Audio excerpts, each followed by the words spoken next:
Okay, so it should be working. I just need to quickly set up some stuff, so...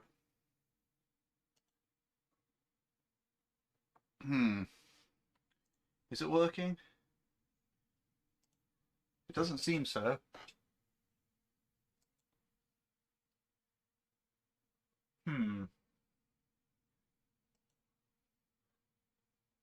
Oh yeah, here we are, here we are.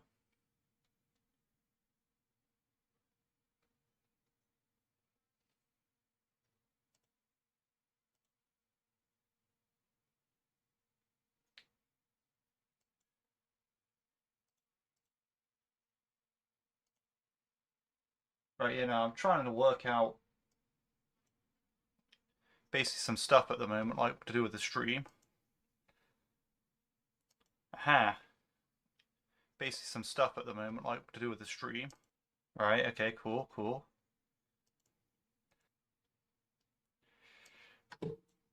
I'll keep this open actually, but we'll just have it muted.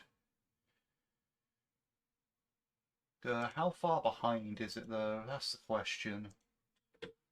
So there's probably going to be a bit of delay, and that's okay. That's going to have to be the case, but so yeah, we'll see this quick. So yeah, I'm sorting out the technical difficulties for now. When I say technical difficulties, but you know how it is. This kind of a thing, right? So if I hold my hand up to the camera, how long does it take? Quite a while. Yeah, I might not be live. No, I'm not live. But if I refresh the stream, what happens then? What happens then? Right. 1, 2, 3, 4, 5, 6, 7, 8. Okay, so I'm not too far behind, but yeah. Right. Is this too dark? That's a bit dark.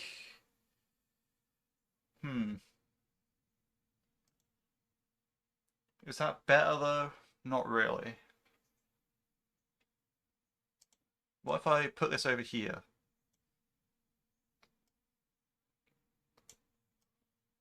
I mean, all I really need to do is see that I'm live.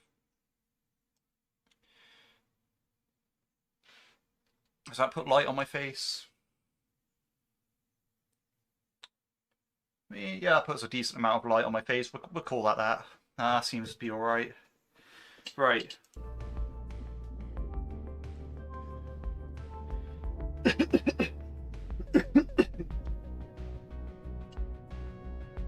Yeah, it's been 3 minutes, but I got the technical difficulties out of the way. Got it all set up. Yeah, because I'm not used to streaming, so I don't really have my settings set up for that. But yeah, right, so Godzilla DLC installed, as you can see here. And it will start at some point after Chapter 5, so it starts a bit earlier than Dredge DLC. Now we're going to be doing my main save, not my playthrough save that I've been doing recently. So, we're going to see, this could be the powerful Dave, like max power Dave with everything.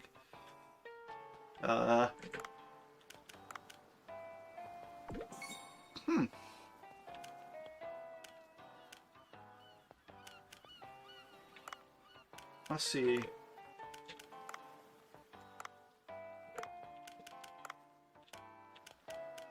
I haven't actually... See, I haven't actually done that on this save file, but... Alright, so... Right. Oh yeah, this is my save with everything on it, so that's actually a thing. Oh, I remember it, yes, okay. Right, what I need to do now? I guess... I time skip?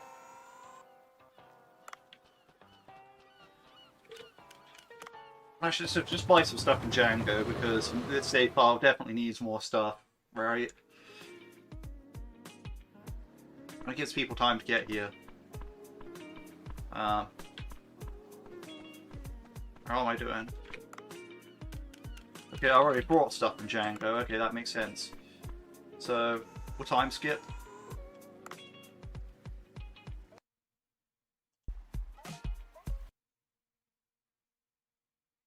Yeah, I'm not sure if that concurrent viewer is me or if that's someone else, but if it is someone else, welcome. Welcome to the stream.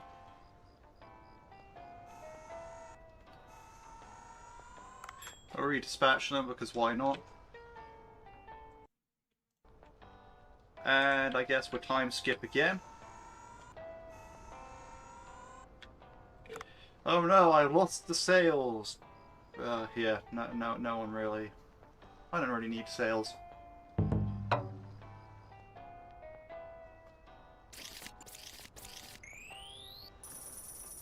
Ow. Why is this so behind? Okay, yeah, makes sense. Okay, cool. I'm back to where I was. Cool. One artisan's flame. Right, so...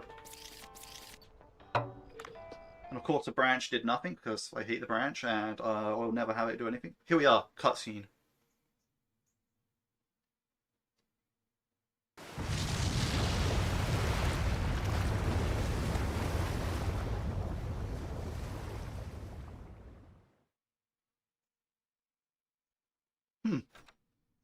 That was it.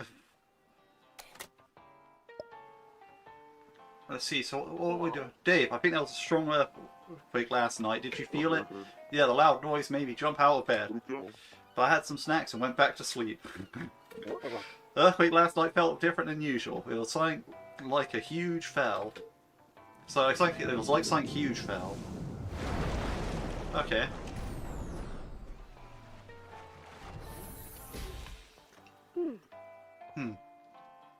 Yeah, okay, this is a new character.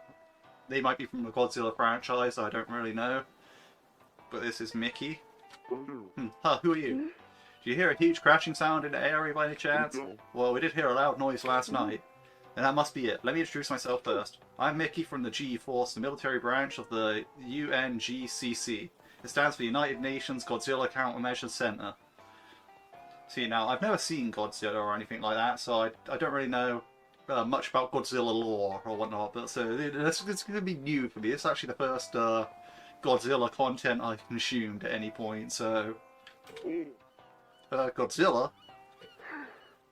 Yes, it's a giant kaiju, but recently disappeared after fighting another kaiju near...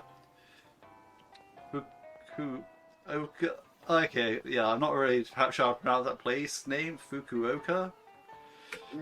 I think I saw that on the news. I thought it was some kind of movie at first. Godzilla was wounded. We tracked down its brainwaves. Then they led us here. Could you tell me more about this place? This is a giant blue hole, a mysterious place where all kinds of fish from across the world gather. Haha. Mysterious, you say? That explains the gigantic creatures I saw.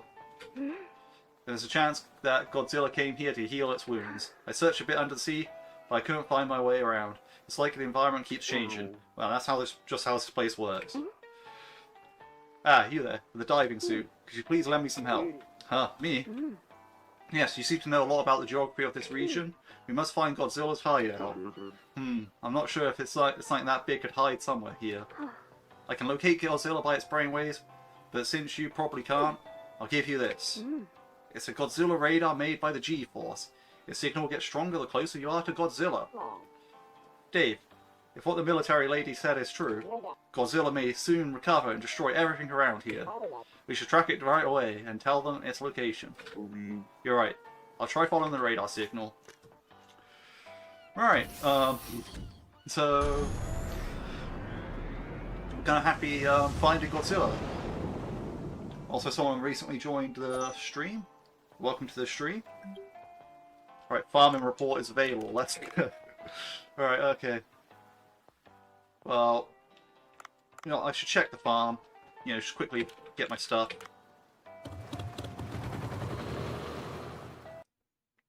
This is pretty good because this is going to give me some stuff to do on my actual playthrough as well.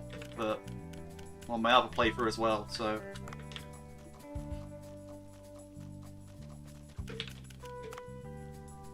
I should see why I have my fish farm set up like this. This is actually a good refresher for me, in that sense. Oh. I have kind of left it to be neglected, I think. Why do I have so many barrel jellyfish?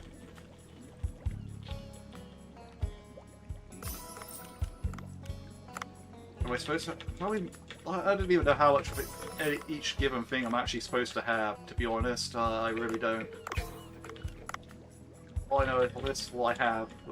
Right, so if I go like that...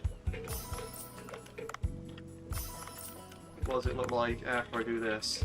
Yeah, sorry, this is kind of like the boring maintenance part of it, but... You know what?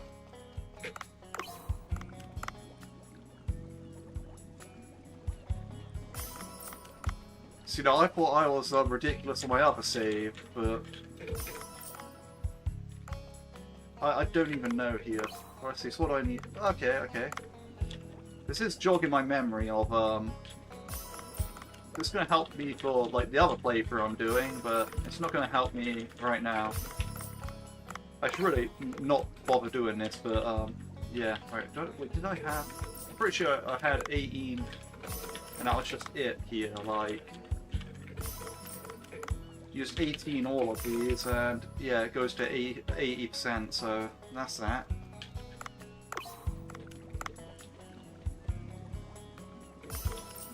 I'm trying to get through this as fast as possible so I can actually get to the new content.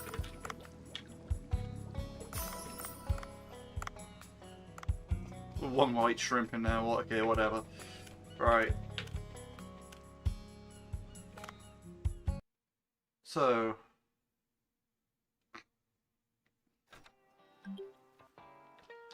Crops have grown, okay, yeah, but I don't really... Right, so...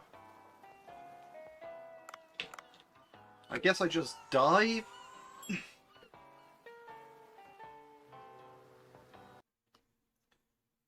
Like, I'm not really sure what area Godzilla's going to be in, because it opens up after Chapter 5, so...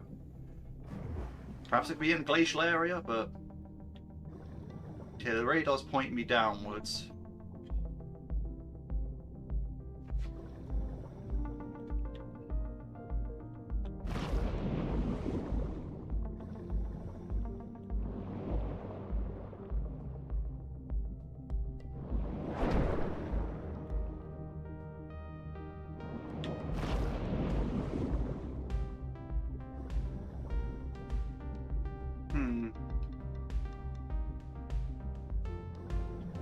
Radar's still pointing down.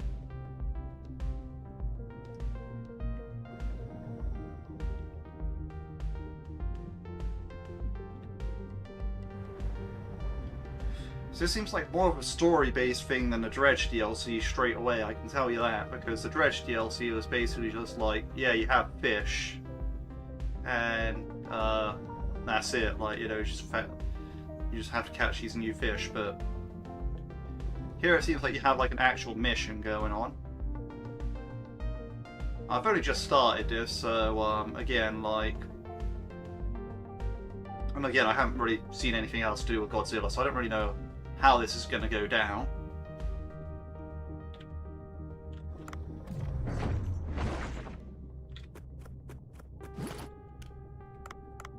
I see someone else, like a third concurrent viewer. Welcome to the stream.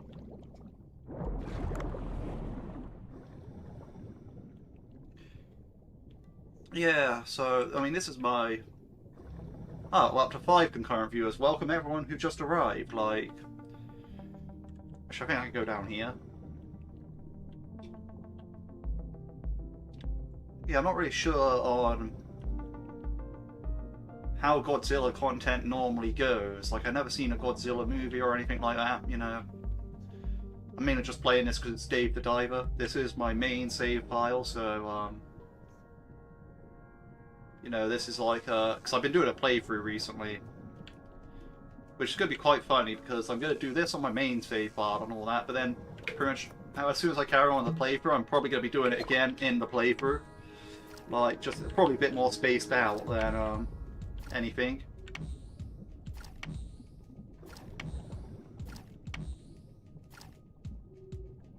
Right. So we need to find Godzilla's lair, apparently. That's like this is like the first mission. We're not really. I've been diving through the entire area. I haven't really found anything so far.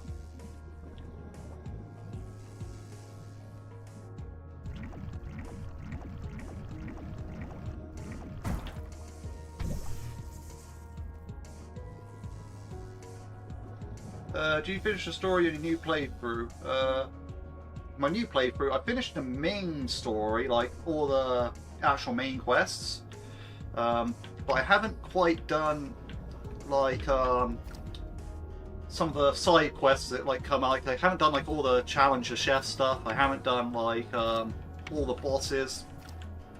So like there's still quite a few side pieces that I need to do that I would consider kind of story, because like, say for example with the Challenger Chef stuff, that does have like a, that does kind of conclude Bancho's character arc at that point, so it's sort of like, I mean I consider that kind of main, like with the VIP visitors, but at the same time it's not like the main, it's not like Dave's main story, you know?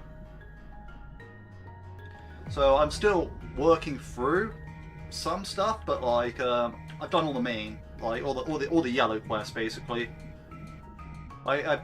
It's kind of weird because on my other playthrough I did everything as fast as possible, really. Like oh, the dot's getting bigger, so I must be near Godzilla's lair. Like basically I did it so that like I basically completed the entire story as fast as like you can get the quests. Like you can't get the quests any faster than I done it in my new playthrough. Like,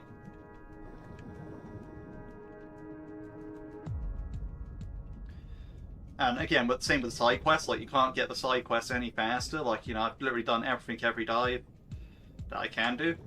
So it's kind of like a case of, it's kind of interesting seeing when the main story will finish if you like literally heavily focused on that and did not miss a single dive. It seems to be around here. Huh. I can sense a strong signal from inside that cave. I bet it's over here. Over there. The entrance collapsed. It's hard to enter that cave. Could you check if there's anything we can use nearby? See, that's where the Gadon were sealed away. Find out how to open a door. Huh? Isn't that a mine that fell from John Watson's suit? Maybe I could throw that into the collapsed door.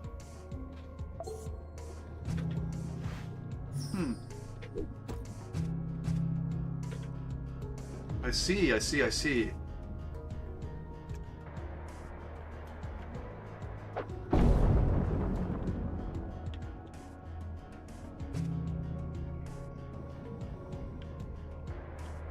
wonder if there's going to be like a new weapon from this point on. Yeah, makes sense. I've got some parts like bosses. Man, they nailed the pacing. Yeah, I'd say so. Like,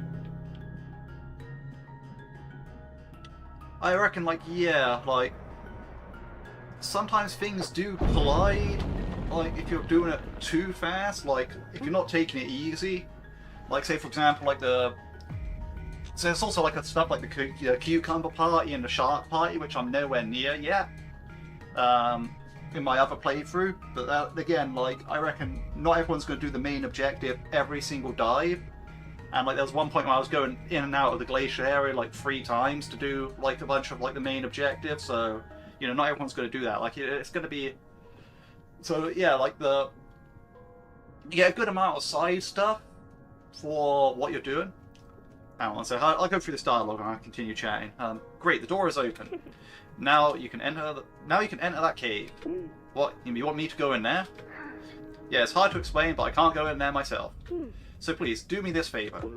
Godzilla, isn't that thing super huge? It's too dangerous. I believe Godzilla is just resting at the moment. Just check the situation inside the cave, please. If you say so. Yeah, like there's some points where I felt like well, we'll take this last unexploded mine, but I felt like I didn't have enough side content to do. Like there were some points where you're like literally just waiting around, but at the same time, like Yeah, I feel that's like a me playing through, having already played through problem, not a pacing problem. The interior of the abandoned cave looks a bit different. Did Godzilla really barge in here? Godzilla's hideout. Okay. But yeah.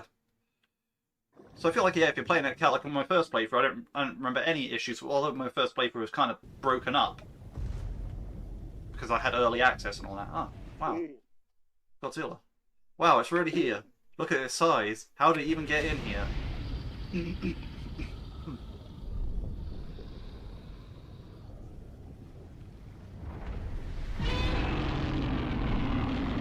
I remember seeing that from a trailer.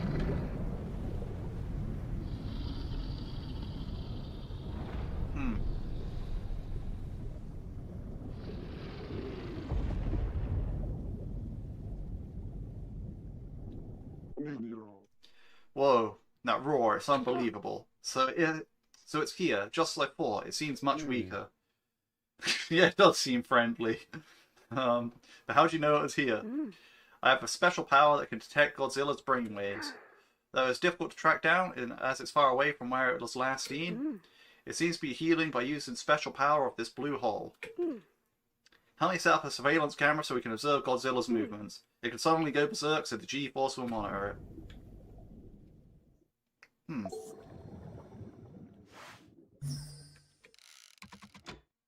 Convenient, we just have surveillance camera equipment on us. Great, you can see clearly. That'll be enough for now. I'll go back to the boat. If I swim over here, do I just die? Okay, nah.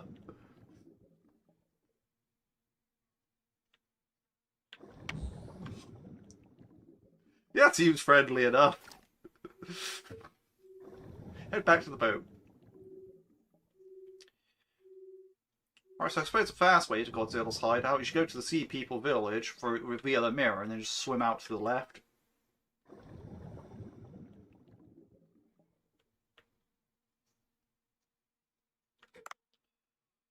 That said, I do want to test something out. Right.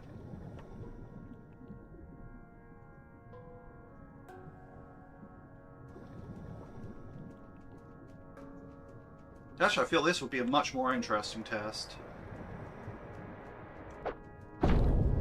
Ah! So yeah, you can deal damage to those things with the mines. Very interesting. Unexploded mines can damage like crabs and stargazers and stuff like that.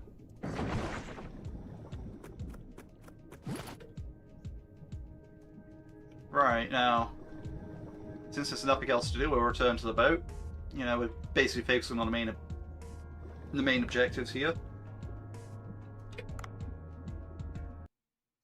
So we just found Godzilla. The crops have grown, come harvest. Oh, yeah, okay, we'll harvest the crops.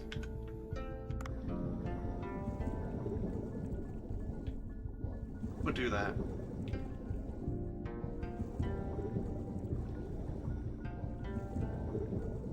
I wonder if there'll be like a new gun or anything in this DLC. Or like new menu items or anything. I wonder what it'll add other than like these missions. These missions are... They're pretty cool so far. I mean, I like them, but... I wonder if there's anything else they will add. Alright, so I had like sea grape growing here for some reason.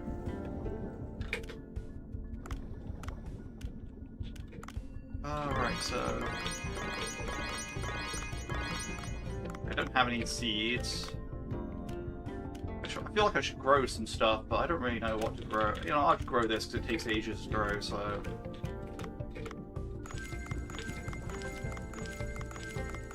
No, I don't have to worry about the rest of this probably a DLC because it ain't going to grow by the time I finish the DLC, I should imagine. And again, I don't actually know how long this DLC is. It could like be like a absolutely huge chain of missions, but...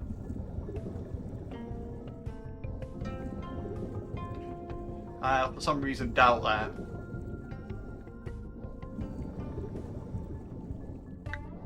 Right. Boat. Oh wow, we got a sharp drop in viewership. If there's any issues with the stream, let me know. It also seems to have gone back up, so... And if anything's glitching out, let me know and I might be able to try sorting it. Anyway, it seems Godzilla is heavily wounded and is currently recovering. We shouldn't interfere with it for now. We'll continue to monitor it with the surveillance camera.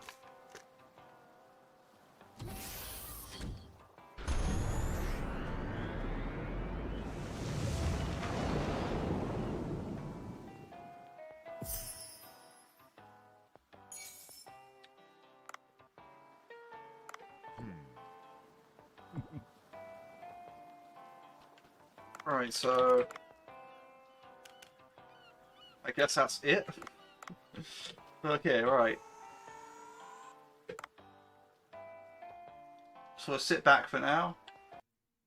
Do some time skips, because that's the benefit of this save file. You can't just do time skips. I gotta send it back out, why not? Oh no, I'm gonna make a loss. Oh no. But Dave gets to play on his Switch.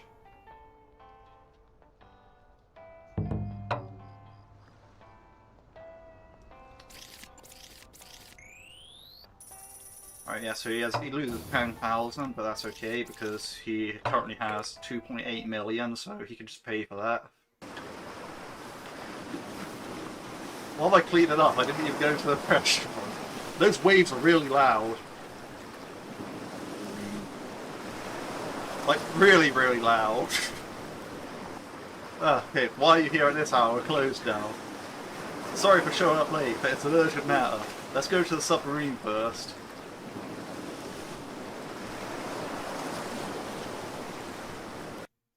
Like, was that really loud in the restaurant? It felt like it was, like, really loud. Anyway, what's going on, Mickey? There are strong spikes in Godzilla's brainwaves, and another giant object is heading this way. Another kaiju? I'm not sure, but it's currently heading towards Godzilla at high speed.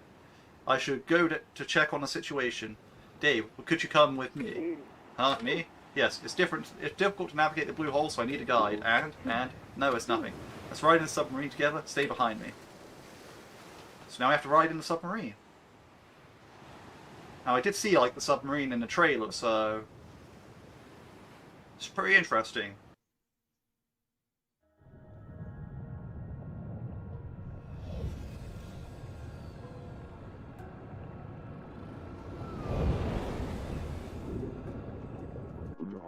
Why did you stop? Well, it's something I need to tell you. The thing is, I have thalassophobia. Thalasso what? Thalassophobia is a fear of deep, dark ocean. Although I was able to overcome a lot through training, to be honest, I'm not sure if I can drive this submarine safely. Dave, would you mind piloting the submarine for me? What? The submarine?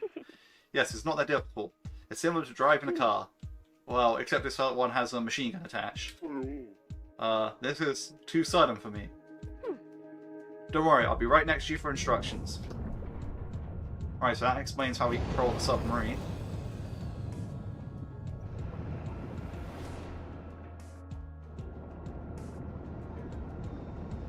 Surely you would have sent a different agent, no? But whatever. I adjusted your seat for more space. Are you comfortable? Yeah, this isn't as difficult as I thought. That's good to hear. Now let's go where the Godzilla was. Right, so... Oh, it's got quite a turn to it. Let's see.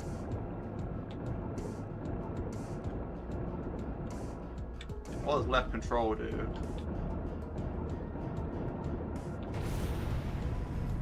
Nothing as far as I can see.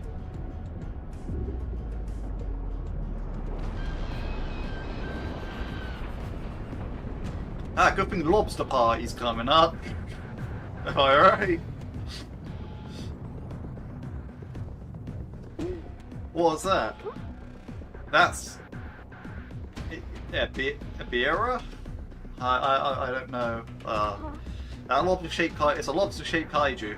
It had a fight with Godzilla on Lekchi Island not that long time ago. Maybe it's after Godzilla to get revenge. Now that's weaker. Missed picture opportunity, if you ask me.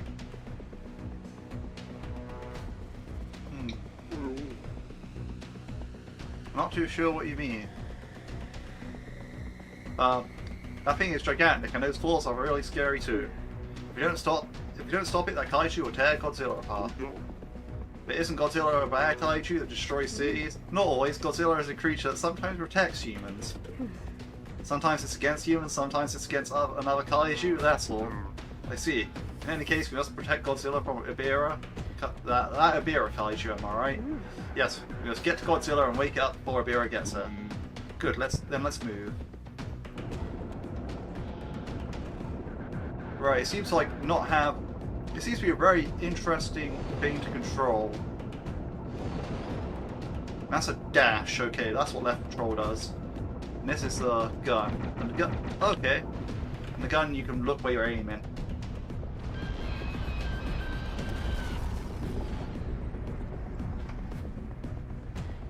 It's lobster party, bro.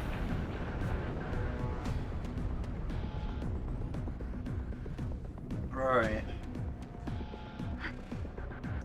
Vera has noticed our presence. Let's move carefully, Dave.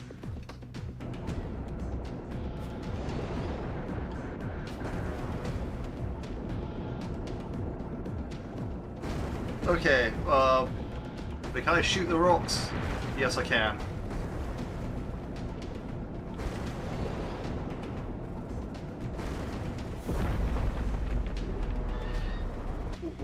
Oh dear, that was so close. I think it knows we're heading towards Godzilla. We're gonna face some fierce attacks, I'll leave it to you. Remember those missions where you have to take a pitch? I mean, that would be cool if like you had like the submarine camera, to be honest, and like you had to take a picture, but...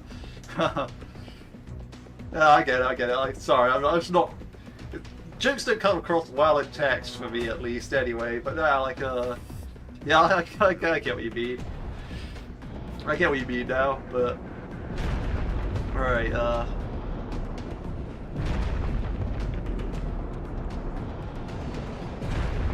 I thought it was going to go for that other hole. Alright, so you're going to take another hit. Then one more hit after that and we're done. Okay. Yeah, the rocks do less damage than the giant monster itself, so... There's always that, but...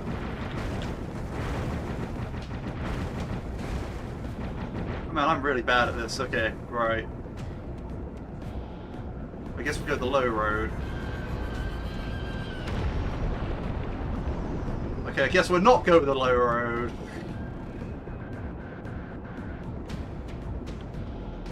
Okay, and crash into walls as well. Like, this submarine's actually kind of jank to control, not gonna lie. But you know, the jank is what makes it,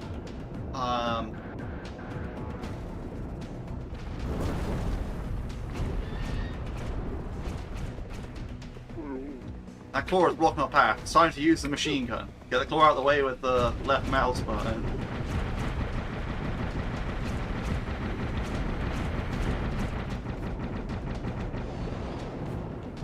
Alright.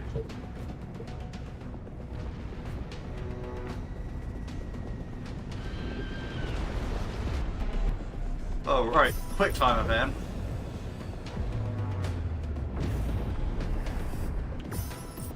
It's always Q then E. Predictable.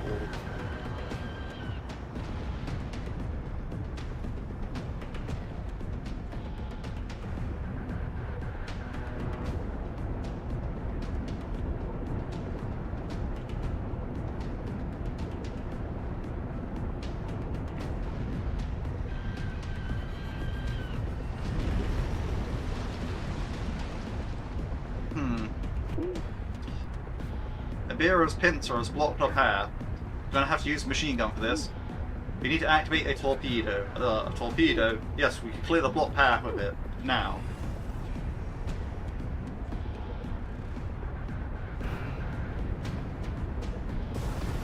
I was holding space. Maybe I was holding space too early. That submarine wreck was pretty funny though.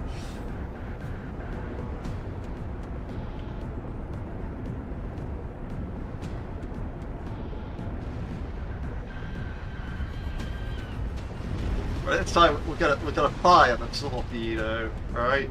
It's like a beer was okay, we watched this. Alright. Well maybe you gotta release it now. So, I saw that come up over there, and I was already holding it down. Like, you know, I was already holding it down because that little prompt in the bottom right. And then when that little circle came up, it was just like, oh, wait, what? Yeah, the path is clear. Good, now let's go that way.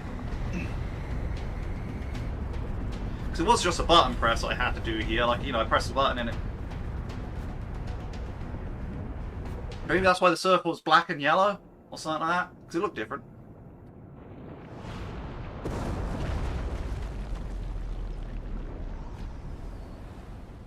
Alright, so what we got... Ah! Here we are! I knew it. No way, it simply escaped.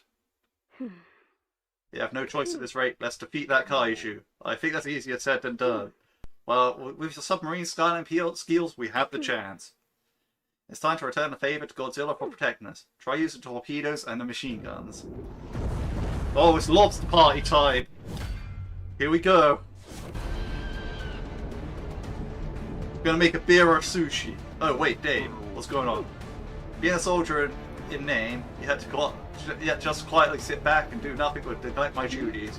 I won first place at my unit's fix of submarine fast contest last year. Sounds like an interesting contest. If submarine's damaged, press the right mouse button and I'll fix it right away. Alright, okay. So I have some sort of self-healing capabilities here.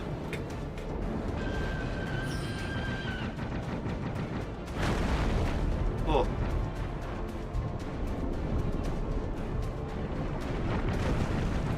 It's quite slow healing though.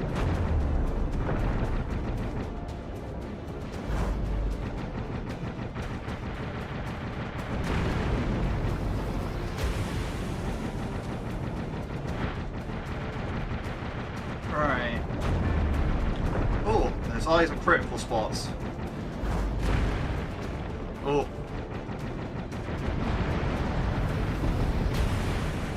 Okay.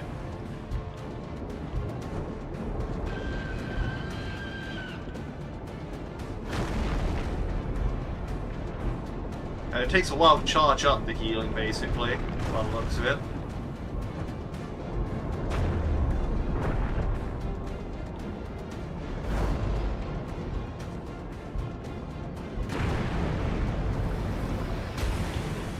That'll do, that'll do.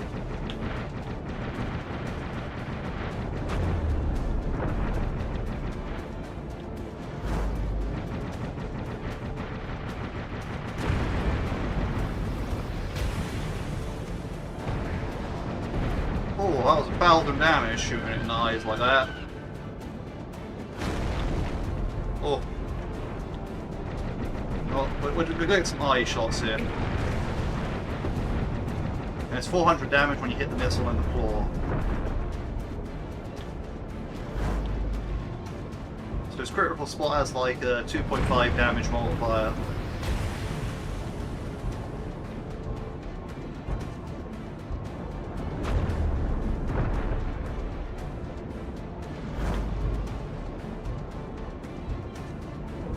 A lot of attacks are quite easy to dodge, but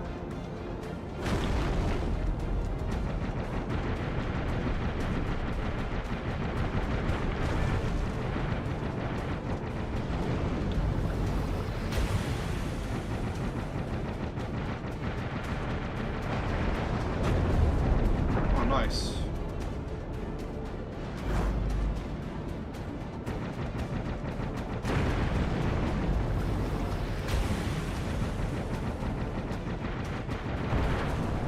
Alright.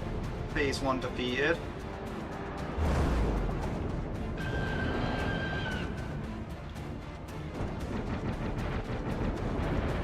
So I'm probably going to do something different.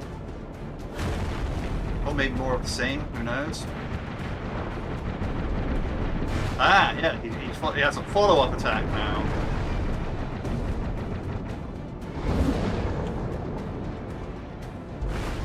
Oh. I see. I think I might have to use the dash more. Ah yes, it's got a stronger ground slam attack.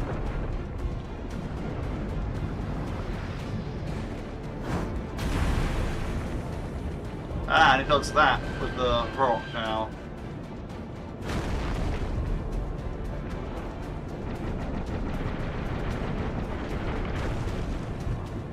Interesting.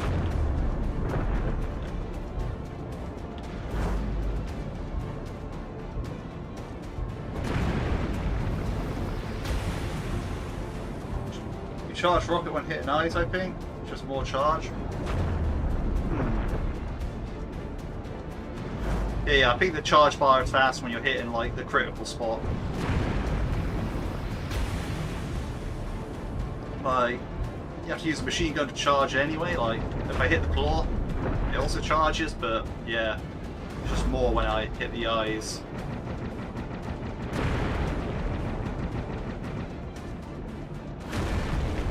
Oh, I did not want to take that hit. I think he's lined up for a second hit. Oh, okay. So I'm spending too much time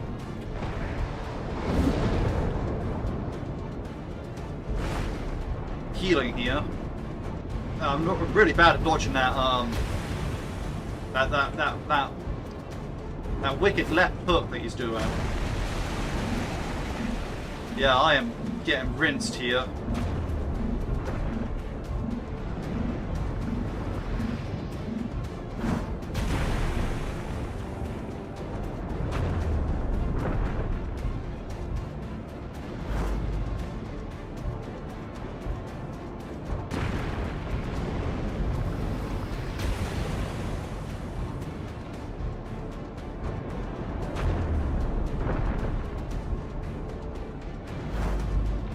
Boss fight is actually quite difficult. At least I think so. Or maybe I'm just bad at it, but...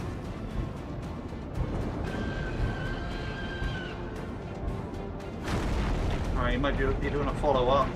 No, he's not, okay.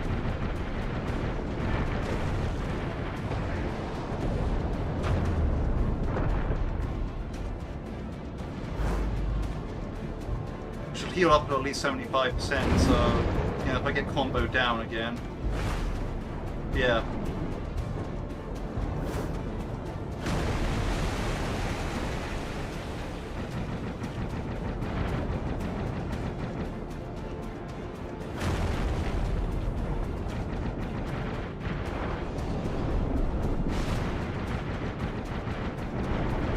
I'm getting a bit better at dodging now. That's good. I was going to do the throwing rock and spitting attack.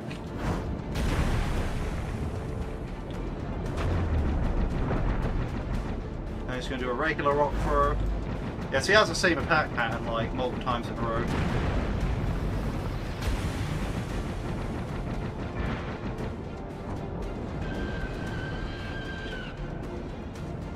Alright, should be able to get a free hit in here then. Also, the rocket seems to home out his eyes. So that's actually pretty nice. It has like something to lock onto it.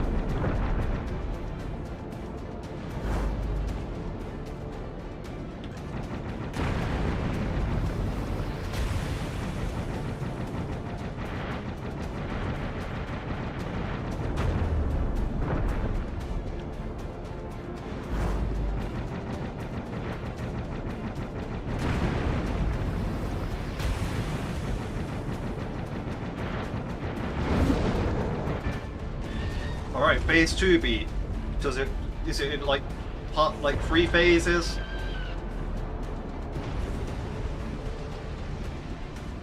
Oh no, it's retreating, that's good. Oh no, it ran away towards the surface. It's heading towards land. Is it heading towards land? People on the surface are in danger, let's go back.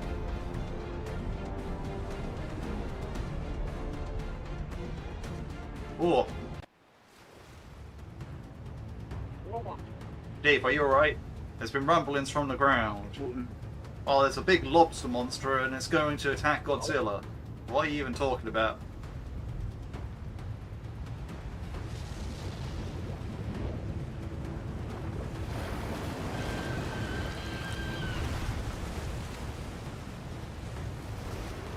Well, it is Lobster Party.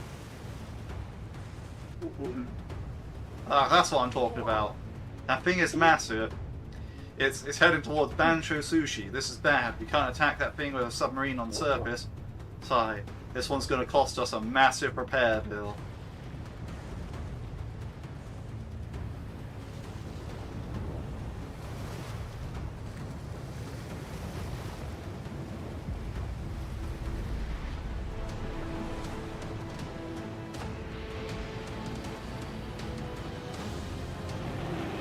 Yeah, here's Godzilla.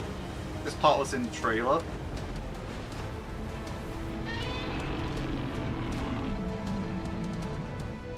And then they team up and destroy everything. I mean, what? Whoa, is that Godzilla? It seems to have fully recovered, but that burning body, it seems like the blue hole's power is causing Godzilla's energy to overload. It's heading towards Ibira. Is it trying to stop Ibira?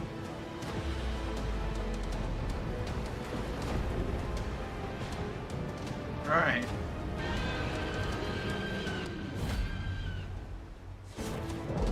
Oh wow. Okay, I have to use Godzilla's attacks to beat Ibira. Each attack has different affinity. For example, Defend can block the strike attack, but it's in effect against dash attacks. Alright, so I got a claw, some sort of smash, and some sort of dash. Like, that's what I'm thinking here.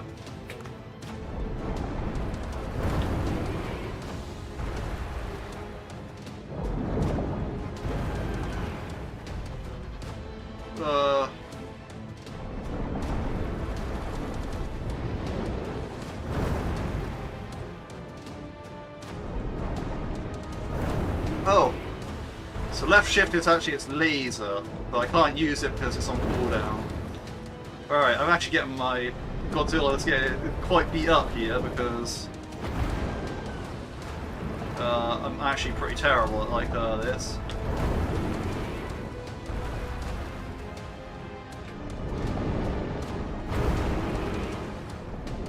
Let me see, maybe I should focus on countering its moves.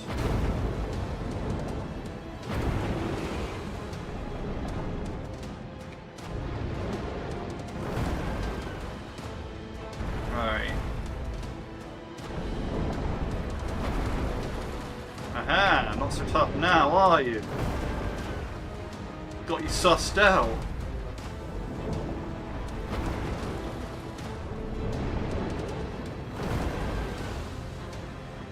We're shoulder barging it as Godzilla right now. Oh, okay, let's see. Go charge this. That's pretty cool.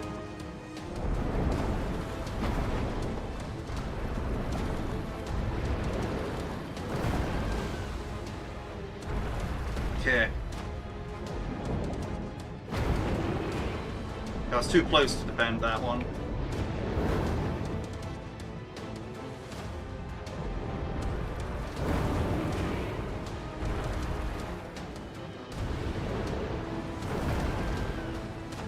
Alright.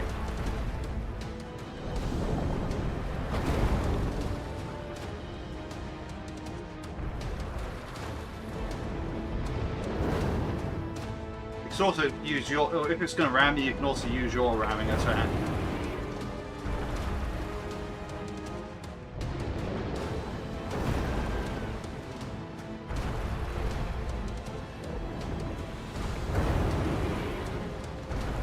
Okay, I need to get better at that attack.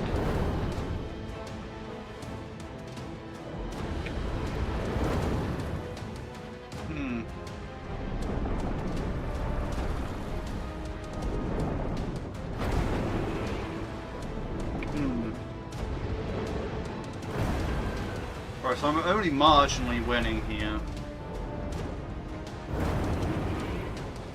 I don't really know how to...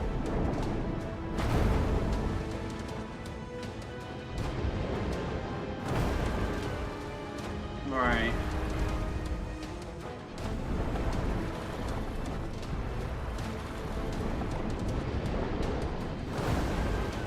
Oh, now I need to finish it somehow. Here we go.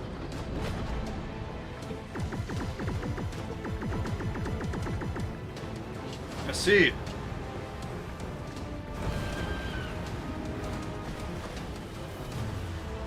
That's pretty savage.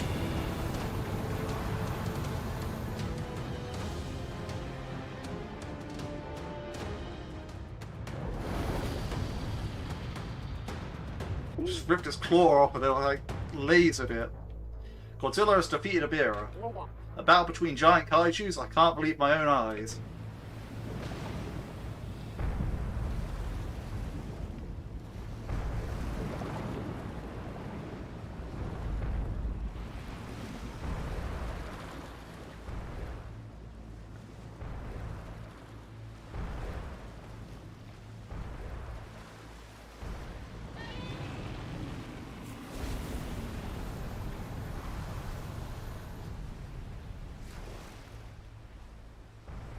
What's it shooting now?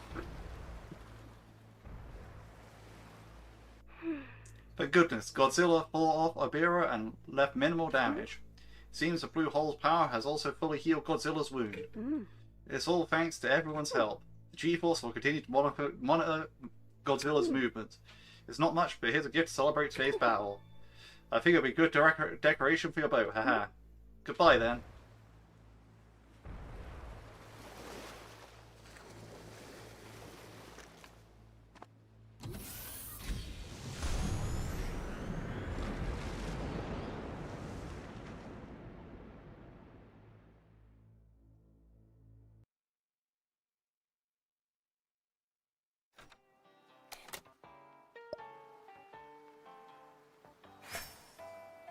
Godzilla 1995 head. There are a lot of things we don't know about this world, in this world. I agree. To think such giant kaijus were hiding somewhere. Well, it's a good thing everything went well in the end. By the way, I wonder if the restaurant took any damage from the massive shot. You're right, I'll go check it out. You're damn right, it's lobster party. There's still time left. There's still time for a pick. Yeah, there was. That was a missed opportunity there for sure. Like, you know, you could have caught Godzilla lasering the sky. Like, you know, that as a picture. You know, that would have been great. Let's see, so... I should go to the farm and the fish farm first, am I right?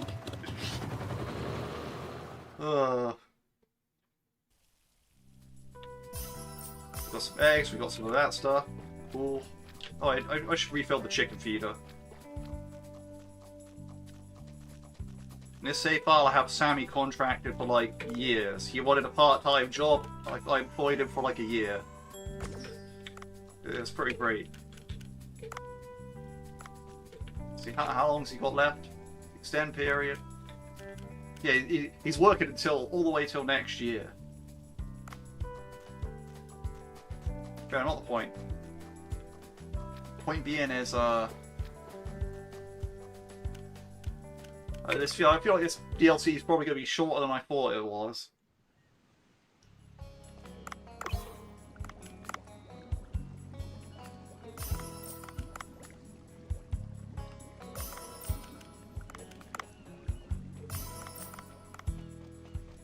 So yeah, in my playthrough, it might end up only just being one part. So from the sounds of that, like, you know, I did like what? The morning dive, found Godzilla. Then in the evening, I had a night event.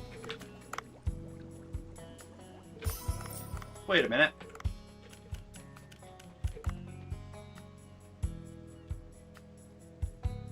Oh wait, no, I could have done the restaurant portion because, like, yeah, there's restaurant portion, then an after restaurant portion, like the night event. So it's not like Dave got a holiday or anything. Man, he did a full shift before doing that. I did time skip. Then after that, it was the next day where I'm here. I mean, there might be more stuff, but it doesn't feel like there will be.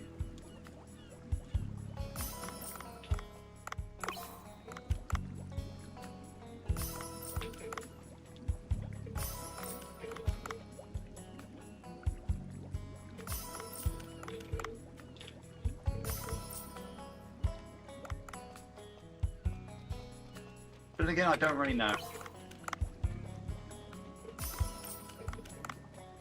We'll see.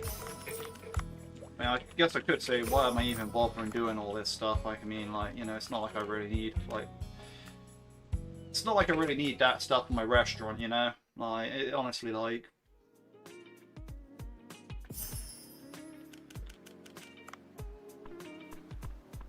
Let's talk to Bancho. So that's who... Wait, I actually want to check my staff real quick, because, Alright, so, okay, that's what I have here. I just want to check... Yeah, sorry, I need to check something for like, my other save file, so I actually know. Okay, okay. So that's what I have. That's what setup I have. Okay. Do you think there'll be a bigger edition with new areas and stuff? A bigger add-on? I mean, I hope so. That's what I really hope for this game. Like, you know, I don't even care if it's paid at that point. Like, I'd buy it. It's like, you know, so far, like, we had the Dredge DLC. And we had, like, the Godzilla DLC, which are kind of just, like, these mini things. Whereas, like,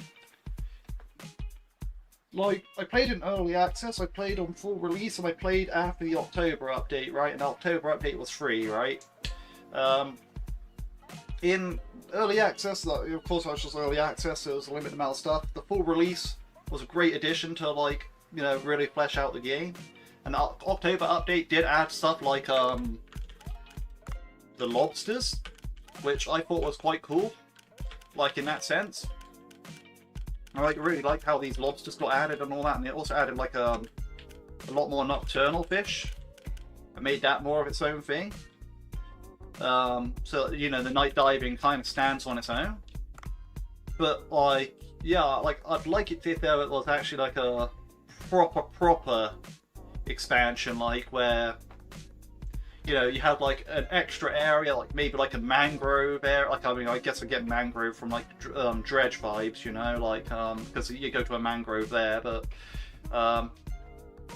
you know, like maybe like you know something like that, like or maybe like more of a different area, like around the blue hole. I don't know how, but like, you know, I think like the, you know, they could work like if they had like a new additional area and all that shit. Like, well, I mean, I shouldn't really be like, you know,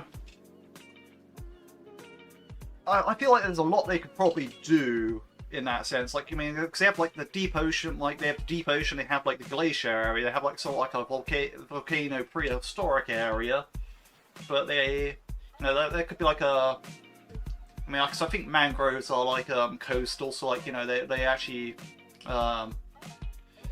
yeah, they're like their own sort of ecosystem. Like, you know, maybe there could be like I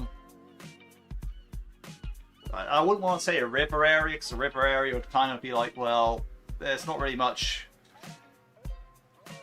But then again, like, it's not like you necessarily have to go deeper, am I right? Like, you know, you could have additional shallow zones, sort of thing, like. And you know, with the Sea People mirror and whatnot, it's you could go all over the place, really. Like, you know, it's not like you have to be confined to a certain area. Like, I'm trying to think what other like ocean biomes like there could be. Like, so there's a lot of stuff that we don't really know about the ocean. So, and yeah, I'm not really like that knowledgeable on the ocean, but like, you know, there is. I reckon there's a lot more stuff they could do if they really wanted to. And whether it's free or whether it's paid, it doesn't matter to me. Like, you know, I mean, I'd be leaning towards more like, it'd be great if it was paid, in the sense of like, then that would be able to justify them doing more work on it, like, you know, making it a much larger thing. Whereas if it's like a free update, like, you know, it's, I mean, it's kind of like, with free updates they can only go so far, because otherwise they're sinking like so many resources into it. But don't get me wrong, like the game sales could cover it in that sense, like, you know, but you'd be less motivated to do all that additional work if there's nothing in return. If you get what I mean. So, you know, it also depends on what kind of like quests or side quests they can have in that sort of area as well, because you know a lot of it is all mission driven. Like, you know, like here we just had like some side missions, right? But it depends on like what kind of stuff they have going on there, like, you know.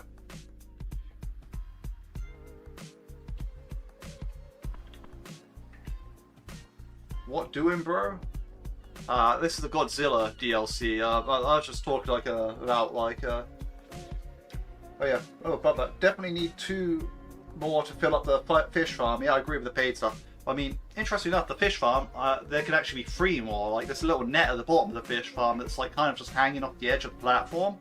So perhaps that could be like really, really, really large fish or something. Like, I don't know, like maybe like, I'm not sure how that last net could be. Like, or maybe it would be but there's definitely a 3rd net in the fish farm as well. So like, you know, they could have at least 3 more, like, or at max 3 more. And there's nothing to stop that Otto from building another fish farm as well. Now I need to talk to Bancho and see what like this, see if this concludes Godzilla DLC or if there's any more to it. Bancho, something huge happened right in front of the restaurant. Are you all right? The restaurant is safe. Good thing I made it earthquake resistant when I had repairs done. But still, that was one amazing battle. I know you told me about giant undersea creatures before, but seeing them with my own eyes was a whole new experience. When I saw that incredible fight, it gave me the inspiration for some new dishes. Oh, are these new dishes related to Godzilla? Yes, I should write it down in case I forget it. Could you step aside for a bit? Oh, cutscene.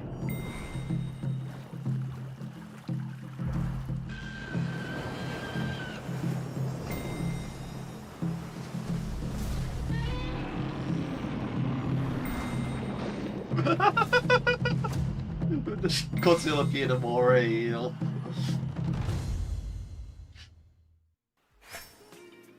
Right. Good, I think this will do. I came up with this on the fly, so the recipe might include ingredients we can't collect yet. Amazing. You can see all the intense moments we had from these dishes. I'll eat these every time I think back to the whole situation. Right, let's see what dishes these are. Okay, there's nothing in new in research, even though it said research. Right. Oh, actually, see, this is my main account. Where, yeah, you know, this is why, I did it for the content, that's all I'm saying. Right, okay, so, home jelly, seaweed, and miso. California spiny lobster, barrel eye, and sea grape. European lobster, moray eel, turmeric, and olive oil. Godzilla vs. Ibera curry. Let's Ibera color. Okay, let's see. Let's upgrade these dishes and see what they actually are like at max level. Right, so the Godzilla vs. Ibera curry. Where does that stand against other curries? Oh, it's kind of beat out by other curries, not gonna lie. These other curries, like, yeah, this ice fish curry kind of got it beat, I'm not gonna lie. Like, moray eel, European lobster, turmeric, olive oil, whereas this is like, okay, this does contain bean though, like, this is a cheap curry, in the sense of, like, you only need dispatch ingredients, you only need lobster and moray eel, so you know you can fish farm them, it's quite fast, but I don't know. Don't seem like it's it. Let's see what about this next dish here. Okay, so barrel eye. Okay, I'm gonna need to get more sea grapes and all that. And more California spiny, well, actually no, maybe not the California spiny lobster. But I will definitely need more sea grapes, so that's a thing. Right, so sea grapes is on the list. I should not have planted those hyalomas, but yeah. Right, so that's what Ibera chasing sashimi.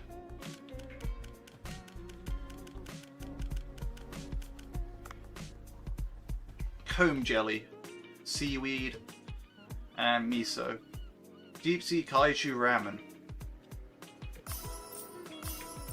Right, so I actually need more comb jellies for that. That's actually interesting. Like, I'm not used to actually needing to go fishing.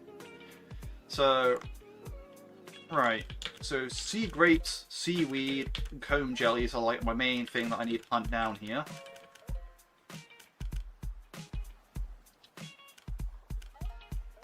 And interestingly enough, this one works for both lobster party and curry party, so... But again, it gets beat out by quite a few different things in Lobster Party. Let's see. Like, say in Lobster Party, ideally you'd want to be going for this lobster platter up here because, well, I mean, have you seen it? And if you're going for Curry Party, you're probably going for like you're probably going for the ice fish curry that I pointed out a while ago. I don't know if there's anything better than that. I know giant spider, Greek nurse. That's actually just like at the same level. Yeah, so this ice fish curry is probably the best one if you're going for curry party, and if you're going for a lobster party, you want the lobster platter instead. But now, of course, it's always this where you get truffle blue lobster. But the thing about that is, thing about these truffle dishes and these higher Loma dishes are they are quite expensive in the sense of like you have rare ingredients, but you only get 2 servings, or 1 serving if you're using higher Loma. So it's like, well, yeah, you're not going to get much value out of them. 1 to 2 servings, yes. Like, you know, those are like, that's the thing about the most expensive dishes. Like, and also, although they say max level, they're actually only level 5. Everything else is level 10 here, apart from the boss dishes, which are level 1. But point being is, and also the young Anomaclaris sushi is only also level 1, but I don't know where that is. Where is that? I don't know. I also need to sort it by taste real quick, so I need to actually check up on what I can actually do. Ah, right, okay. So my other save, I'm trying to get to like maximum cooks to rank, and to do that, you're gonna want to be maxing out like, well, you have to get above 300 and... Wait a minute, so that does go to the highest... Wait, how much taste do I need again? Okay, that changes quite a bit. So if I got this to level 10, it would reach in my other playthrough. That's good to know. There's got to be an easier way.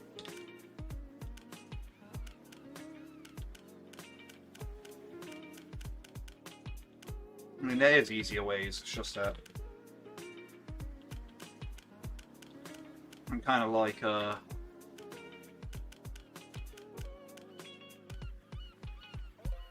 Okay. So a lot of the stuff in the hydrothermal vents will, Alright, anyway, not the point. I'm kind of getting ahead of myself. But right now, I guess the rest of the stream right now, unless more stuff comes up, will be... Oh, chat disconnected. Please wait. So, okay, yeah, there we go. Narwhal level 10. Yeah, I mean, that's a pretty easy one. So I went with I think, yeah. So I started collecting sea dragons, because, like, yeah, I remember them being, like, particularly high. Like, they were the highest at one point. But yeah, no, like, Narwhal level 10 does seem like a good option for it, like... Right, so now, yeah, I need comb jellies, I need sea grape, and I need seaweed. Right. So, we're literally going all in on comb jellies at this point.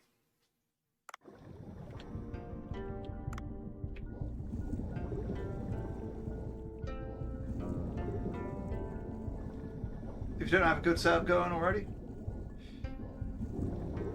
But on my other save, it's kind of like, have a plan, but I'm not sure best, like, that's sort of like that part was an afterthought, and I'm not really too close to level, like, reaching that anyway, because, well, as I said, I'm doing everything fast on my other save. Obviously on this save file, I'm like, almost as maxed out as I can be. Like, I haven't done the GYAO, because I just really do not like GYAO. I should make a guide on GYAO, but, like, you know, using a Steam guide and, like, you know, turn it into, like, some sort of video format where I capture grow in every single fish. But the thing about it is, since I dislike GYAO that much, I'm just like, maybe I just won't. You know?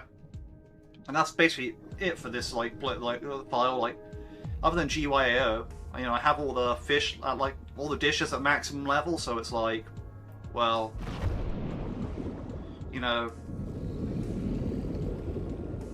I don't have to worry about anything, because, I mean, yeah, you're not supposed to max out every dish in this game, because it's long and boring. You know, no one should want to play that much. But the thing about it is, I did it because I wanted to make a menu guide of, like, hey, this is what everything at level 10 is. You know, what should you aim for, all that sort of stuff. And I also helped out with a Steam guide. Like, there was a Steam guide at one point where, like, you know, they were trying to make Bancho's menu, and they were trying to, like, record it at the highest level possible. And, you know, I contributed to that in that sense by, like, saying, like, yeah, here's my videos where I have everything at, like, level 10, so, and you can see them there. But yeah, so now there's these new free dishes, so I'm going to try getting them to level 10. And, you know, I'll probably post them in the Steam guide, like, hey, yeah, this is from the Godzilla DLC, here you go.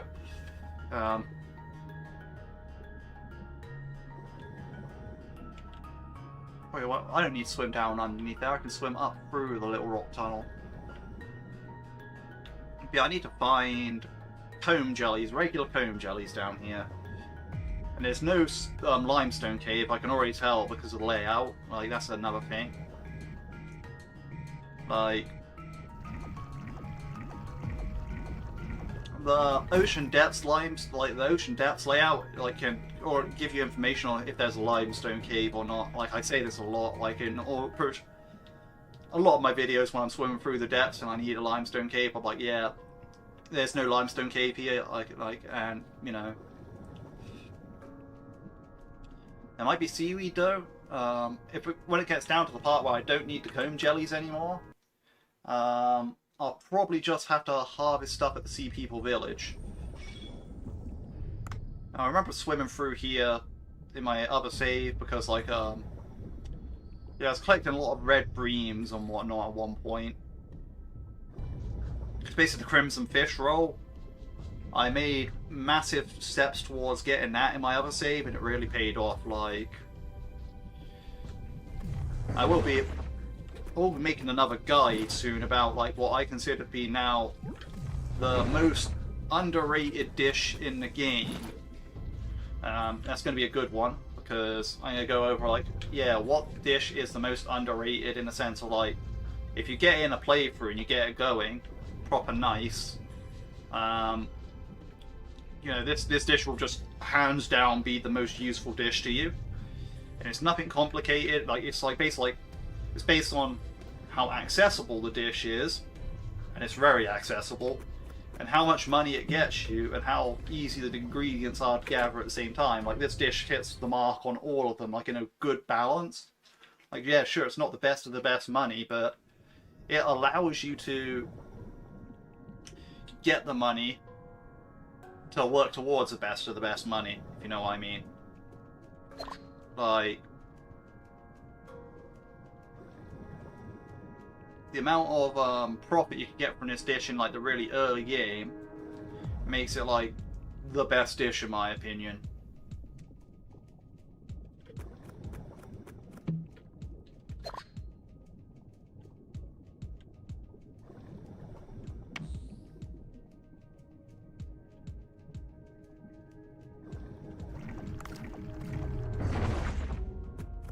I mean, I don't need this, I'll discard it if I want to, but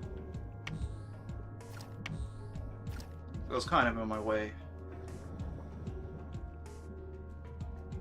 So yeah, I'll be making a video on that, I reckon, after my playthrough, because, you know, I feel like that So a lot of the thing about my money-making guide was it was based on assumptions I had from, well, not assumptions, but like based on my experience from my main playthrough, where, yeah, I'm not wrong when I say that, you know, these dishes are good for making money, but I'm also, I had an excess of resources from early access when I played through the game initially, so it kind of like changes up how you see things. And then again, when the October update rolled around, I was already in an excess of resources at the same time, so it's like, it's not like anything new from there would really help me out. But I did get one thing right, like when I was like, although I didn't use it in my first playthrough like here, I did use it in my second playthrough, but I had accurately predicted in my video, like, yeah, now this is going to be the dish you want to start off with. And I was right, like, I started off with it and I flew through the game, like, you know. It was a case of, like, I was not held back by my upgrades, like, where you're like, oh, I have to get some money to be able to upgrade to do the main quest. It was just kind of like, yeah, I can just afford the upgrades and do the main quest and afford all this other stuff at the same time. Like, it was truly wild. I need to find ammo.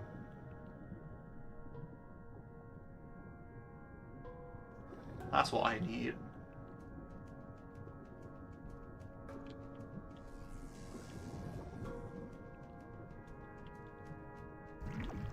Can you just not? Alright, here's some ammo.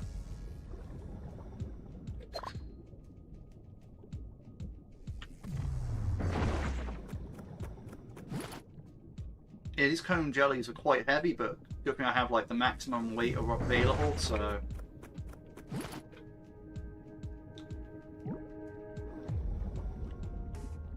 We'll see.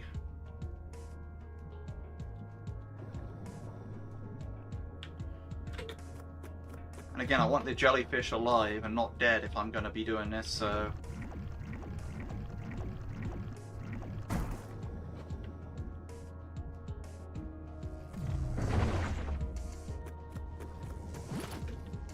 Well, to get this cooking pot, why not? Curry block.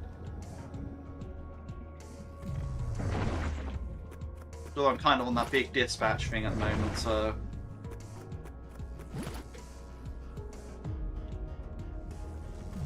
So again, I have like everyone at level 20, so it's like, well, yeah, I just send a bunch of people to dispatch. Alright, I need more ammo again.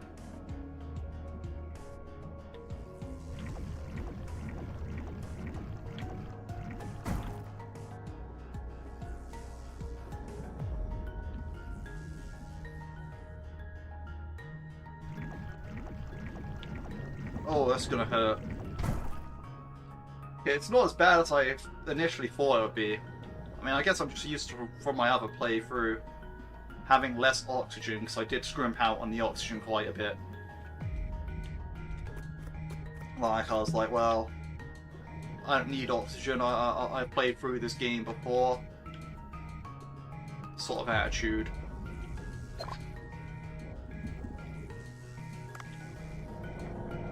Right, so I do need to refill my ammo and come back here because there's like 6 jellyfish.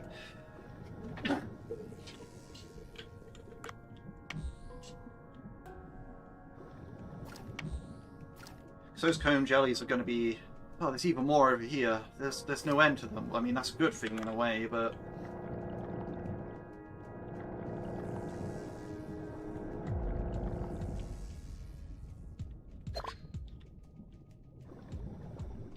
At the same time, it's kind of like, well... I prefer if there was ammo closer. Yeah, I am ignoring those ones for now, because if there's exactly 6 behind here, which I'm pretty sure there is, then, you know, it just saves me from having to go all the way back up. Well, what if I can lure them together, though? It's a bit risky, but...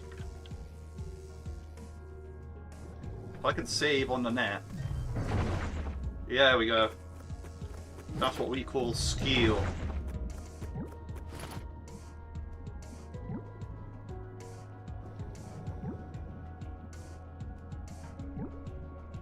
And that is why I love the net gun. I mean, I should use it to its strengths.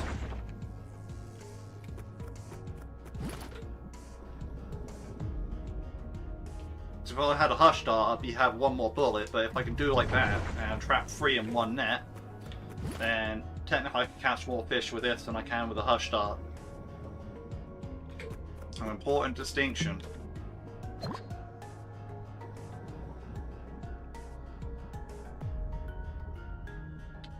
There's no new weapon in the Godzilla DLC from what I can tell, unless they have something that comes up in the following nights. I'll be skipping quite a few time skips anyway, so like there will be a few days elapsed when I'm trying to get the sea grape and the seaweed required. Now I'm debating whether I actually go out and hunt now, or maybe I just time skip until Sea People Village have harvested, like have the crops grown, you know? Because when it's not high alone, man, it actually doesn't take that long to grow the crops. So at that point, I should be fine. Yeah, okay, alright, now I have no ammo down here. Let's see if there's ammo up this way. There's more comb jelly, so I have hundreds of kilograms. I have like over 100 kilograms of comb jelly on me. So, you know, it's got to be good.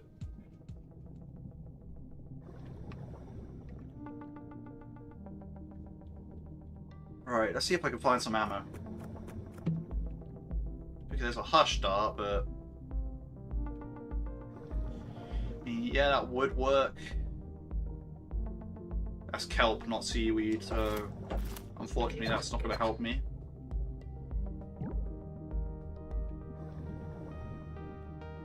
I should have just took the hush dart. But we're committed now. We're doing it my way. Right, steel net gun.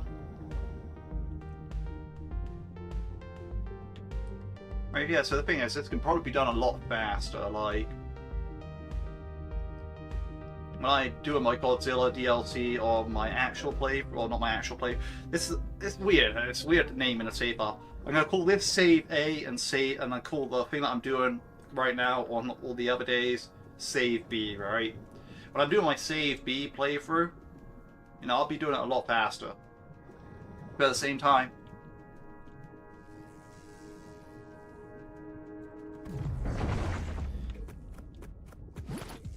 it will be a kind of a weird one.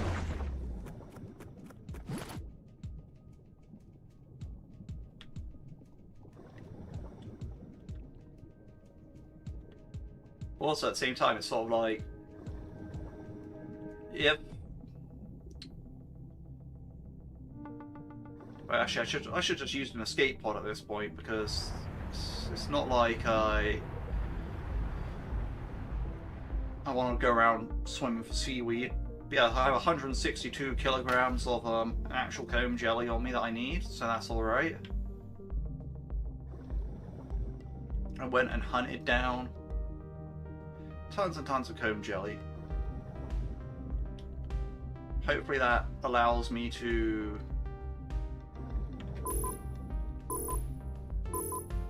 get the dish I want. At least get some progress towards it.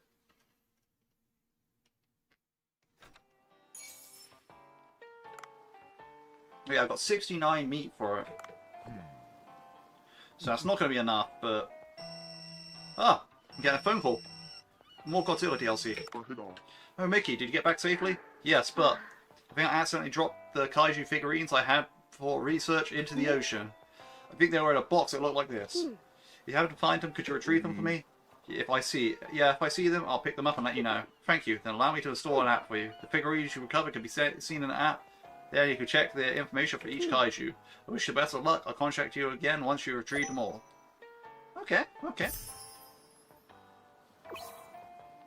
Find the G-Force's kaiju figurines scattered across the blue hole and check their live action photos, descriptions, and raw sound effects. So let's see. We have a lot of them here. I mean, there's obvious, like, ones, like, well, yeah, so we have, like, what? There's Mothra there, so, yeah, we have, like, 9, 18, there's 20 to collect in total. Right, so we have 20 figurines to collect.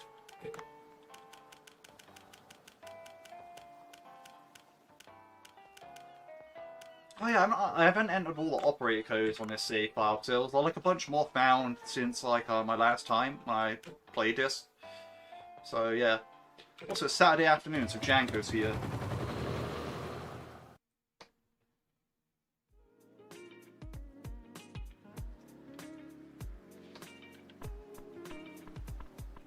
Right.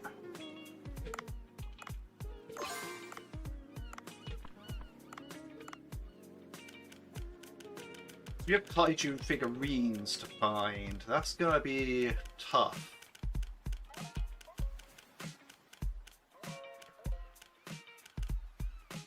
Alright, so that's one that needs the sea grapes. This one's the one that needs comb jellies. Again, we're short on the comb jellies. Oh, we're gonna need a lot of comb jellies. Oh no, this is gonna be bad. But another point. Right.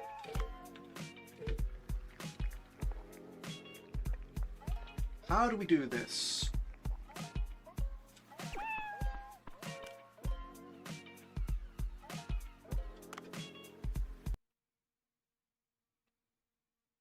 I guess I just have to search everywhere. Search everywhere, every dive, and see what happens. That's going to be, I guess, the logic behind it.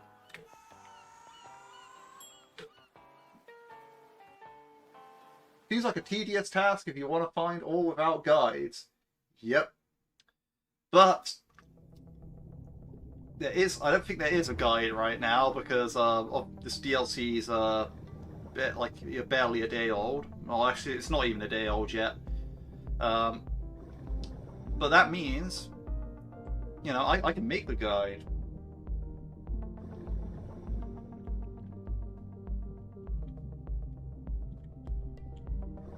But yeah, a very tedious task.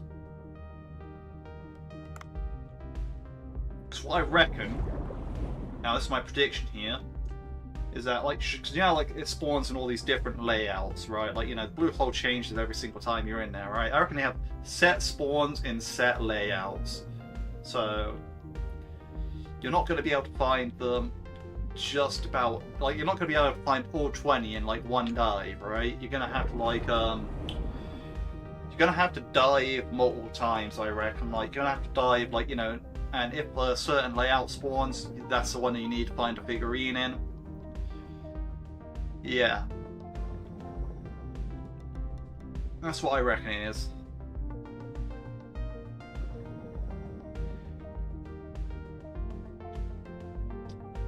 But, like, also at the same time, it might only be found in certain regions, because we didn't use the glacial area or the hydrothermal vents in this, like, DLC. But at the same time, they might still end up there because of, like, I guess they would use the excuse of ocean currents, like, ocean currents must have carried them here. But it's like, okay, fine, whatever. So, we're kind of in a position where it's like, yeah, it'd make the most sense for them to be in the depths, because that's where we spent most of our time this DLC. But at the same time, it's going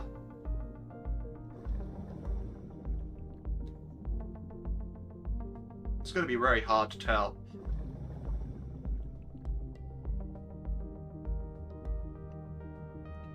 Alright, so we need to do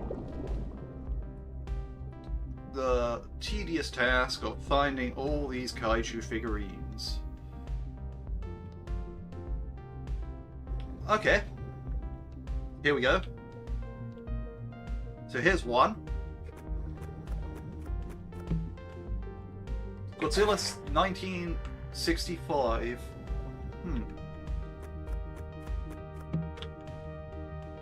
So in this layout, at least... Alright, so this layout, there's one over there. Wait, that's seaweed. I need to actually harvest that. What am I doing? Like... I need to upgrade one of my dishes.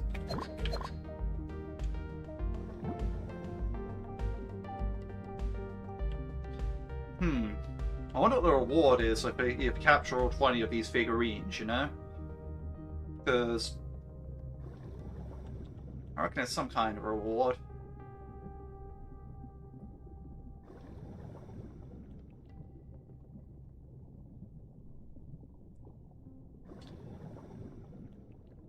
Also, it's worth noting that, actually that's something that I thought about it. A bunch of side areas don't change, right? Like, Sea People Record Chamber, the Octopus Hole,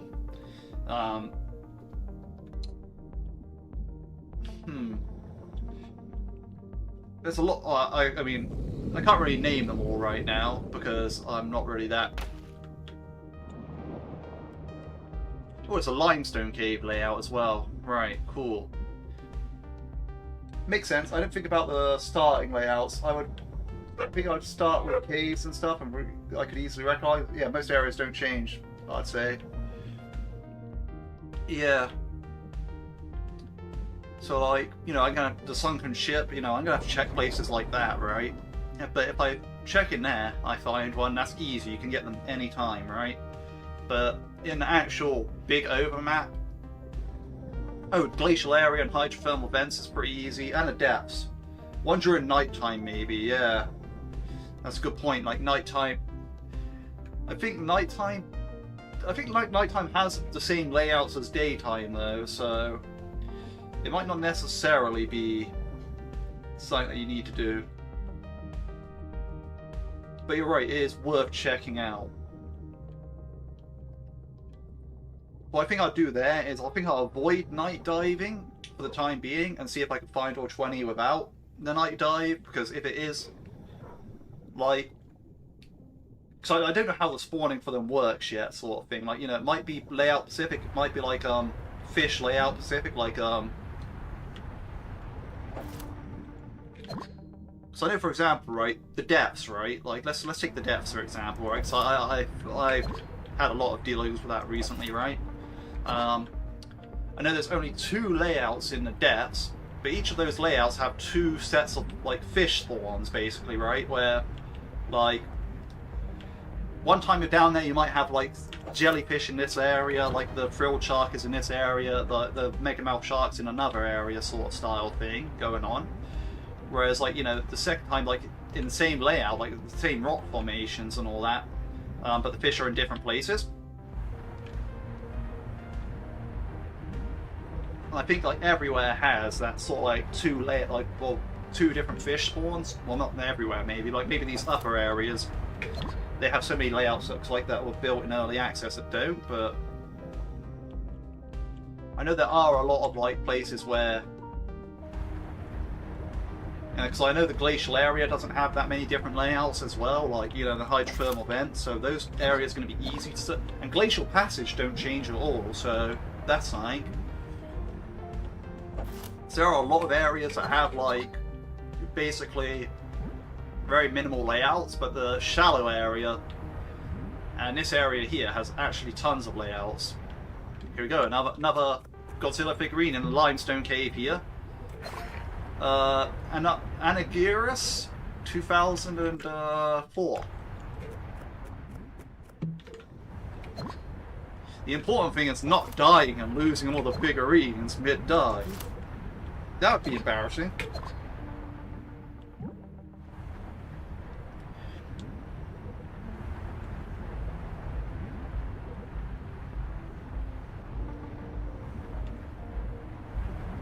And also we can eliminate the Dredge DLC from having any figures in it. Obviously it goes without saying, because, you know, there's a completely independent area that you can have installed differently. So goes without saying that we don't need to search the aberrated fish areas for the figures.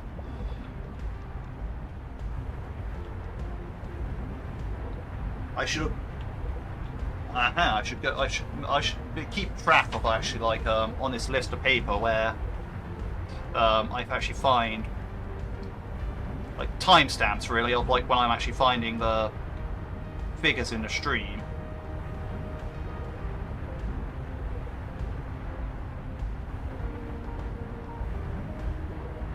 No, I'm just going to type 2 there, put 2 there, write down 2.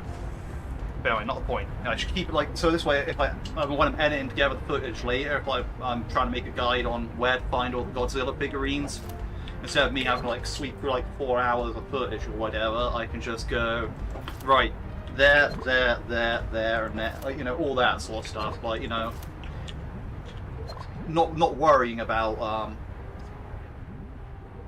exactly like trying to but it's just to save me a massive headache later, basically. Like, you know, going through my entire stream footage just to find like when I was finding the Godzilla figurines doesn't seem like fun. But obviously, also since I have my face camera up in like this area over here, it's kind of like, yeah, I will have to crop out part of the image anyway, because, well, yeah, who needs a guy in like a funky shirt saying, hey, yeah, I'm in the image? Like, can't you make the like timestamps? Well, here's another one in the Sea People record chamber. And that's at 1 hour 37 minutes, so I didn't even see which one that was, but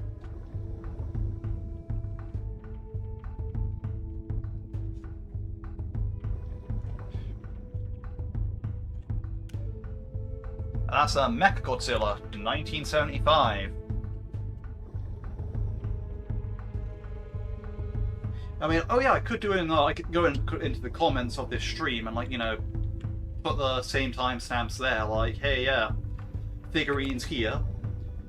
But yeah, I also want to, like, you know, I also want to make a video itself out of it. You know, I like to, well, I mean, I wouldn't say I like to farm, but like, I'd say it's wise for me to make as much Dave the Diver content as possible, especially in the guide format, because that gets like 1,000 times more views than everything else I do. So it's kind of like, yeah, so it's no competition there. It's like, you know, I'd have to be pretty foolish to not go like, right, it's something that people would definitely look up in Dave the Diver. I'm gonna avoid making a video on it. And it's like, well, yeah, that's not really the way to go about it. I'll probably write out, like, you know, the figurine timestamps in the stream as well, because why not? But at the same time, I'll also be making a video on the figurines themselves. Like, you know, perhaps I produce that, like, yeah, actually, yeah, because, like, my series that I'm, like, my actual my B-side playthrough that I'm doing, it's basically on hold until I get all this new content stuff out of the way, like, you know, this is going to be one of the things. It's like, this is like, for example, this is today's video. I put up a live stream announcement as today's video, and now I'm doing the live stream, so that's basically what today is. Then basically, like, yeah, I have the figurines that I can do. If there's a new weapon or anything, like, say if the figurines give me a reward of a new weapon, then there's the whole new weapon testing and, like, you know, what's that like when it's upgraded. You know, I'll cover the free dishes that get added, like, that got added, like, you know, I'll cover them and see, like, yeah, this is what the free dishes look like, and what they take, where they stand on, like, all that sort of stuff. That's going to be a thing. What else is there to do? Basically, anything I can think of that is a guide for, like, related to this Godzilla DLC, I'm going to be doing straight away, sort of thing. Like, you know, that's going to be like my main top priority. I will say this is not as popular as the Dredge DLC when it, like, that released, because well, maybe it's because I'm doing it earlier. That might be a thing. Because when I did my Dredge DLC stream, that was kind of late at night, and most of my audience is actually American, right? So, you know, at that time, they're gonna have, like, you know, they're more awake at that time because they're later. It's later on in the day for me. Like, you know, that's at night for me. But you know, whereas today it's not night. Okay, so here's one in the shipwreck interior. So that's 140, 30. Okay, I'm kind of getting hit by a sailfish here, so yeah. And that's Ibera. Nice.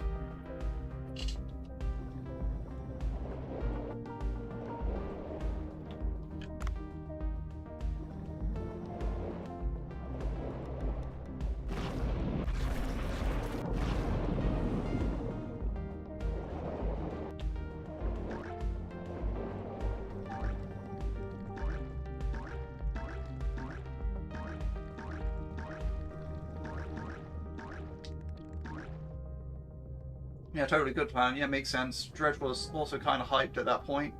Well, yeah, I mean, Dredge is just a really good game. Like, I mean, I played through it. The thing about Dredge is, I'm really wondering what happened to the Iron Haven DLC, or the Iron Rig DLC. I don't know what it's officially referred to as, but, like, at one point they were making this Iron Haven or Iron Rig DLC. Then they said, oh wait, nah, that DLC ended up being way bigger than we thought it was going to be. So we instead decided to develop the Icy DLC, the Pale Reach. They developed that instead. Like, so we're releasing the Pale Reach instead because Iron Haven is a much larger project than we thought.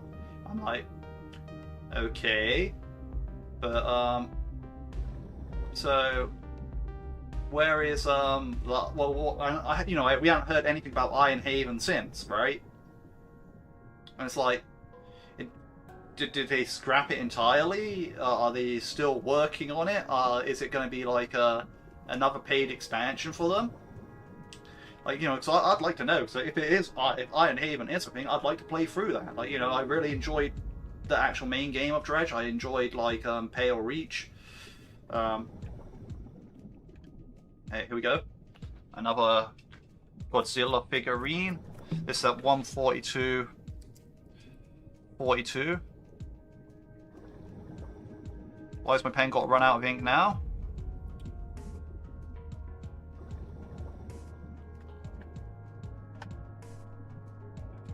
Right, we're up to 5. Mecha King Ghidorah. Mecha King Ghidorah here. Yes.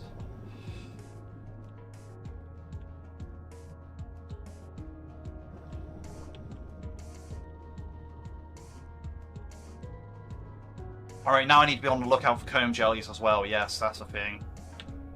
Because I need a lot of comb jellies. It's going to be like, yeah, stock in the base game, great game, kind of expensive. But not nearly grindable as Dave. Yeah, but the thing about it, right, is... Though, yeah, it's like, I mean, it's kind of expensive for, like, the amount of playtime you get into it, but... I will still say it's well worth it. So it's like, I'd hate for it to be like drawn out, you know, and overstay its welcome. Because the thing about it is, yeah, like you can't really grind it. Like, you know, you just capture the fish, and like, you know, there's also a DLC where like the supporters pack where you get like the Blackstone key.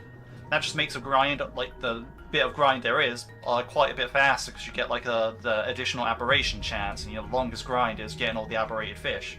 So. There's something to be said where it's like, oh yeah, it's also this limestone cave layout. So this is actually not the point. Point being is, so yeah, there is a lot of like, it's a short game for sure, but at the same time, like, you know, also the Dredge DLC was kind of the Pale Reach, you know, that took me like less than 3 hours to complete, so that, you know, that does not add on much time. So, you know, it is very expensive compared to like hours you put in, right? Like, but at the same time, it's like the entire experience is good. Like, it's entire, like, you know, it's all just great experience. It's none of the, yeah, I wish I weren't slogging through this sort of thing. Like, you know, sort of like everything's just like exactly, everything feels like it's set up right, you know. There's no downside, it's all just upside. And besides, I mean, yeah, even the free content they added, like they added collaborations at some point, like, you know, that was pretty cool. in the collaborations change up your boat paint if you can deliver them to like some guy who lives in Little Marrow. But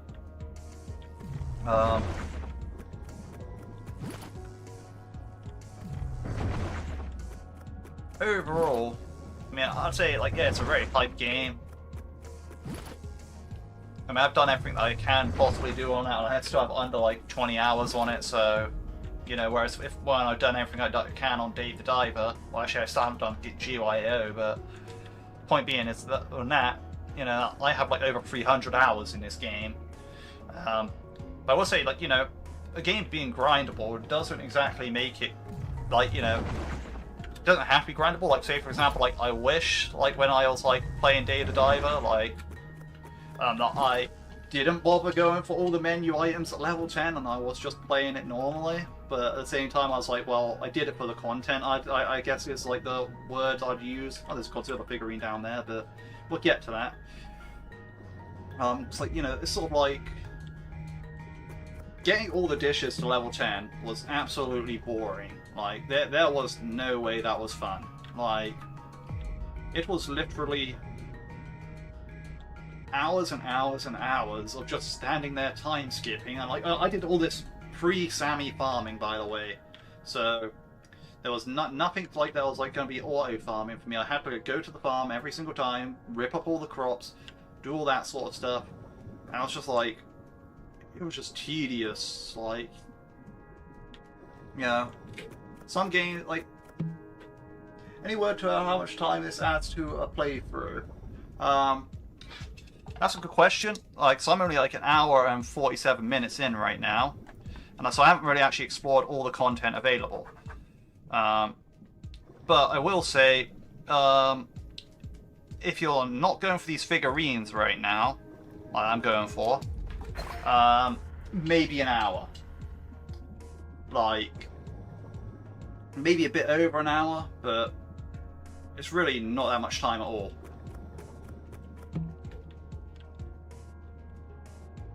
Because basically, I've already done. Thanks for the vids, by the way. This game is definitely something special. Yeah, I mean, I really enjoyed this game. Like, obviously, that's why I'm still playing it. Like, you know, I don't mind coming back to it. You know, I didn't mind doing a second playthrough. And obviously, yeah, because this game is just great fun. Yeah, it's like, you know, right now, as we've added time to the playthrough, yeah, it's like for what I've done so far, maybe an hour, but depends on if you really care for these Godzilla Kaiju collectibles that I'm collecting right now. Like, those might add more time, but they also...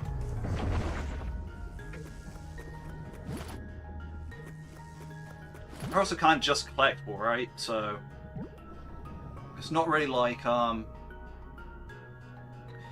anything overly special, like this collectible thing. Like this, like, depending on what the reward for the collectible is, maybe it changes some things.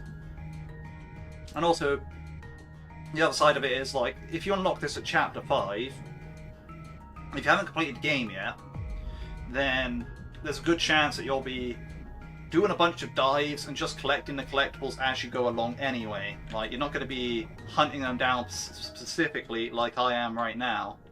Like, because right now I have, you know, this is my main save file where I have nothing else to do.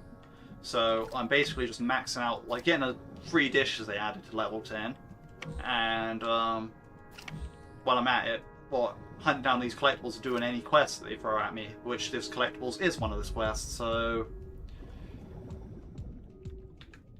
I guess you get a new item for the bar. Maybe. Maybe. We'll have to see. I will be finding out what this, like, what any reward for this quest is. Like, you know, if there is a reward, what it is it worth?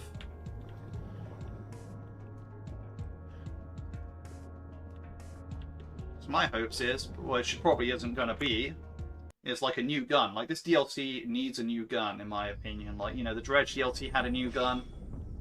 Why can't this have a new gun? But then again, maybe that's asking too much.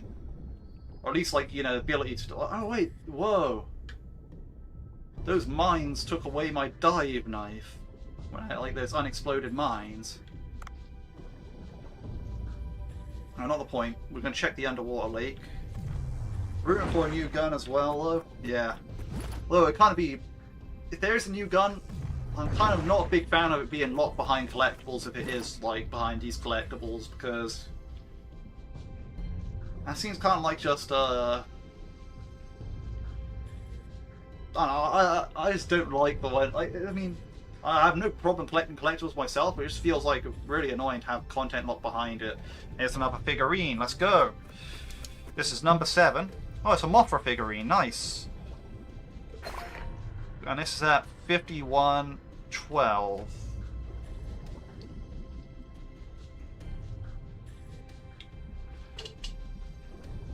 Alright, so there's probably not a figurine back here, but I should check anyway.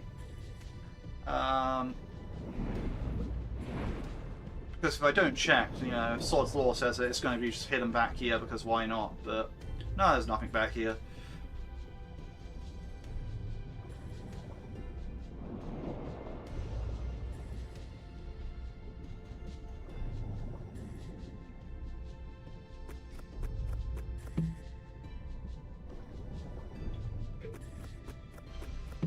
Also something worth checking out in this DLC is like actually probably, I mean, you've been watching since the beginning, so like, you know, when I went into Godzilla's lair, you know, that's a Sea People cave, like where you have to do like a main quest at some point. I wonder if that's going to stay as Godzilla's lair and an accessible area, or if it's going to be recollapsed somehow. Wait, no. I remember now, when we got down there, Abira re-shot down the door, so it collapsed again. So I reckon maybe nothing's changed, we can't go there again. I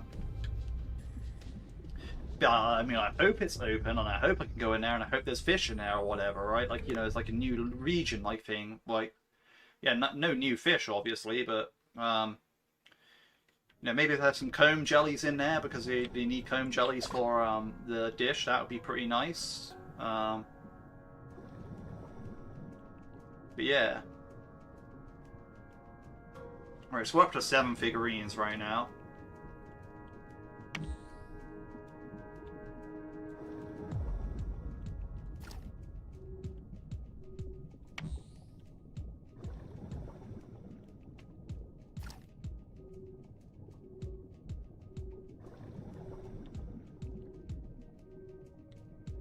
I could swim through that hole, but... You know, I'll check the shelf up here, though, because I want to check the shelf. Yep, okay, here we go. That would be cool, but yeah, probably closed again. Alright, so there's another figurine on the shelf. Little Godzilla. Nice, nice. Right, that's number 8. Yeah, so far it's took me less than half hour to pretty much get these figurines that I had, like, you know, right now. Like, you know, it's almost been 20 minutes since I've searched the figurines, so... This isn't as bad as I necessarily thought, but I reckon, yeah, they are definitely in different layouts at some point. Like, it's not going to be as convenient as finding them all in one dive. And, you know, I'm not sure how many of these were actually fixed spawn ones. So, say, for example, like, when I went into, like, you know, the sunken ship and got it there, the record chamber and got that there.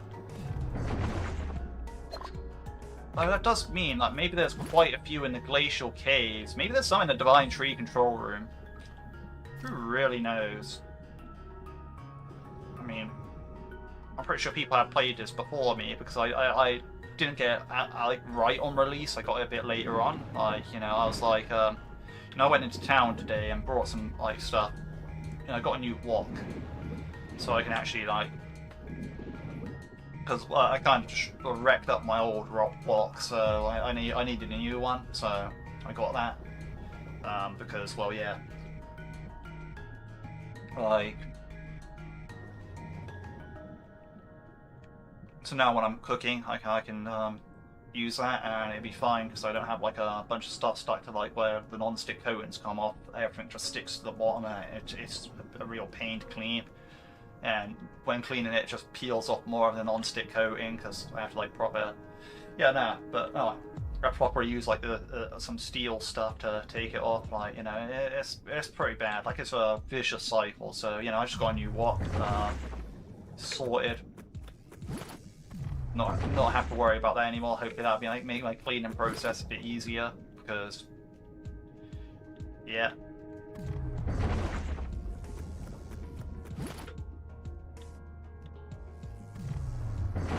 Seems like there's quite a lot of foam jellies over here.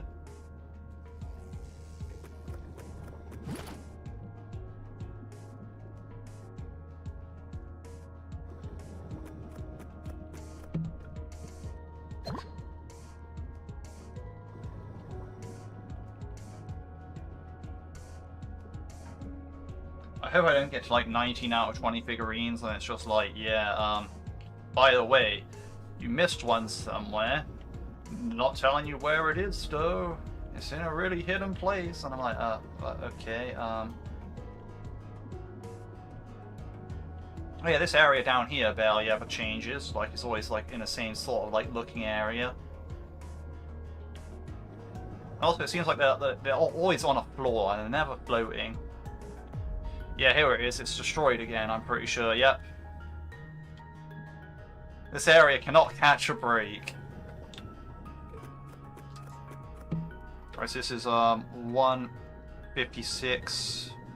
Actually, we'll just go 5700. Right, Godzilla 1995. Hey, that's the one that we that's the one that's actually in this thing.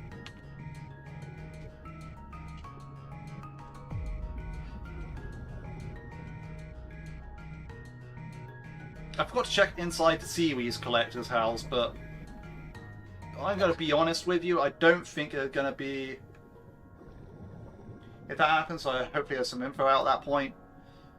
I mean, hopefully, but or how fast can someone really make this?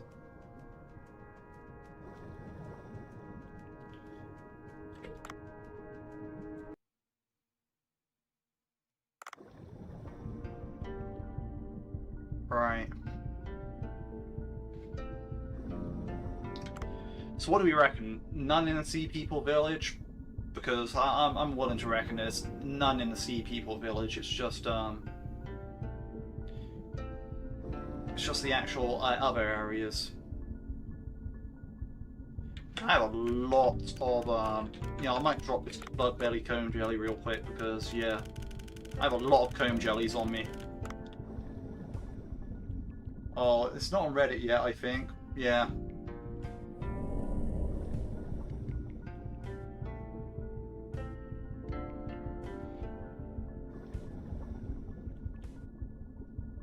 Alright, so next things next, we want to check Glacial Passage.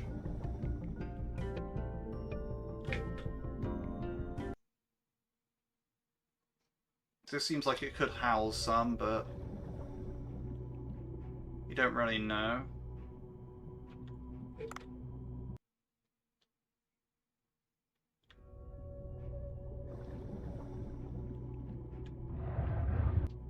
Could also just be a waste of time.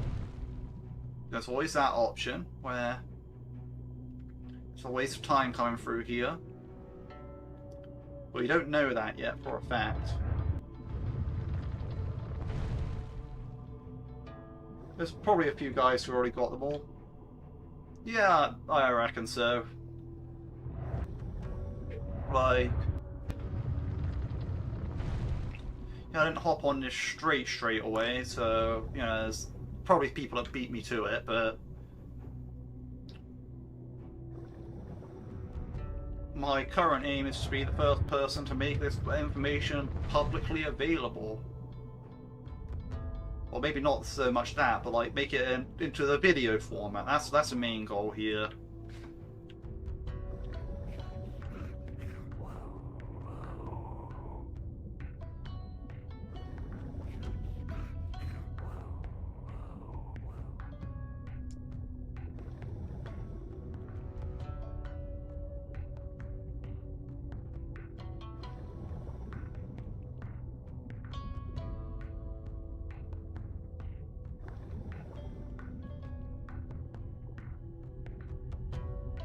Yeah, I think you got that one. Well, so long as I stick with it.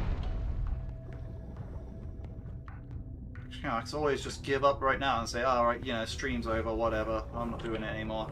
And like, never get round to it. But...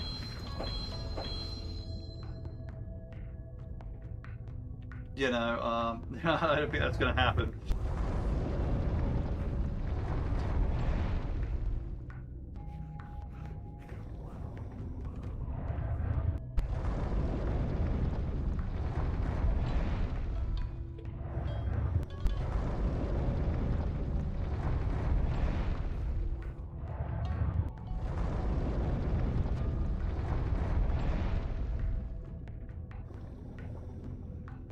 Alright, so there's nothing in this area over here so far.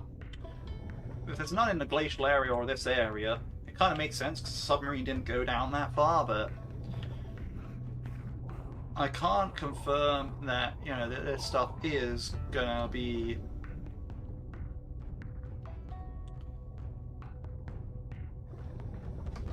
Also, fun fact, although it don't really help anyone, you can actually carry these up to these guys and see, like they get flashbanged, like, you know, they're you know, this thing makes you immune to them. I think that's pretty cool. But I can't confirm or deny that things are actually in the glacial area until I confirm it, basically myself. Like, until I have all 20, there's no way of knowing. Although if I don't find any during my entire dive down here, there's a pretty good chance that they're not here, but we'll have to see.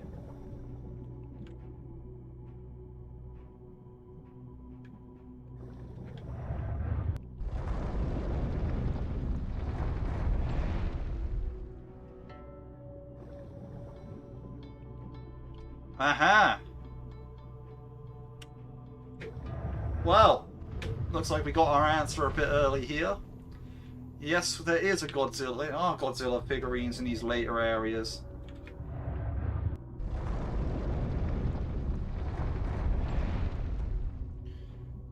Alright. Now, the annoying thing is we have to redo this puzzle because...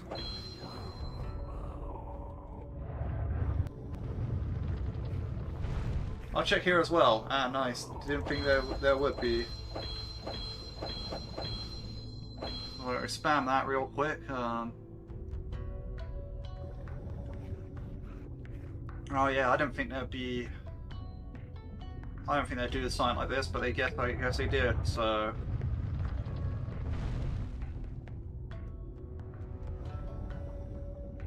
Right.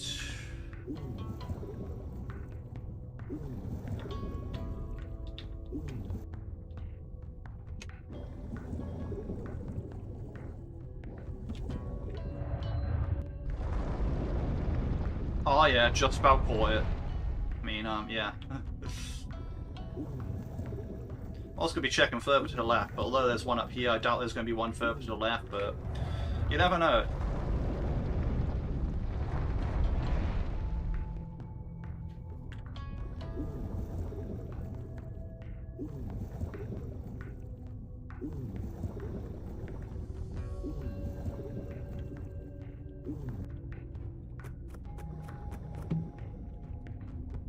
Alright, so this is 2:04:25, and this is number 10. Alright, so we're 10 out of 20 right now. Nice. We're getting it done.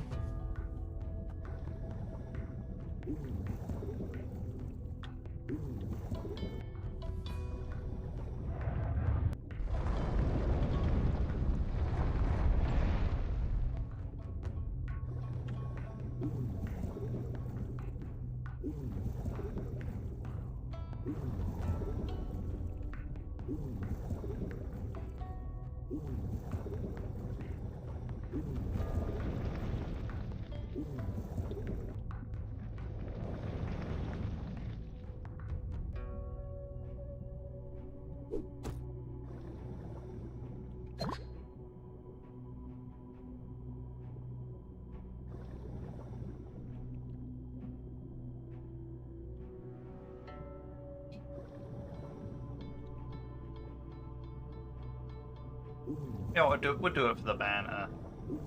We'll turn on the big laser.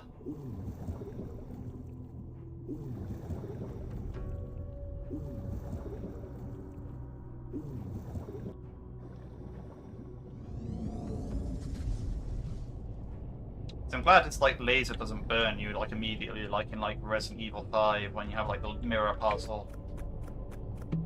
That's... Well, it is pretty funny that happening, but...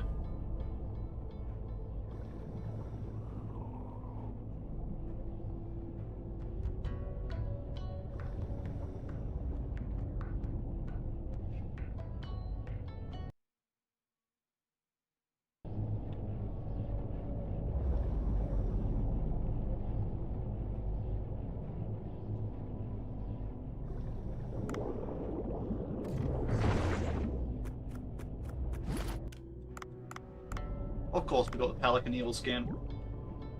I think that's a pretty common drop from it because there's only one Pelican Eel on the map, so you know when you're trying to make the steel net gun, you kind of want to get that fast. Anyway, we'll check down here because, well, yeah.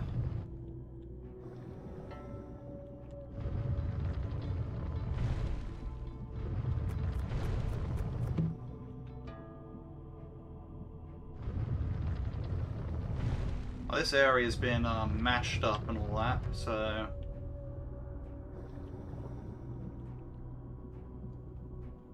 swimming through here is, you know, just kind of a normal thing. But it's also worth noting that you can only go through in this direction because of like stuff like this, where you can't move the handle from the other side.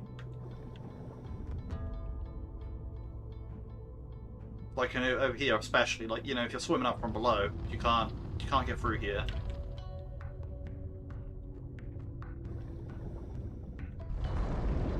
And there is a figurine.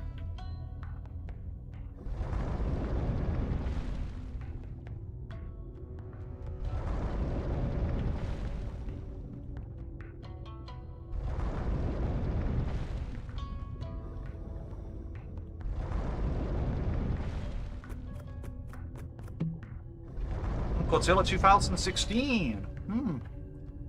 So this is 20810. That's 11.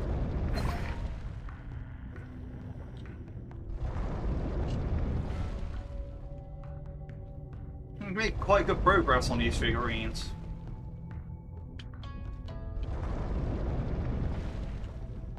Like, I don't think there'd be that many in this one dive.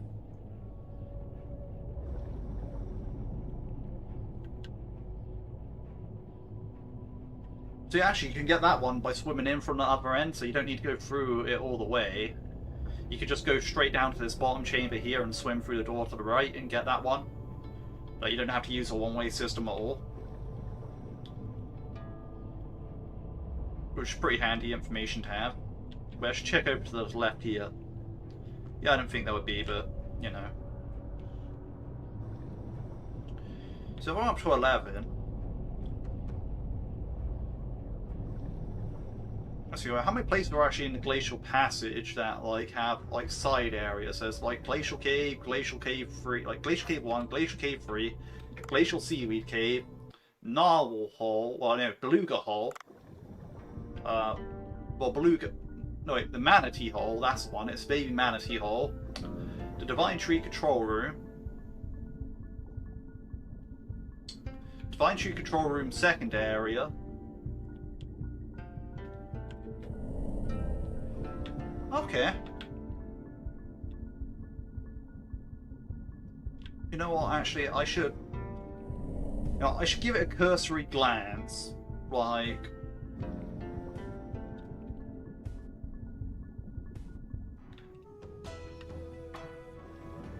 Well, fine, they are in the Sea People Village as well. Jeez. Seriously. I thought, you know, I'd give it a cursory glance because I reckon maybe there's a chance that they store some in the Sea People Village. I wouldn't, King Ghidorah, I wouldn't like it if they store some in the Sea People village, but you know, it turns out like they are. Right, so now I have to check every building in here. See, what it's looking like now is it might be possible to actually get them all in one dive. Right? Because... And it's not like about it being in specific layouts, it's about it being like in the areas, right? Where basically, say for example, like, you know, there's going to be one in the shallows regardless of what layout it's going to be, it's just in a different spot in each layout. Then, I think it's time to buy the ride. Never buy the beluga ride. Never buy the ride. Yeah, nah, like, okay,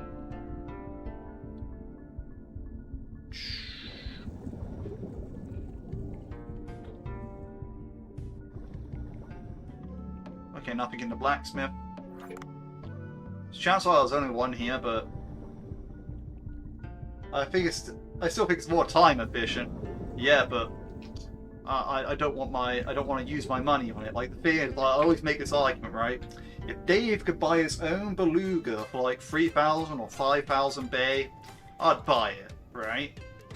But since he has to pay for the taxi every single time, despite the fact that he saved the village and they even built a statue in his honor, but he still has to pay for the taxi, to me that's BS.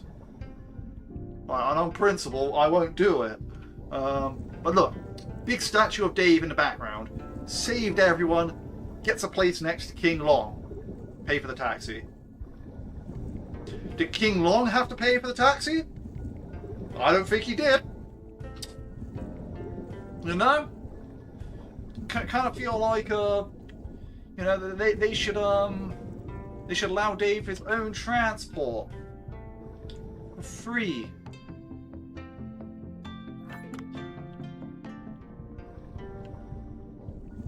Like, there is, like, you know... And besides, paying for the beluga taxi means that over time, if I pay for it every single time, I can't buy as many seeds. Like, yeah, I don't really need to buy as many seeds. Can't buy as many stuff from the Sea People Workshop. Although, yeah, again, I don't need to. It's the principle that matters to me here. You know, none of this other stuff. It's the principle. Right, glacial area. I checked inside every building. There was only one in Tenzin's house. So the first building I went in. Anyway, not the point. Alright,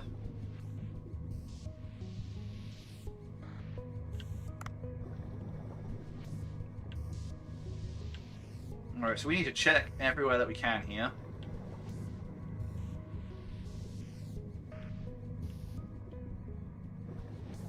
Alright, we'll start off with the left area, because the left area is my, kind of like the annoying one to traverse.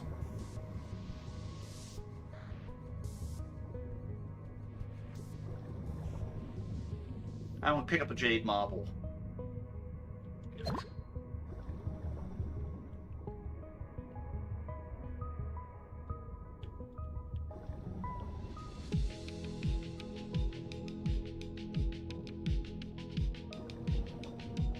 A Godzilla figurine over here next to this aquamarine.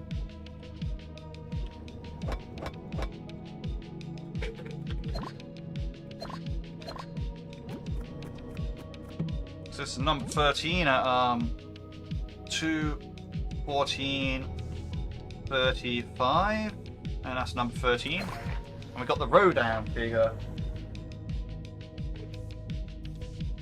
So I think maybe you can actually find them all in one dive.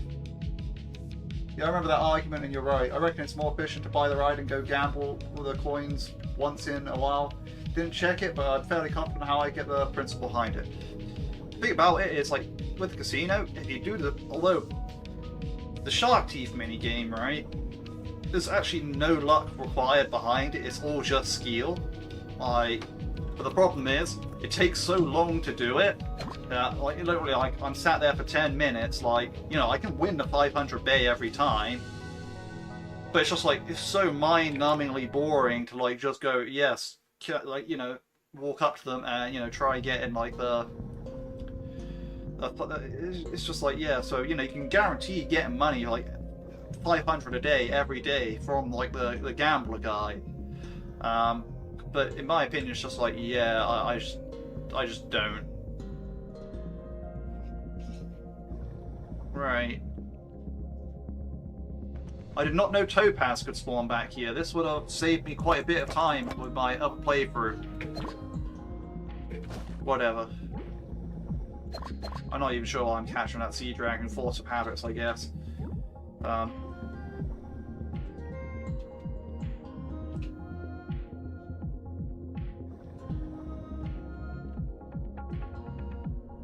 I swear, right? If I mine the ruby geode and a ruby sea dragon pops out, I'm gonna rage, right? I'm gonna go off the handle, right? I'm just saying that now, right? Because in my other playthrough, in B-side playthrough, I guess, I'm trying to get to like the secret boss at the end, right? Like, well, not trying to, but I will get to the secret boss at the end. That's what I'm hoping to do, right?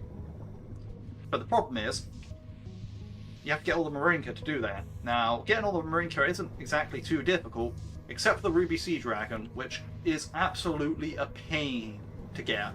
Like, rubies don't spawn every time. And even if the rubies do spawn, you're not gonna get like the Ruby Sea Dragon most of the time. Like, most of the time it's like I reckon it's like a 5% chance or something stupid like that for it to actually show up, right? So, basically, on this other playthrough, I'm basically trying to get the Ruby Sea Dragon so I can like have it in my Marinka, right? That's all I want, right? And I'm having the worst luck in a sense of it's not even like out of the last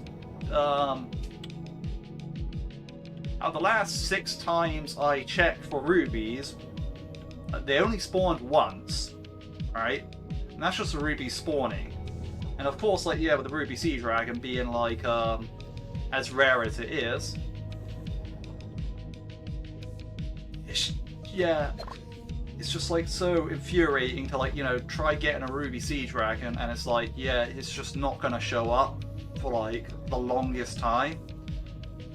Like, and you need it to fight the final boss. Well, not the final boss, but the secret boss, right? So it's like, it's kind of so yeah, if I see one now in this playthrough where I don't need it because I already have one, I'm gonna be furious. I mean, I won't seem furious because well, I mean, maybe I will, but I won't be as livid as like you. I don't know. You'll see if it happens. If it doesn't happen, which the grand likelihood is it won't happen because Ruby Sea Dragons are ultra rare.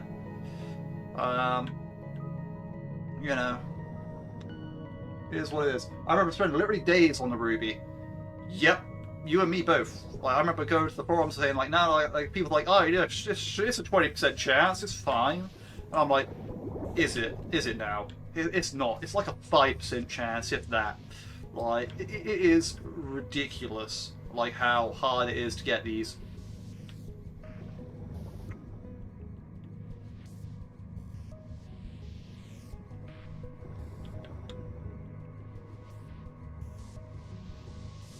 Like, in my opinion, they need to do something about the Ruby Sea Dragon. Whether, like, they put like a ruby spawn in the Divine Tree control room area sometime, or so a second set of rubies can spawn, or if they like increase the drop rate of the Ruby Sea Dragon. I don't really care. Like, they just need to do something to really help out about that. If it's to help me out, I think that was different layouts on ruby spawns. I'm not sure if I actually made a video on that. But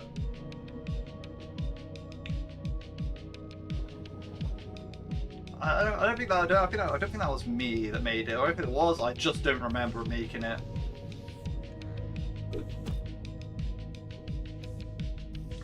Well, one thing I learned recently in my main playthrough though, or my B-side playthrough though, if you see black coral up here, yeah, you might as well turn around because there's no ruby spawned on the map.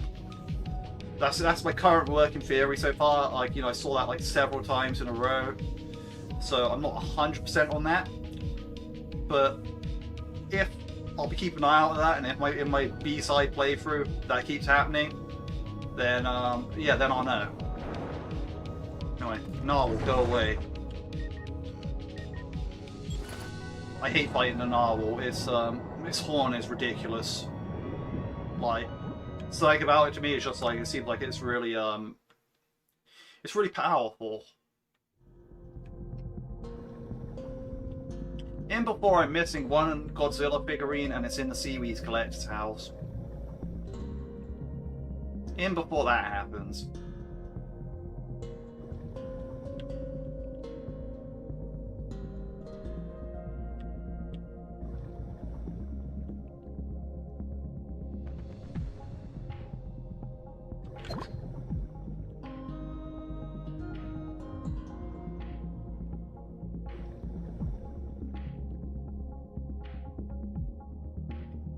Okay, here's another Godzilla figurine. Here we go. This is number 14.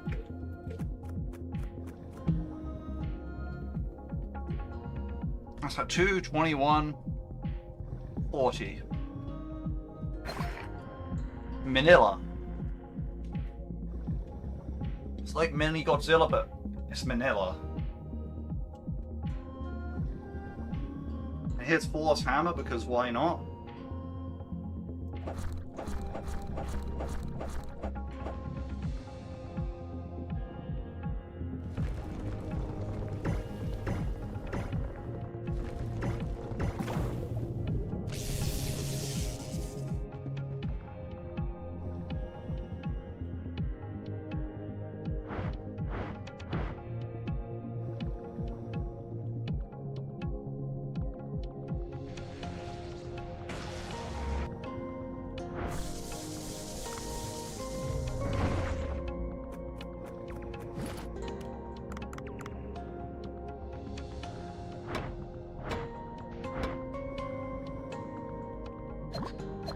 Yeah, I don't know why I'm mining this topaz. I really shouldn't be.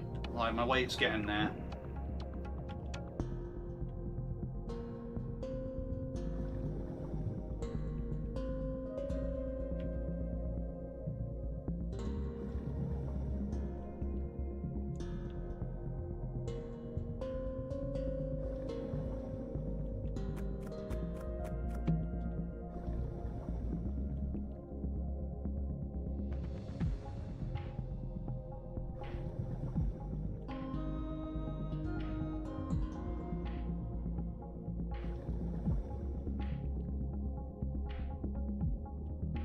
This place used to be beautiful for bay farming. Like, you know, you'd swim through here, you'd pick up like 2 jade plates and 4 jade marbles, and it'd be fine. Like, and it literally happened every single time. But the devs clocked on and they nerfed it by, you know, removed a bunch of the jade spawn. Well, they didn't remove it, but they made it so like the jade spawn far less frequently. So now you kind of just like don't get as much jade stuff going through here. This used to be like a wonderful place to farm like jade like items and get bay from it. Absolutely amazing place. Top tier. But then they decided, nah, we want people playing Shark Teeth because that's really boring, and that's also guaranteed bay, but they have to spend their time, like, you know, in a really boring mini game where they already know the results but have to sit there for 10 minutes anyway, doing like counting out teeth. It's like, thanks. I wanted to do that. You know, I definitely wanted to do that, not you know, just actually swimming around doing a diving part of the game. Anyway, not the point, not the point. There actually might be a figurine somewhere in here, interestingly enough. Like, there could be one at the end of the cave, but there also could be one, like, partway through, I reckon. We'll go upwards and see what's up here, but there could also have been one downwards. Okay, I'm kind of crashing into a bunch of stuff, but yeah. Jade marble. So maybe I checked the downwards route, but also, actually no, maybe I'm wrong. I don't reckon there would be, because that would involve you have to stop and unbox a box, but unboxing the box would be difficult one. Ah, no.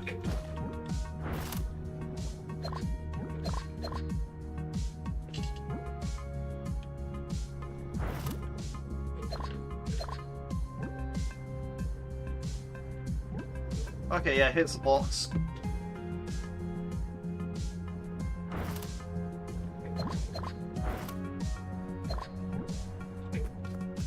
Right, so this is number 15 at 226.02.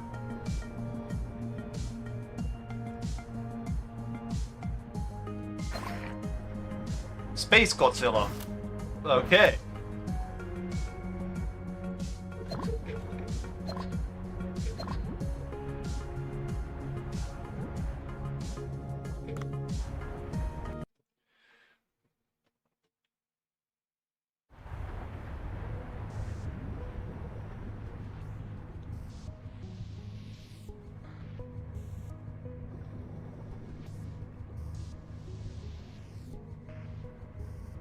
Alright, so we'll check to the bottom of this first, then we'll go into there.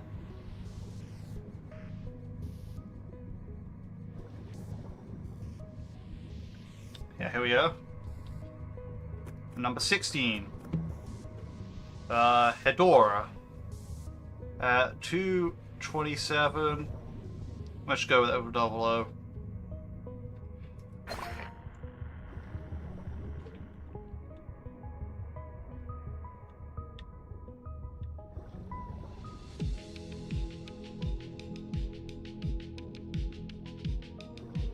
So yeah, maybe what I predicted at the start about not being able to find more than one dive, have to go through multiple layouts, nah, I'm completely wrong there.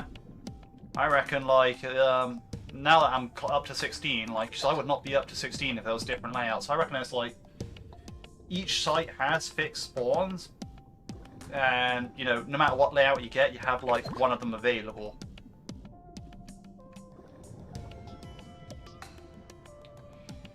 That makes sense.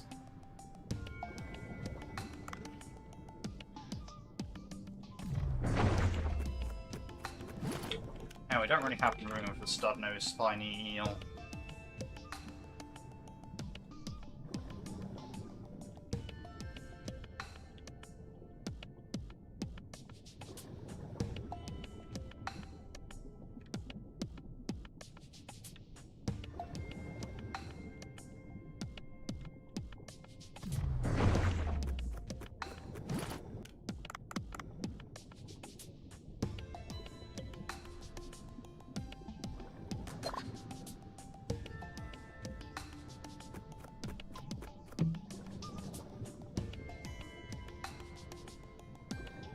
So maybe these collectibles are actually easier than I thought initially.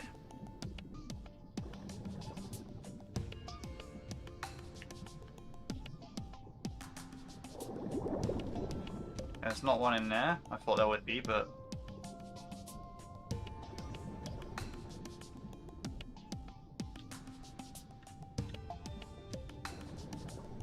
Yeah, I thought there would be one in Glacial Cave 3, but I guess I'm wrong.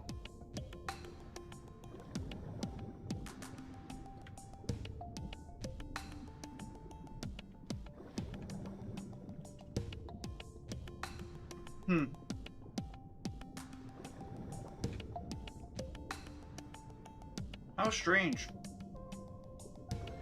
I thought there would be some in here, but...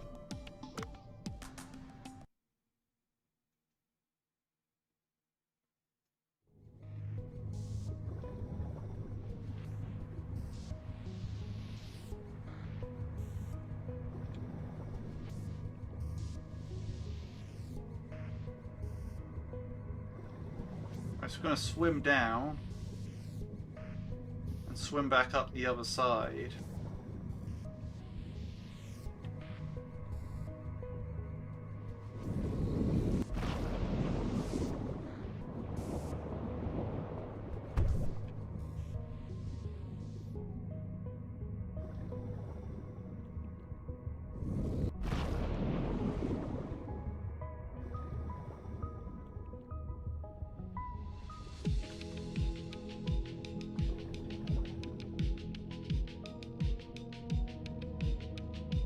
But mine this just because.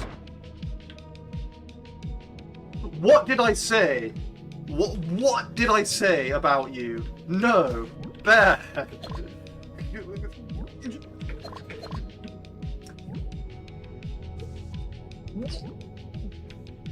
Why here of all times? Like, why are you spawning?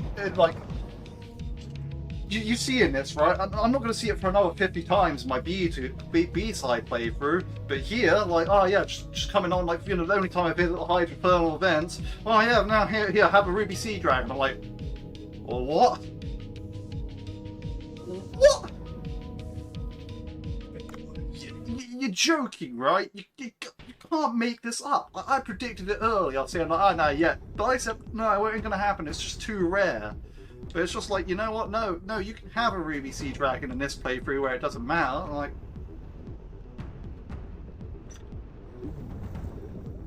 I have no words. Honestly.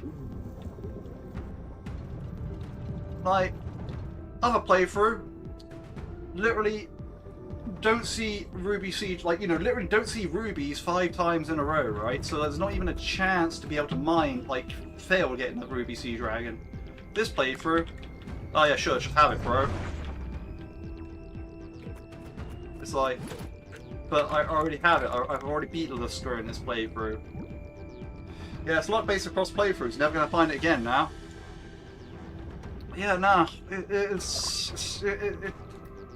I spent all my luck on finding it in here, apparently.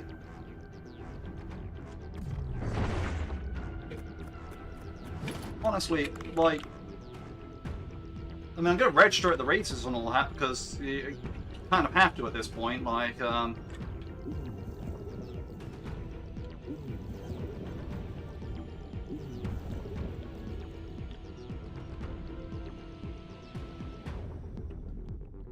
honestly,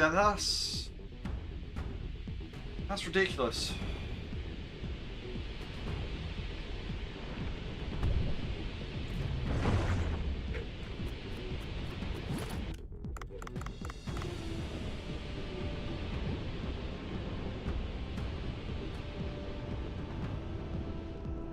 Right, so there's nothing down that way. Guarantee there's one down to the left here. Oh, I know why I didn't check. Right, there's 2 places I didn't check, and I reckon there might be some in both of them. Then as for the third one, I have no clue.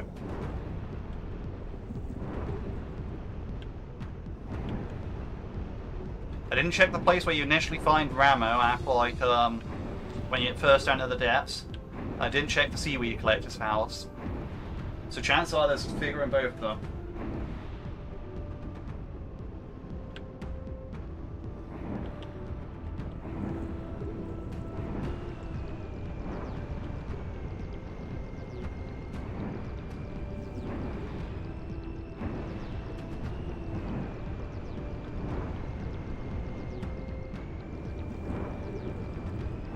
This stuff is very dangerous. Seen a campus down here. Fine, we'll send you away.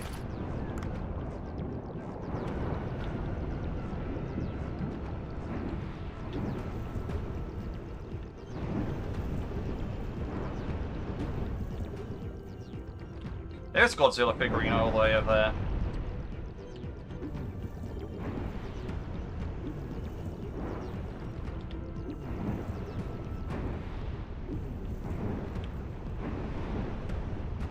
Well, it's rapid fire on that one.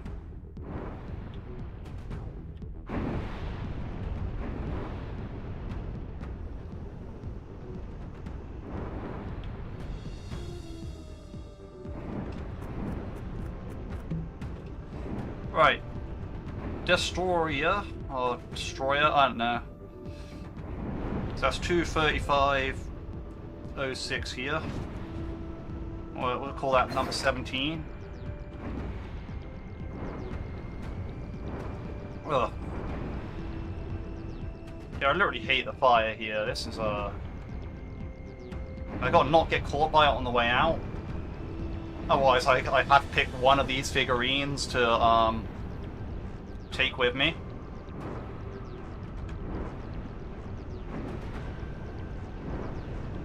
Which could just be real. Actually, I'm assuming it is, but again, I could just keep more books of quest progression and all that. And it's not the first time that would happen, but the point being is, I'd rather have no risk. You know?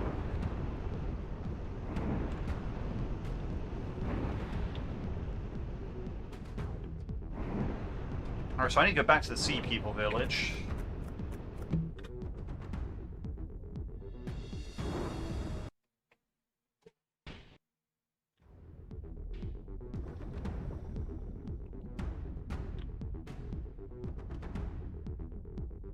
Like, then swim out, go to the Seaweed Collector's house. There where you first meet Ramo. Where else could possibly have this last figurine? I swear I scoured every other inch of this map.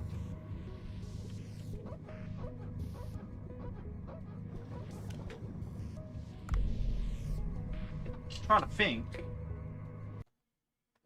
There's no side areas in the shallows. I mean, maybe it is Octopus Hole and I couldn't find Octopus Hole.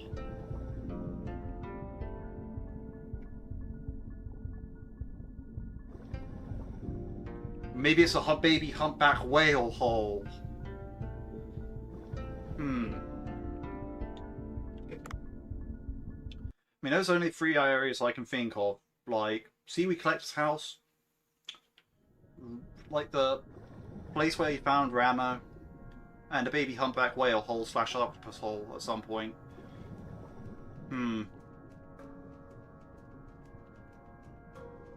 There's only 4 places I haven't checked. If you can think of any others, let me know in chat, but I think those are the only 4 that I haven't seen, or haven't been to, because I forgot about.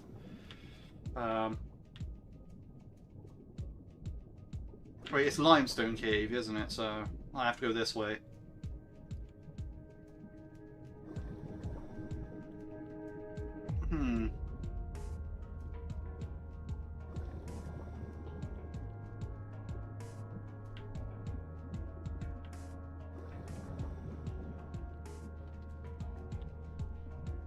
I swam around everywhere else, I'm pretty sure.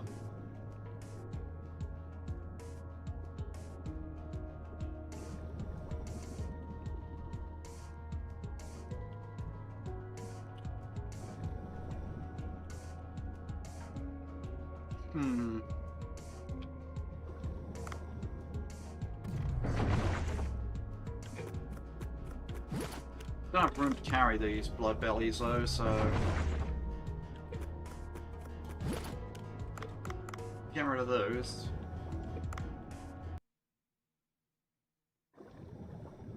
Are you holding out on me? He's holding out on me! I knew it!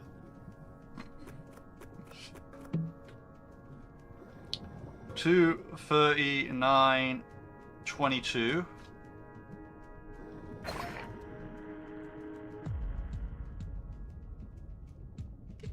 I saved you from the ice cave, and this is how you repay me? You're gonna steal these figurines?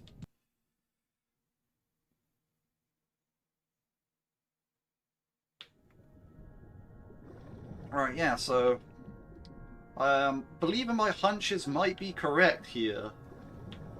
I don't remember well enough. Only other thing I can think of is night, even though it wouldn't make much sense. Yeah, at this point, I think we can rule out night, but if I come back up with 19 out of 20, yeah, I guess I can go down at night and see what's what, but to me at this point, it seems like it isn't layout dependent at all. It's just like all 20 are on the map. Like, there's a bunch of it, and you just have to go to a bunch of these different areas. Like, you know, because I got one in the Sea People Record Air Chamber, I got one like I got one in loads of places, really. Like, you know, there's one in Tenzin's house, there was one in that guy's house. You know, I've been in all the village, Sea People village houses. You know, some in the Glacial Passage. Like, I reckon this is just like a kind of like...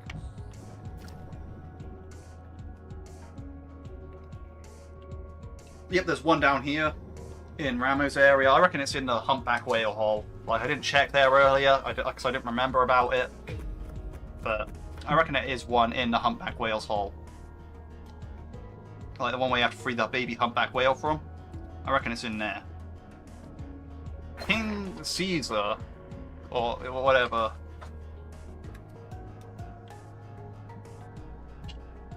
So now I'm on 19 out of 20. Yeah, I reckon it's somewhere in the medium depths. There is somewhere where I can go for the baby humpback whale. I don't really know where it would be, considering there's a limestone cave. So that's kind of got me all mixed up there.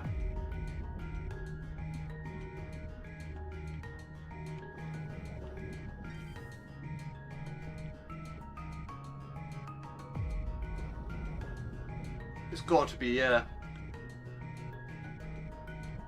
Could also be Octopus Hole. I don't know what the difference between those are, but...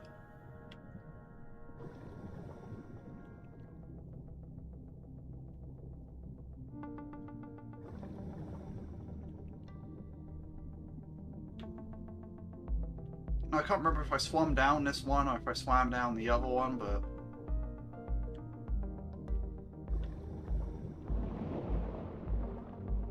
So I'm pretty sure the hole is... Actually, the octopus hole could be on either side, so... I also haven't seen it ever spawn since, like, the time where you can actually go in there. So... It really should be the baby humpback whale's hole, where you have to fish that out of, but... I really need to find where that actually is. Because nothing's ever straightforward.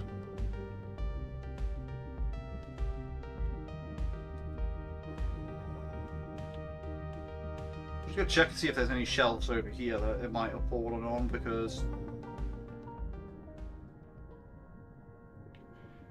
No. We'll clear down here.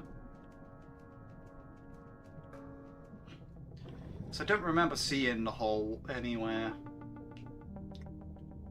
It might just be because I'm blind, but it also could be because it doesn't spawn in limestone cave layouts.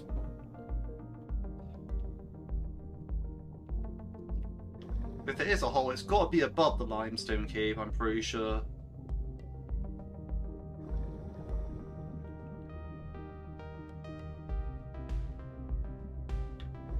Because you wouldn't swim through the limestone cave to...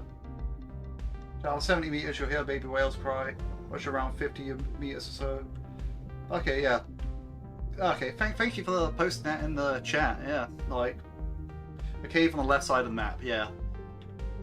So I know it's on the left, but like, because I know that sometimes when you have like quests, it actually does change the layout to like a set layout.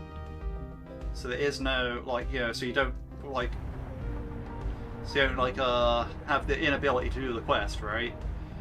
So, in theory, it should be somewhere over here. But, like...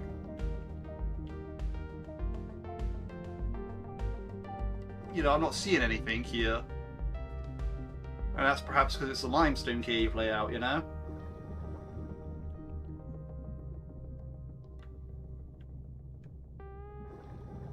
So there was like...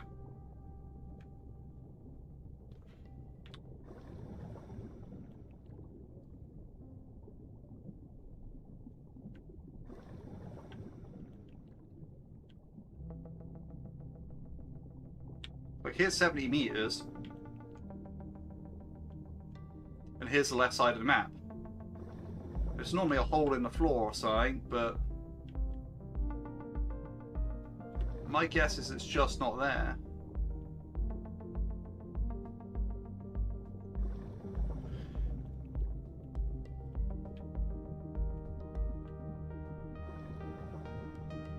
Max, I swear I've been in it afterwards, but I wouldn't really know. Been over here earlier, but I'll swim back over here just in case.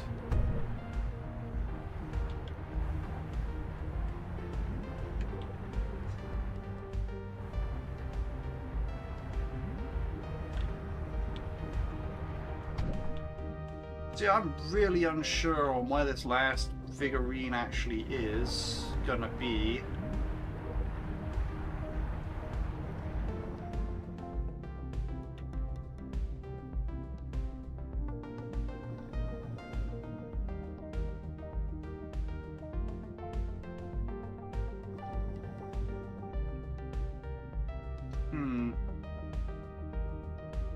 Upper left part of the ice area? Yeah, I did. But I swam through that first, like, when I got there. I was like, the first thing I did when I got there was go through to the glacial areas. Like the little wiggly bit that you have to go through to, like, get to the glacier cave too. But yeah, I've been through there.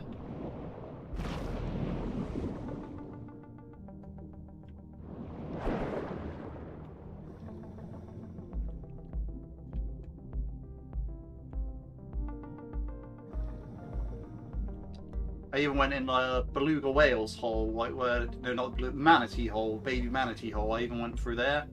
Just wasn't in there either.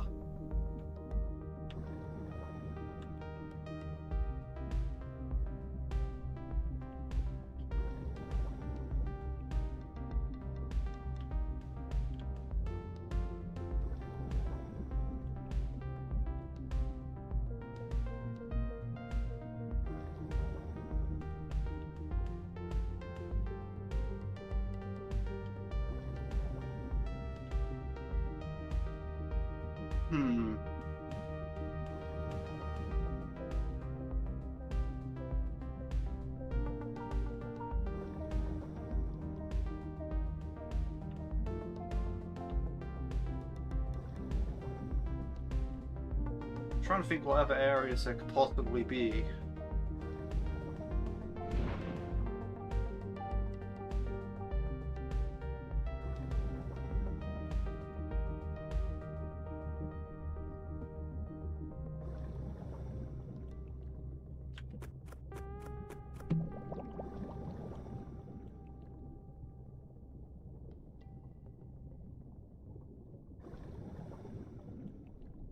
I literally can't think of any.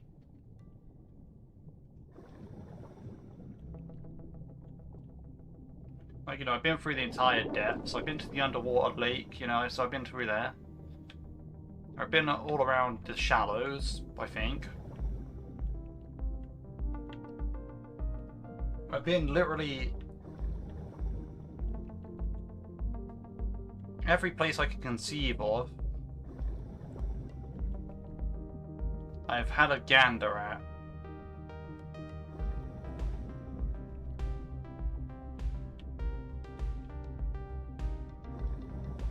Except for unless for some reason there's a hole on this wall down here, which I doubt. And I have absolutely no clue. But yeah, there's no octopus hole or anything like that. It only spawns when you have the quest. You know, I've been through that middle bit there. I've done everything, I think.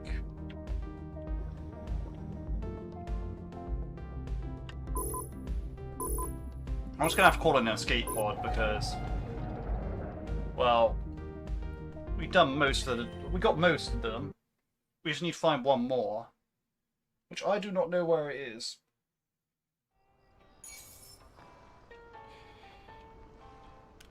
Yeah, we'll keep them in inventory, why not? I was hoping to actually not have to get up and use the loo throughout the entire stream, but it just turned out like, yeah, I was drinking a carbonated, like, fizzy drink, so, you know, that doesn't help. And, yeah, the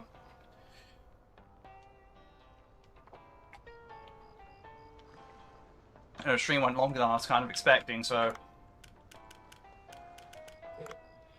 Right, so here we are. We have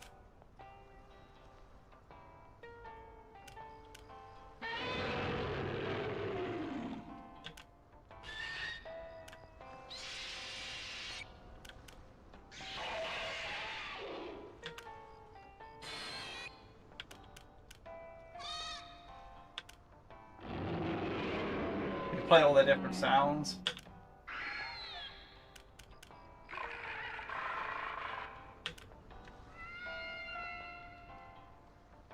Hmm.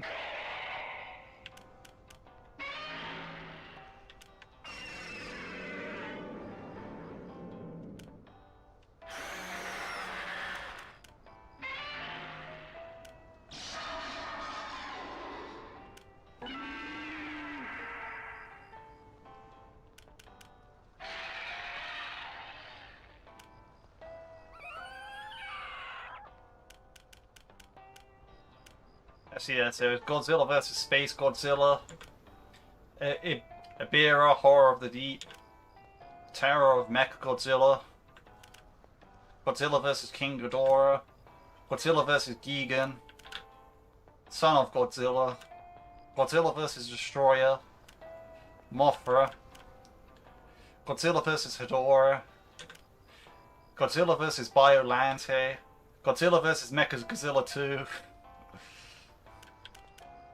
Shin Godzilla, Godzilla vs. Space Godzilla again, Godzilla vs. Destroyer again, Invasion of Astro Monster, Godzilla vs. King Ghidorah.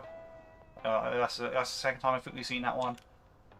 Godzilla Final Wars, Godzilla vs. Mechagodzilla again, and Godzilla vs. Space Godzilla again. Right, so we still need whatever this one is. And it tells you the depth that they're found at, like, as well. That's an interesting one. No, that's the height of the creature. Shin Godzilla walks in stream.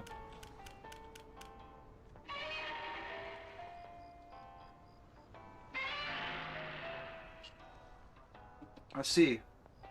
A reimagined story of Godzilla origin, where the marine organism lives deep within the sea when rapid mutation and growth under the influence of radioactive waste. The body shape and size continue to change, adapting to accommodate its radical development process. Hello. So yeah, I'm still missing one of these. Now, I should do a night dive, but also it's lobster party. But then again, I don't really care about the money, so let's check around at night. Well, what's the new update? What's new in the update? Well, you got the Godzilla quest, where you have to like drive a submarine and whatnot. So you have like a couple of I love Shin Godzilla so much. I've never seen any Godzilla films, but yeah, now like okay, like it does seem like a really cool like franchise to actually be looking at, and like yeah, that one seems like one of the more modern ones. So I reckon it probably is pretty cool.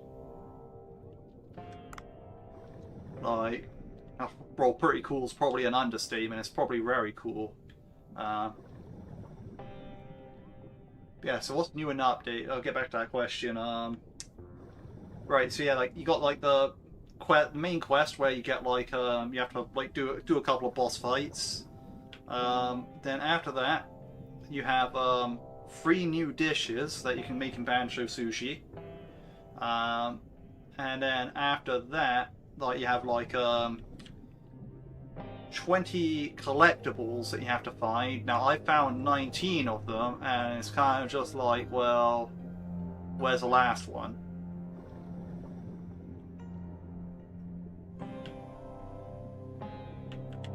Like, you know, there's 20 collectibles, and you get like the Kaiju Codex, which is what I was just in. You know, I was playing those Godzilla sounds and all that, because yes, Godzilla sounds.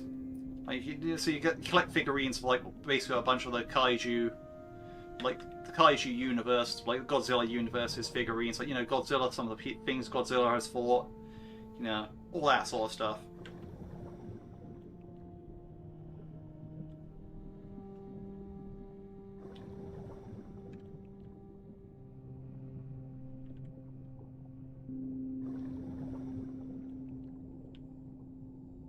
Right now I'm struggling to find a 20th figurine.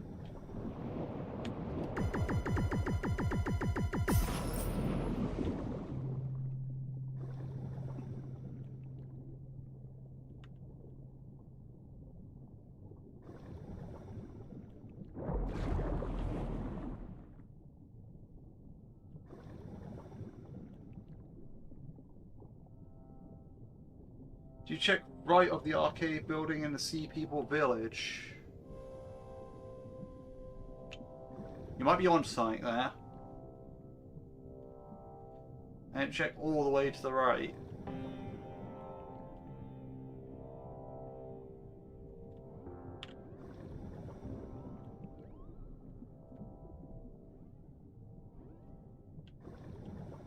How big are the kaijus in this game? I'd say they're rather big, like very big. I mean, I think it's hard to get a good estimation on their scale in the game, but like there's a big kaiju fight in it. Like at one point, like so. You know, I'd say they're pretty huge from like the fight that I seen in like at that point, like. But I'm not so sure how like big a beer is supposed to be compared to the submarine. Like, you know, how big the submarine's supposed to be, but at the same time, like, again, I suppose the submarine's bigger when you're on the boat than it is when you're underwater with it, so perhaps like that's skewing my perception of scale there. Then, like, when he's fighting Godzilla, he seems pretty big as well, so. There's the last one Reddit delivered, promised 45 minutes ago as promised. Okay.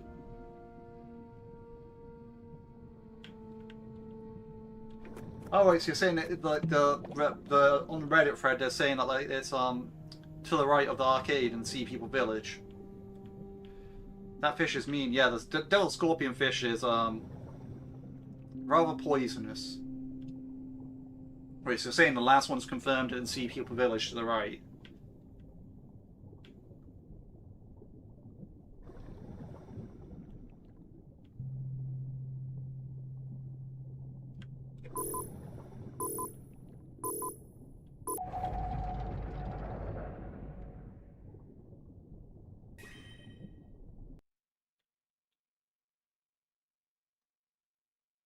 I'm just gonna assume that is the case, but yeah, right, we want to keep all those in inventory, so we actually want to turn them in.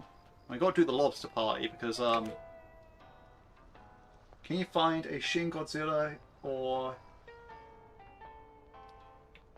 here's only one?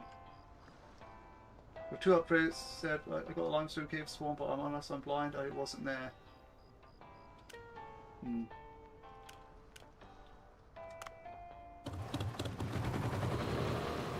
I see. Now the only like the only actual kaijus that you see, like, is like the Ibira here. You get like you have to like see that, and you see this Godzilla from the 1995 movie. Like you don't have like the Shin Godzilla in this DLC.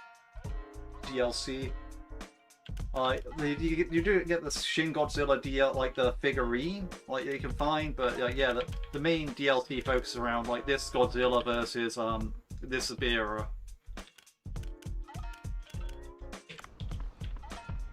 Anyway.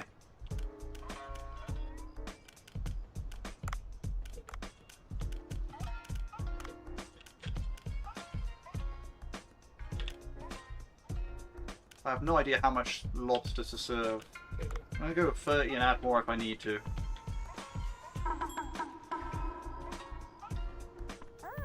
Yeah, the new dispatching icon, that's also pretty new.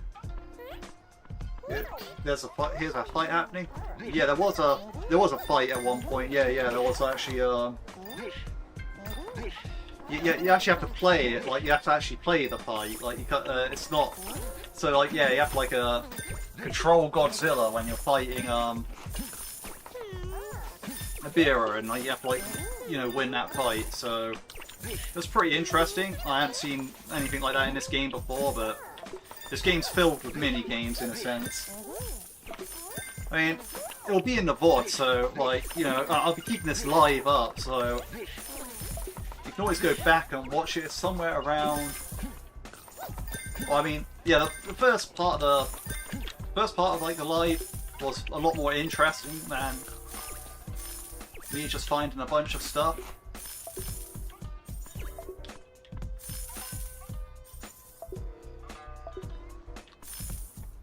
Like I'm mainly just now I'm just trying to clear up the quests because, well,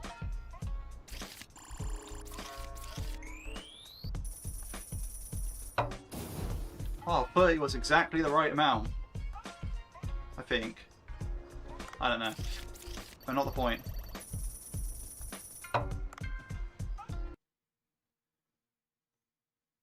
Yeah, I will be keeping this the whole stream up. Like, you know, I don't remove my streams or anything like that. So, you know, they're staying up.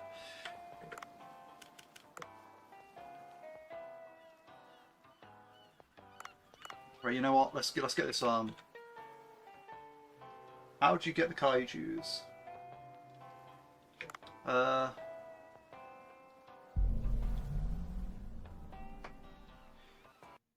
Like the figurines show up in the box. Like you have to like collect like these figurine boxes to get these kaiju figurines, and you just have to find them around the map. Whereas like the actual kaijus themselves, like the Godzilla and the Ebirah, they show up like after chapter 5 in the story. And basically at that point, that's the main quest. It's like sort of like where you have to find Godzilla's hideout. You know, and just like basically like do a few like side quests there, and you know it ends up with that, and you get like these Godzilla. Or you get like, oh yeah, here's a figurine box.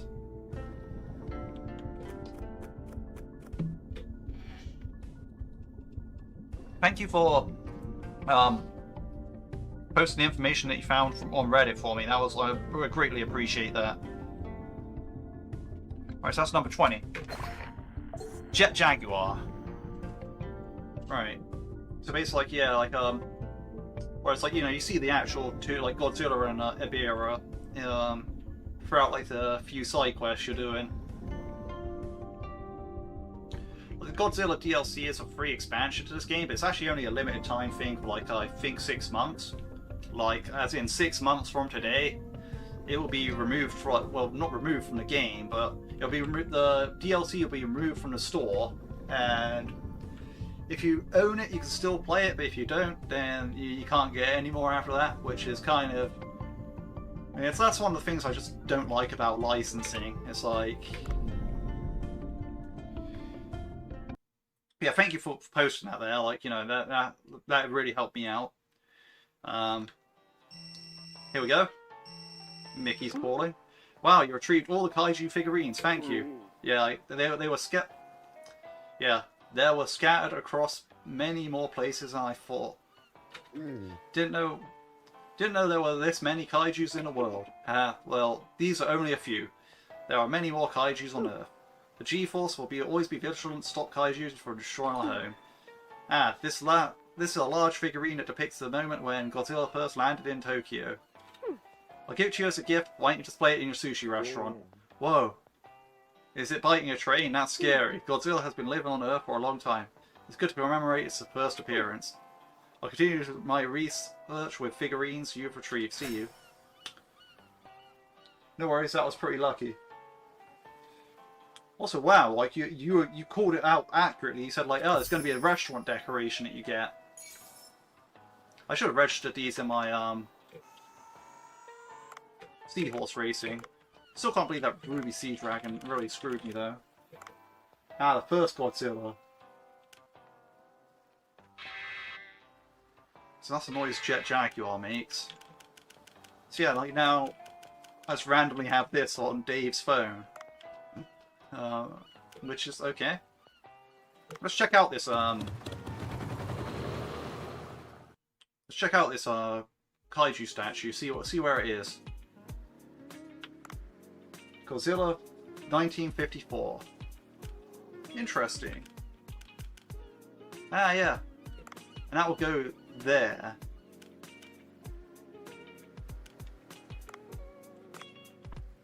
Or apply it for now. Yeah, so this is a Godzilla statue. Obviously, it's a miniature statue because, yes, but they toy trained for scale. But yeah, no, right, well, oh yeah, because I also was working on getting those recipes, weren't I? So I'm gonna have to look at them. All right.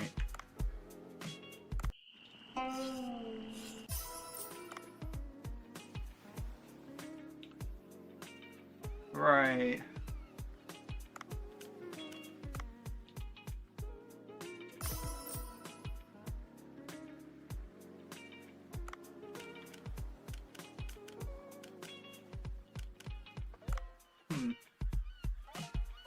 So I reckon we probably... No, we don't have enough California spiny lobsters. Oh no. That's pretty bad, if that's the case. Right, where's the California spiny lobster located? 50 to 130 meters daytime.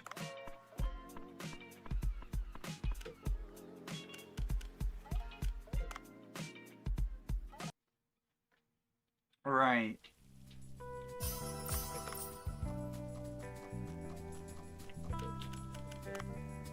Upgrading these dishes is going to be a bit of a problem.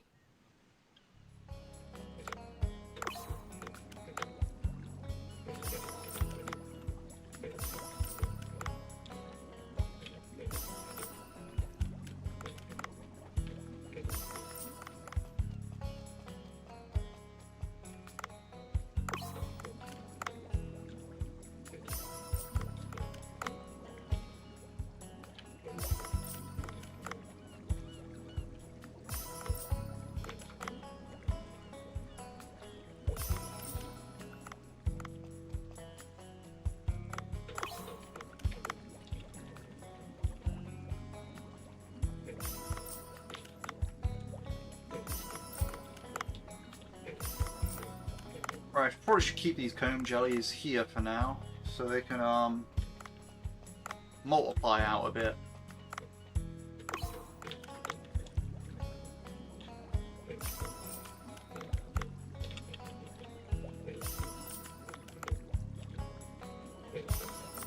In fact, as such, I'm probably going to reduce the red-green numbers down a bit.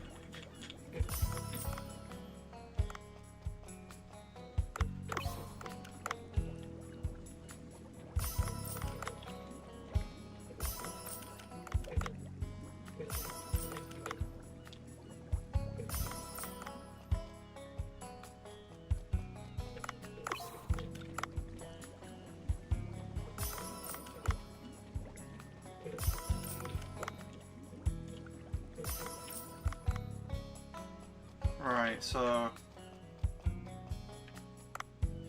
Yeah, I only have tropical rock lobsters in here. I'm probably going to need to reduce down some numbers, but...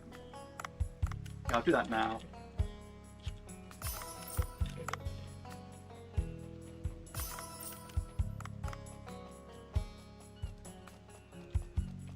Right.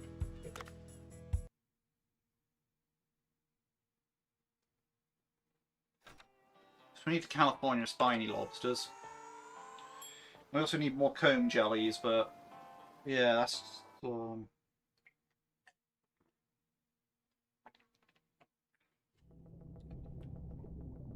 this is going to be quite something.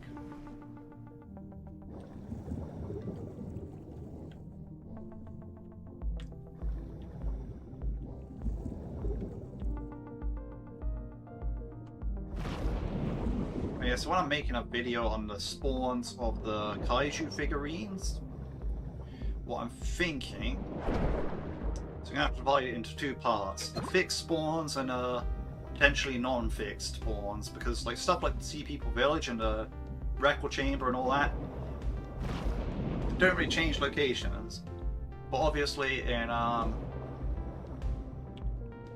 with the stuff like I found on the map, like one in the shallows, one in like the depths, or you know, all that stuff, they obviously do shuffle around quite a bit.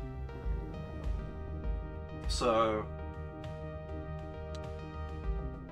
I'm not going to be able to show all locations, but I will be able to like show the locations I've experienced. If that makes sense.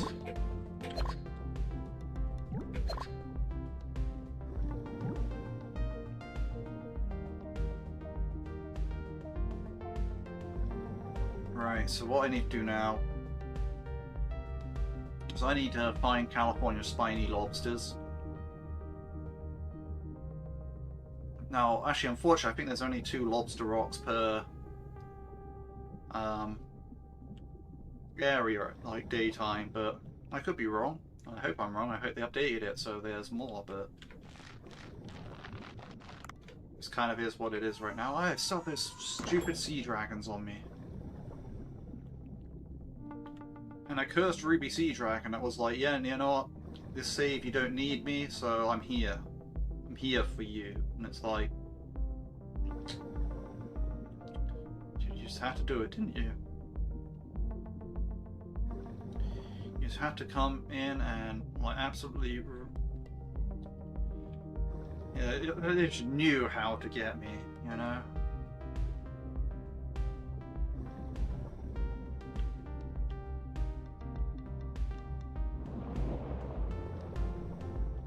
Like this will annoy him. Let's do this, and it's like you could have just not.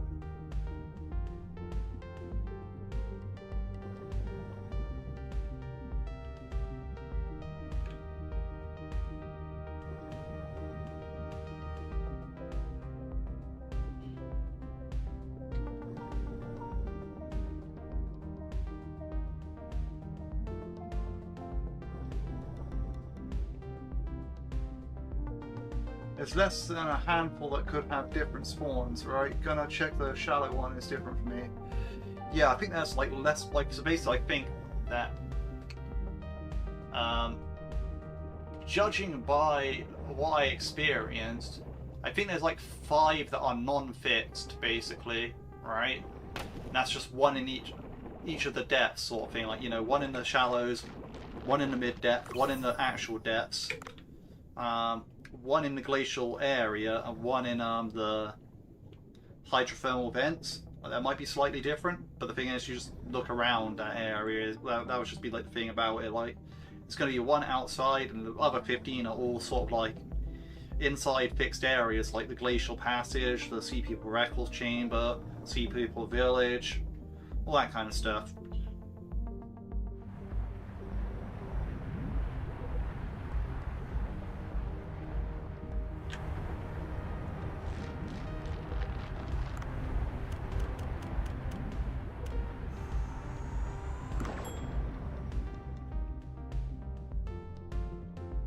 So like,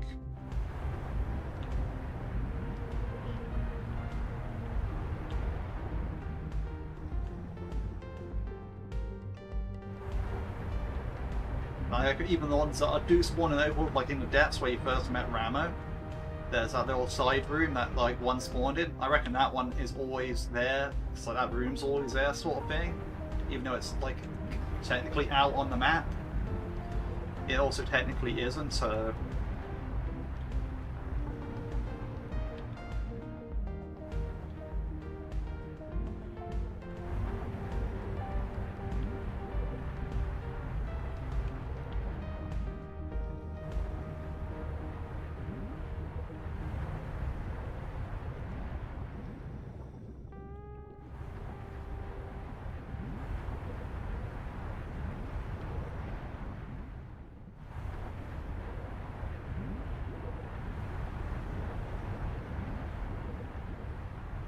So I reckon like 3/4 of them are fixed spawns, like 1/4 of them is like just search around different areas.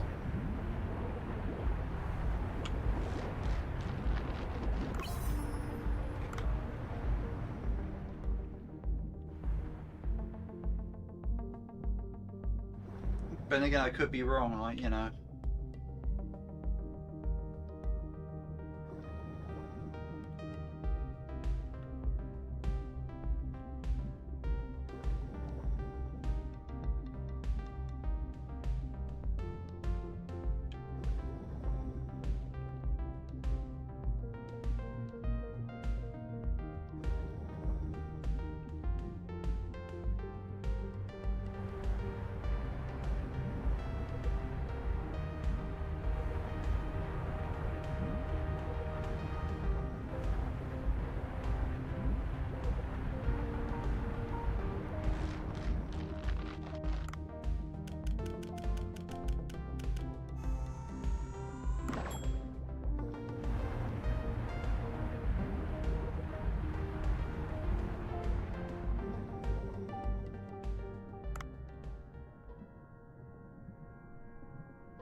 Right, time to get more comb jellies.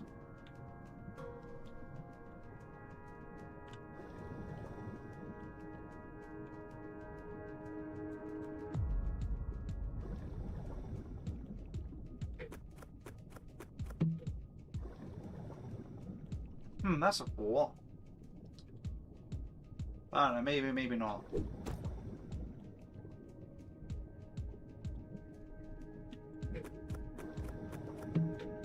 Wonder how the jellyfish dish will stack up to it.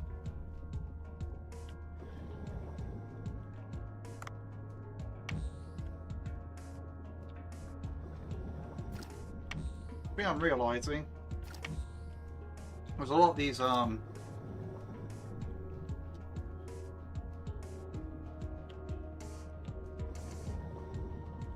lot of these the 3 new dishes they have like pretty decent party coverage.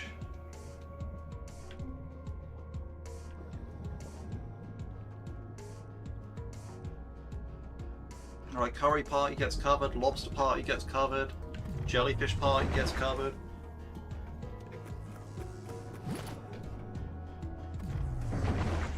As well as something else to one of them that was also like it was a double coverage.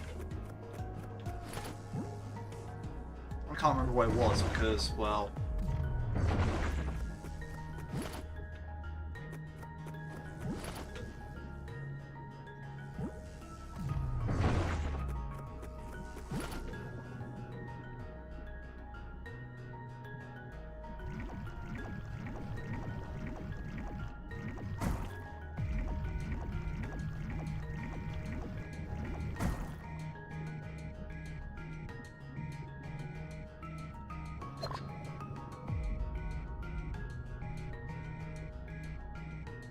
overall my prediction now is I don't think these new dishes will be the best of anything because, well, sort of like this is DLC is only on like available for 6 months. Then you know putting like the best in slot dish in it would be kind of a mistake.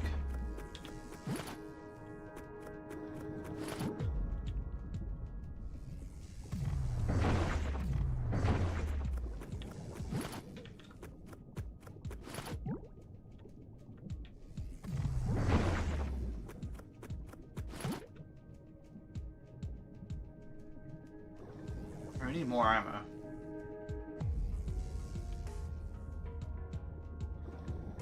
Because you wouldn't have you wouldn't want to have your best in slot being a limited time item.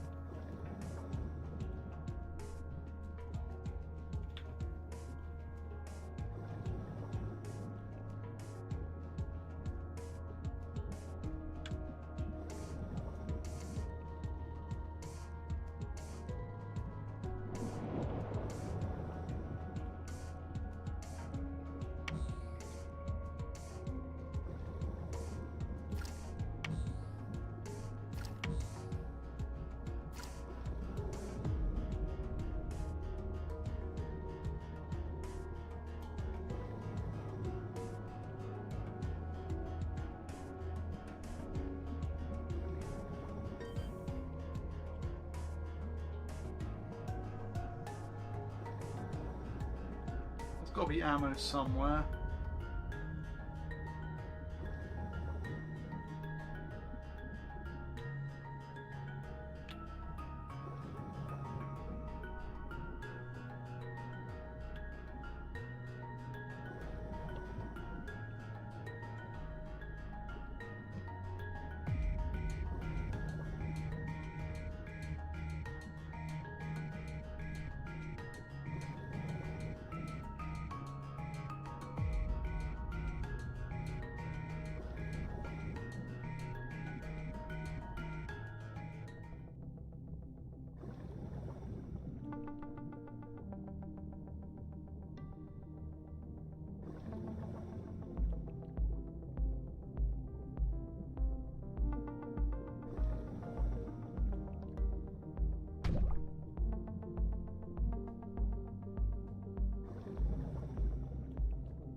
Finding ammo is incredibly annoying sometimes.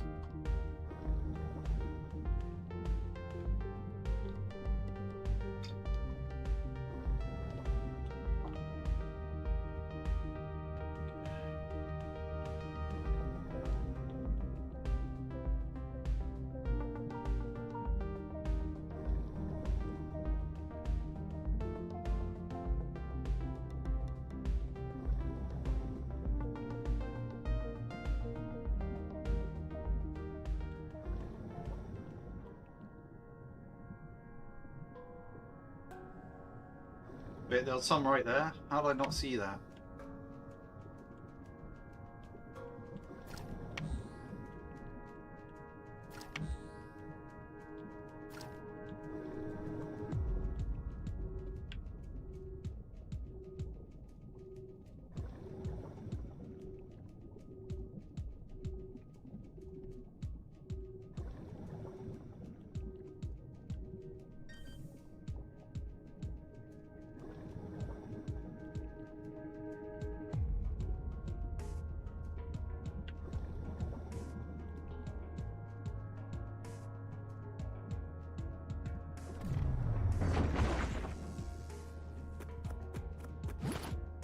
It's another comb jelly. It's a ridiculous amount of comb jellies that this dish needs. Like, it needs 5 comb jelly meat for its actual serving, so to upgrade it, it's going to be like something stupid like 250 needed in its final stage. Like, upgrading dishes to level 10 is very, very long.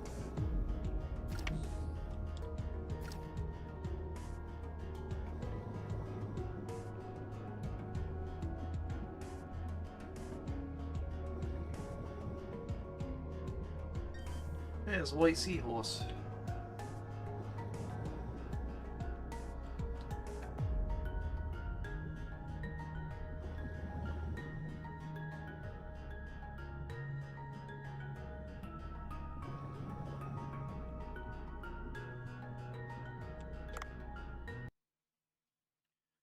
What I do find interesting, you can't get all those kaiju figures in one dive. I think it's kind of nice. I definitely will be doing that my B-sides playthrough.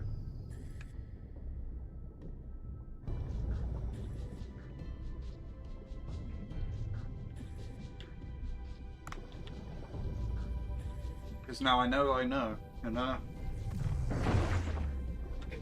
Also, plus I know where most of them are now, so... Well, I know where all of them are, technically, but...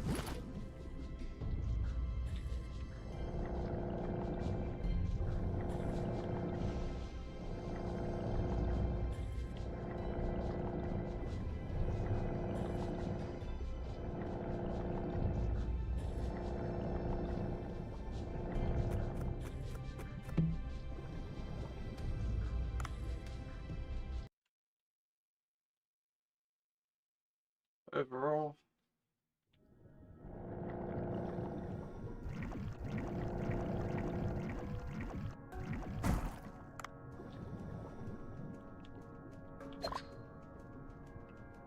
it's going well.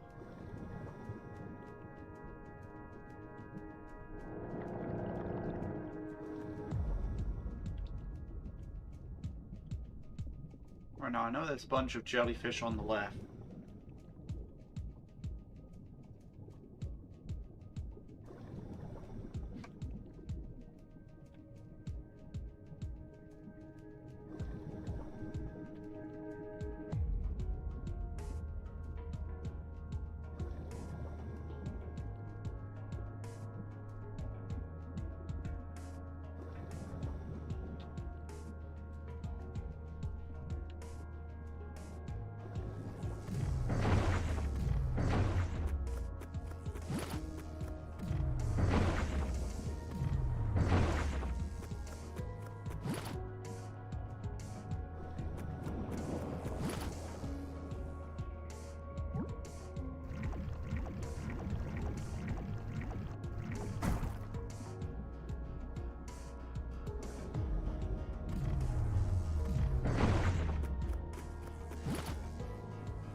Let's go get that ammo real quick.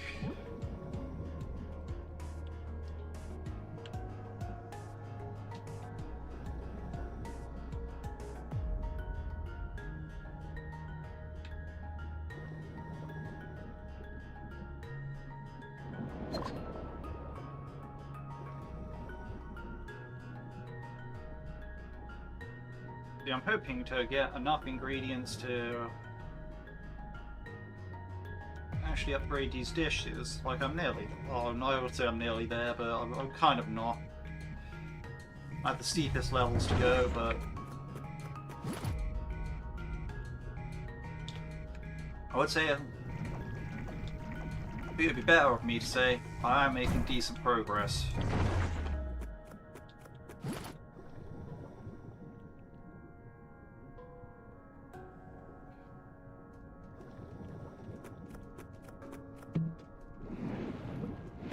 Oh, of course, that guy always gets me.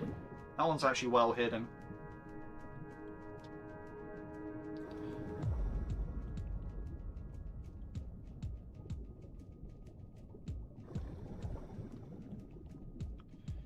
Let's see.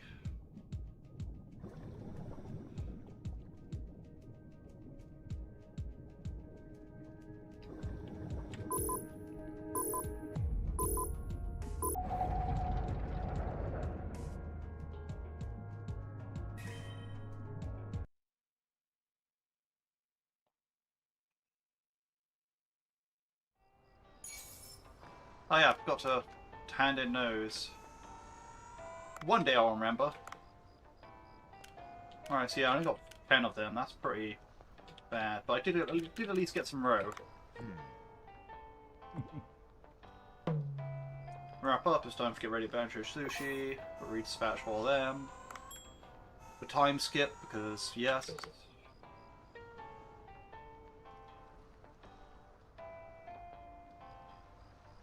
Let's see what we get. Let's see what we get.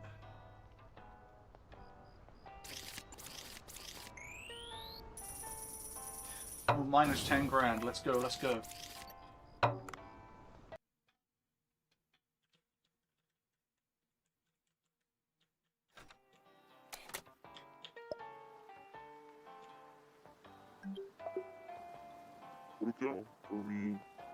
Cool, so it's the mail for the next party, cucumber party, okay, cool.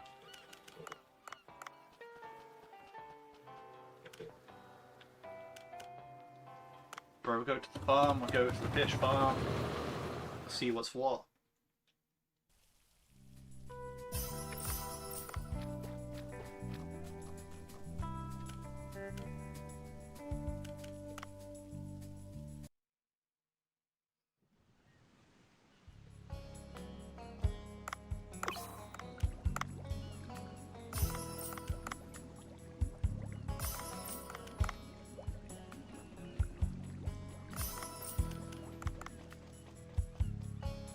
Let's see.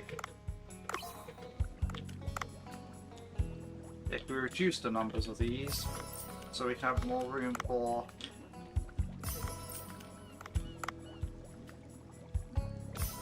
California spiny lobsters to grow.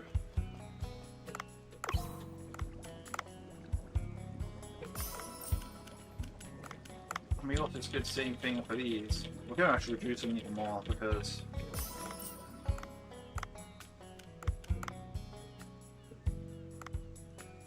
how much would it be if I sent more to the kitchen? 75, that's kind of not enough. So I'll keep them all in there for now.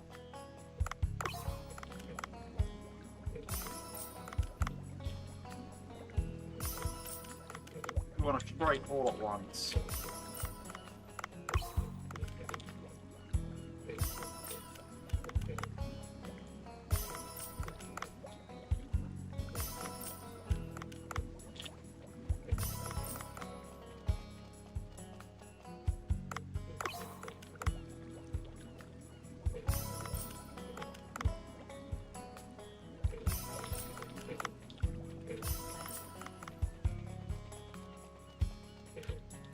As you can see, I send my fish to my farm with lightning speed and precision. That's not where I wanted to go. I want to go to the sushi. Right.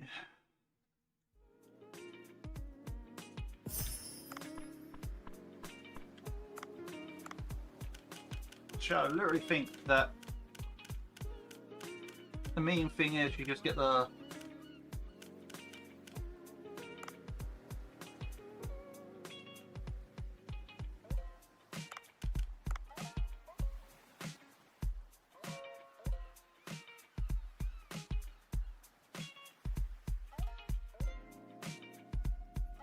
Alright, so that's going to take 51, then it's like 76, and 115.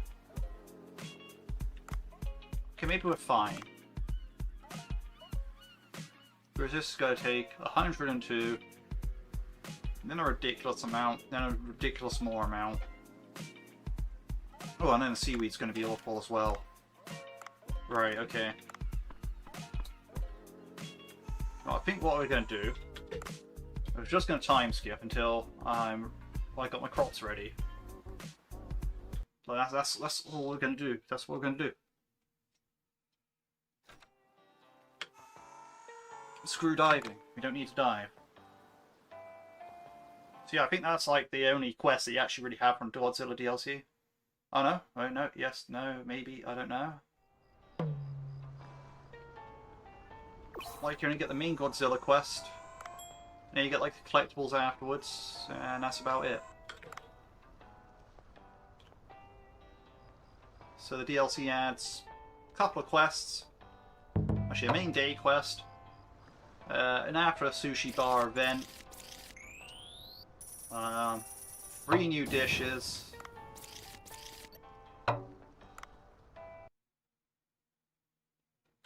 And a new decoration piece.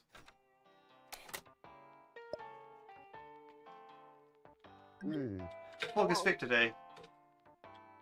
Oh yeah, I suppose we should do that.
It's kind of just very long.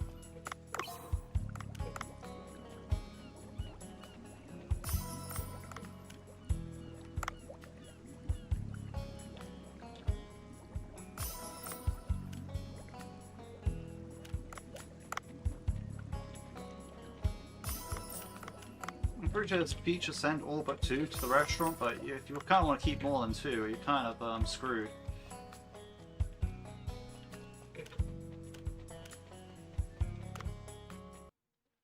Like, crops have grown come harvest. Let's go.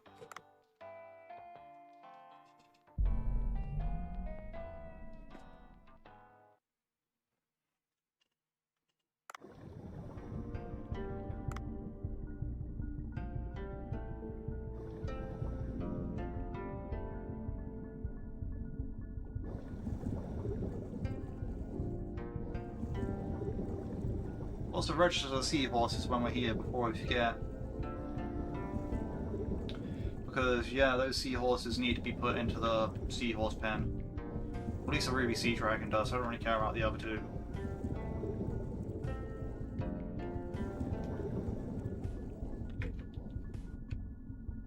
Not that I need racehorses anyway, like, I mean, I'm champion.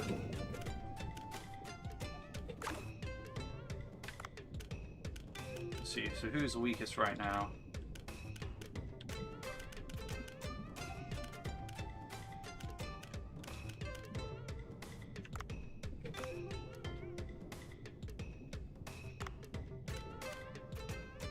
Well, this guy's good.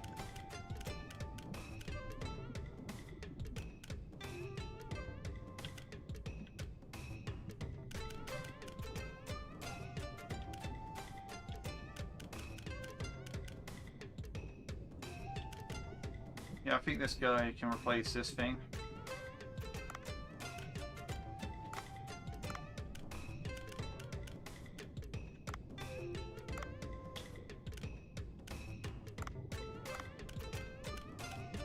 And this one can replace...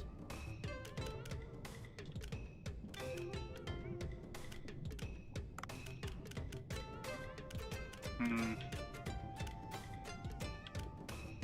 mean, this one don't seem too hot.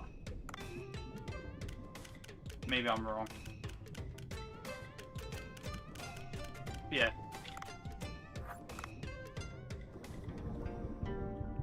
That's some serious seahorses. But yeah, nah, right, let's see, seaweed farm. Right, now we need sea grapes. Lots and lots of sea grapes and lots of seaweed. So...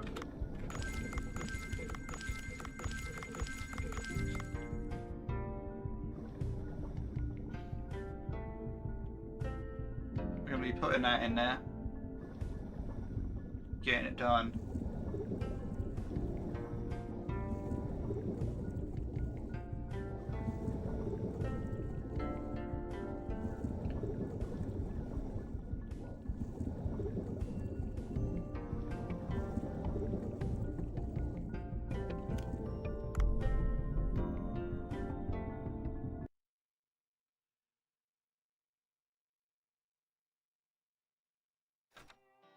I should probably go for more comb jelly, but... yeah, Django's there, but screw this. Right.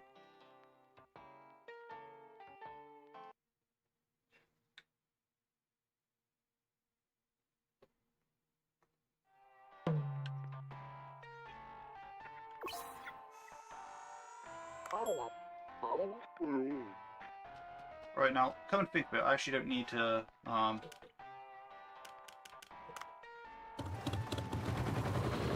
don't need to do the whole restaurant portion, I can actually time skip that, but I will dredge up the items because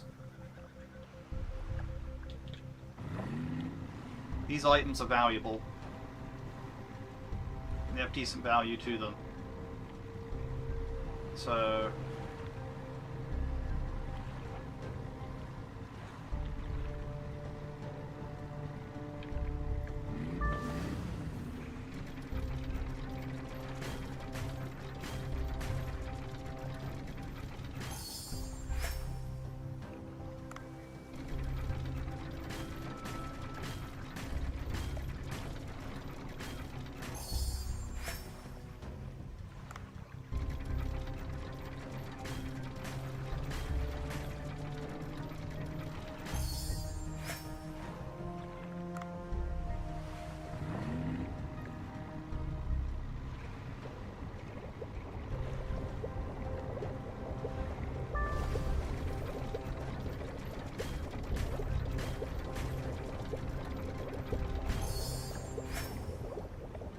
I don't think I've seen them before.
Perfect.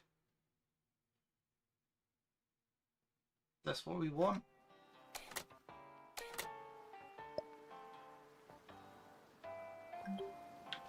Farming report is available.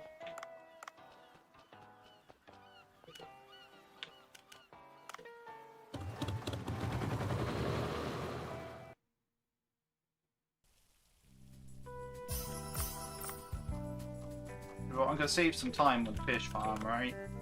And only manage the tanks that I need to actually manage the fish in right now. Which is just a 130 and 251. Manage the rest of the tank at a different point. Like maybe at the end or something, I don't know.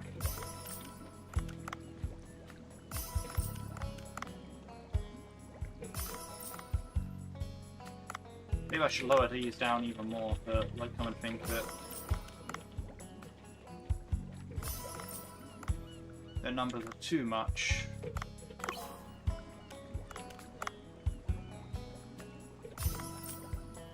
Yeah, we're certainly going to trim down on the tank that we know we have like invested interest in, like, yeah. How populated is that tank? Oh yeah, cool. So all these other ones, I don't need to keep trimming down the fish. Like eventually those could reach capacity and it's fine. I'll trim them down at some different point.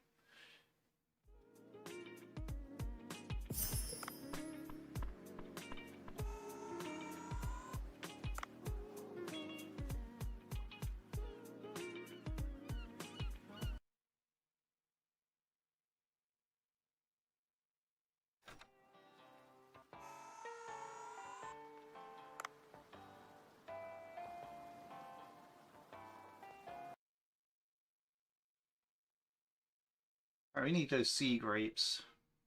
We really do.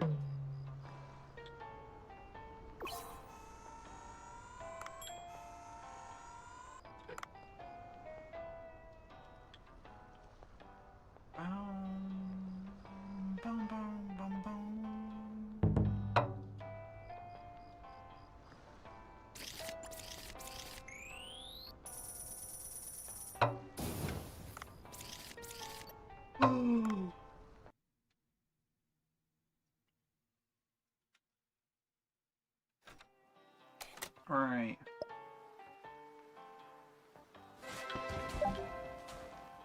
Farm 4 is available. Crops are grown come harvest. Nice, that's what we want.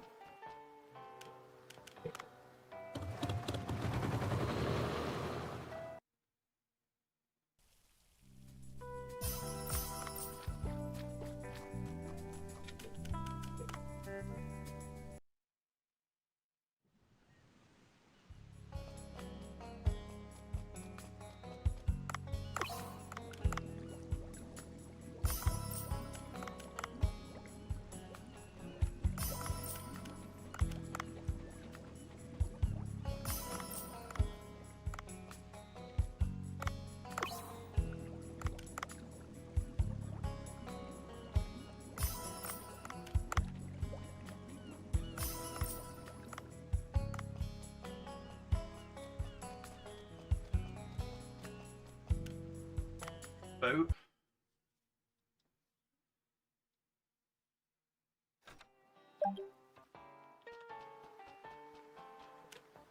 Sea people. Let's go, let's go.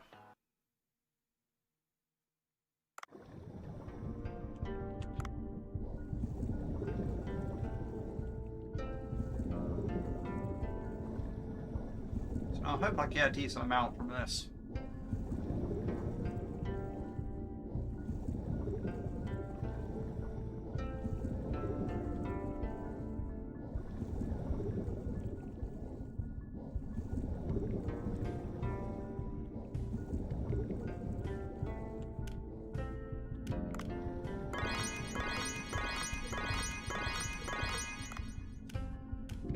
So I did get to 60, but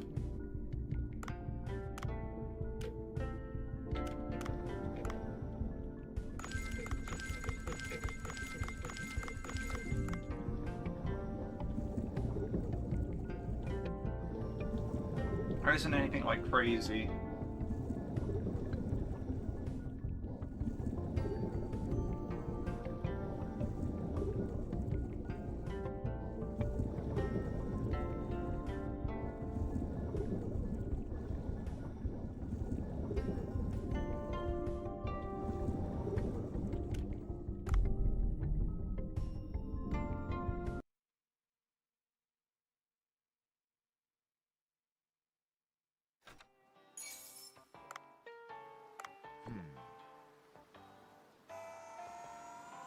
we're at the restaurant this evening anyway because of cucumber party, so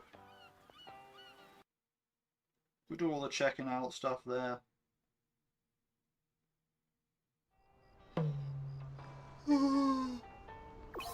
Right.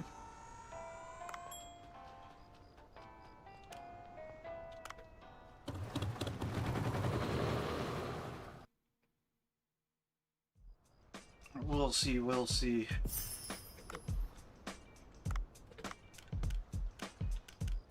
Right, we need 45. So that'll do. Yeah, not a point.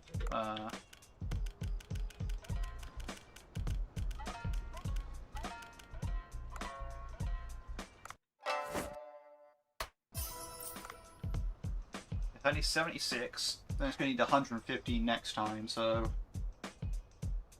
yeah. It's going to take a bit. Then that thing... I can need to start getting on the seaweed at some point, but...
That's alright.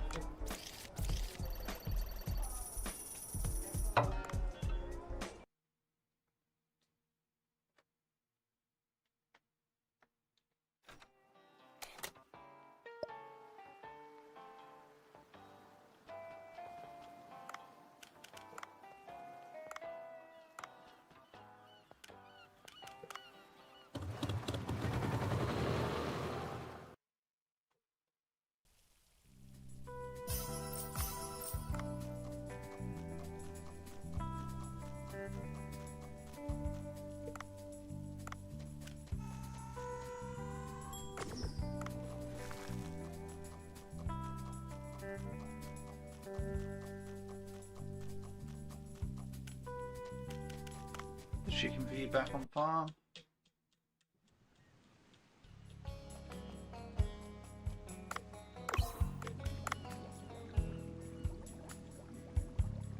Wait a minute, I said I wasn't doing this tank. I was doing only the tanks I wanted to really focus on.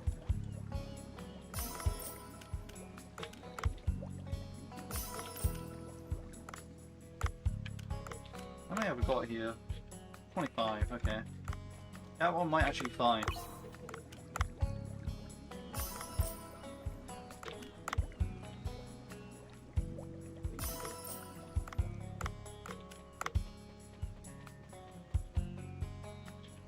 Okay, yep, cool. Comb jellies are coming along. If it gets to the point I just have to trim them off, I have to trim them off, but that's okay. But yeah, I don't think I need anything else yet. It's not time to harvest my crops yet. That'll be tomorrow.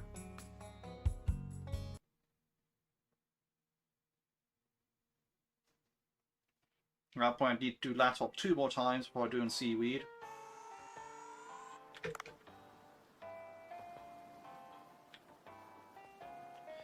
Yeah, it's a pain to max out dishes, like...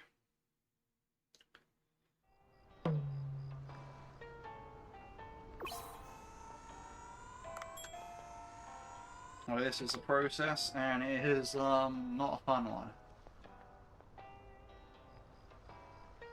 So yeah, like this is a very boring end to the stream.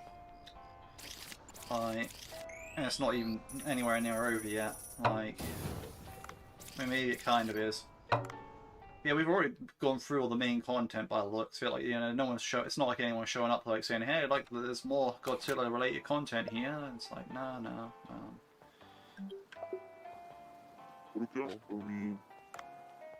Shrimp party, nice.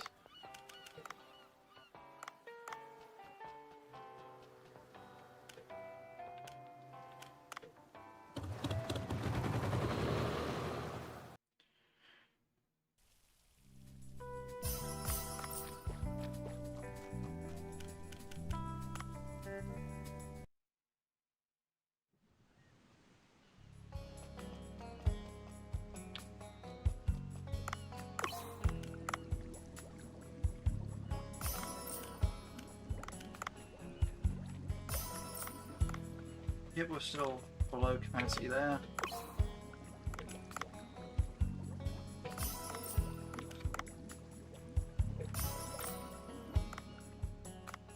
Okay, nice, we're just below capacity there.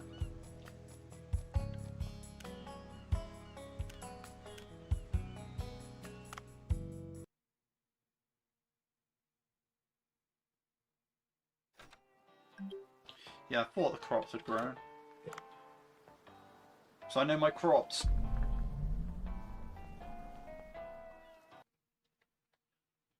I think seaweed actually has a fast growth rate. So I think we're alright in a sense of like... I think like maybe the seaweed, the actual seaweed is going to happen every single day. We can hope. But I'm not sure on that entirely.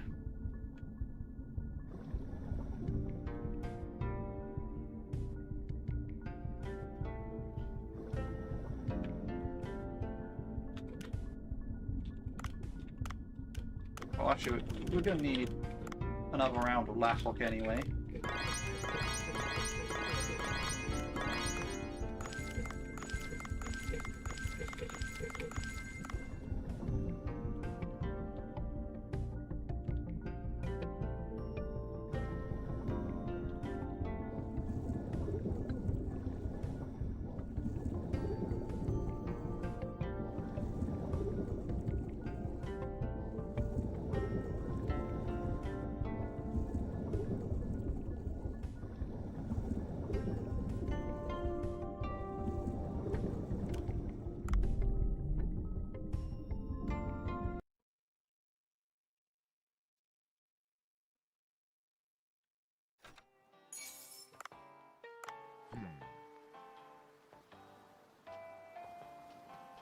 Yeah, we'll go to the restaurant, why not?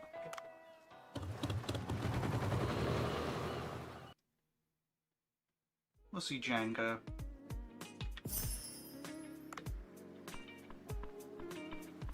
too cold during the evening, yeah, sure.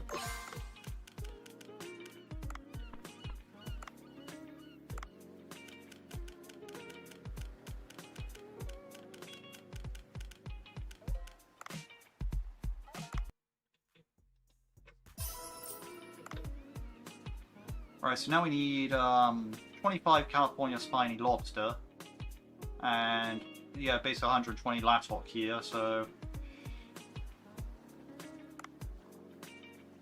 we're fine-ish on there. Then here we need like a lot of seaweed and a lot of comb jelly. We're actually fine, like, you know.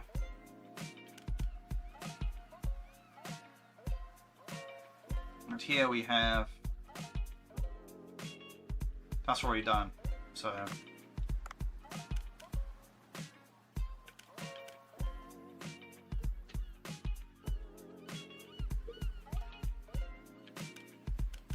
Like one of them is a European lobster and another one is a California spiny lobster. Right. So we're actually probably done with the fish, California spiny lobsters at the fish farm. When it comes to next time, like when we're next there. And we need 2 more Lattock harvests. So the one coming up, I replant Lattock. The one after that, I replant seaweed.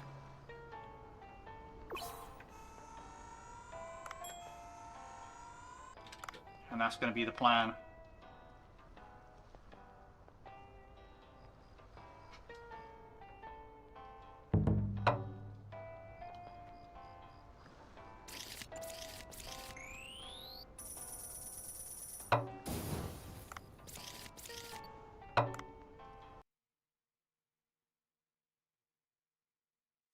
Yeah, I don't think any of these dishes are exactly like great dishes, like amazingly over the top dishes, but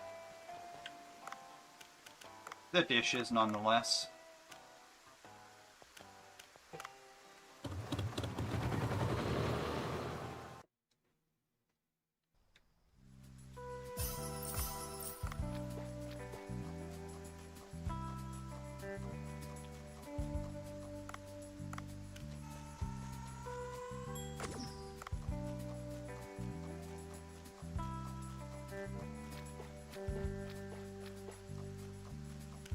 Alright, fish farm.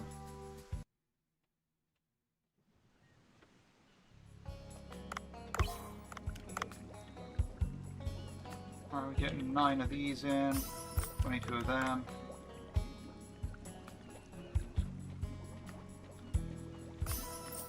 But what am I doing? I shouldn't be doing this tank. Okay, I started so I finished, like the game slow host, but...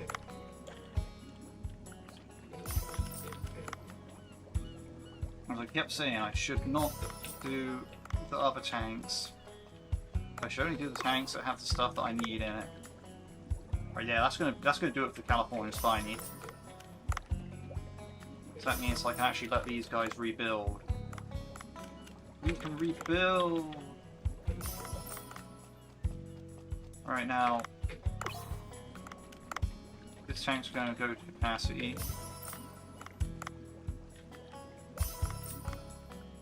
It's at 90%, and I can't really turn down those numbers much more, so at this point we go and we're going to siphon off,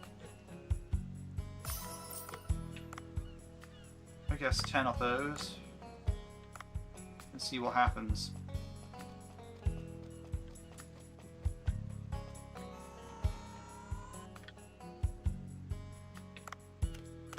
I'm pretty sure it's not a crop day, I've already lost track of time.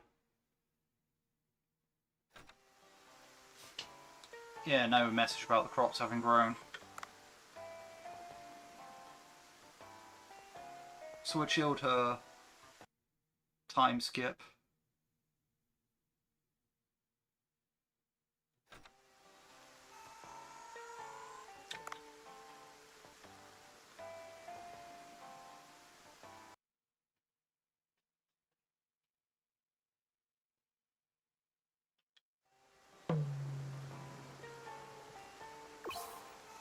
Redispatch all of those.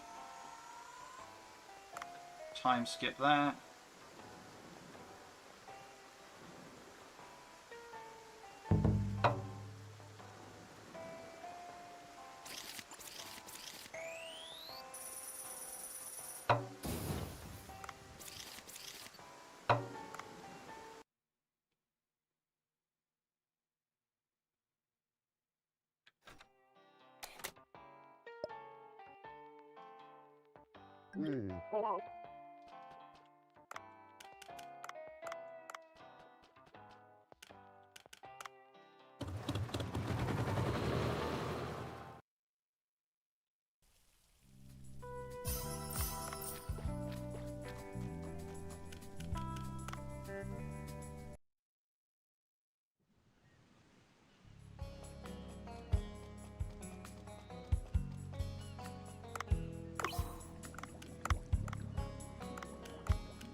21%, so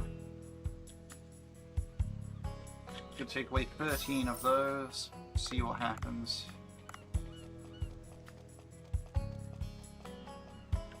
I'm pretty sure this is a crop day. Next thing's next, get the last lot of sea grapes in.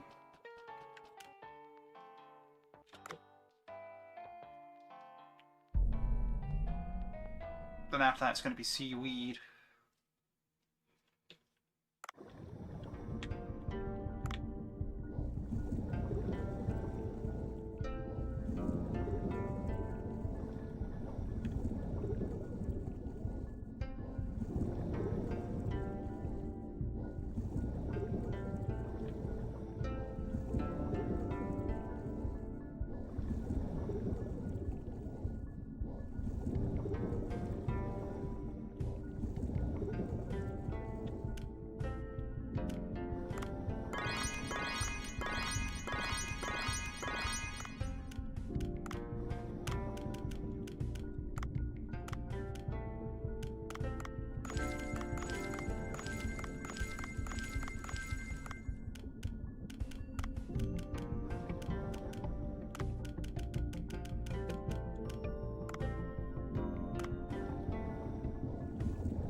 Alright, so that's almost done with that dish.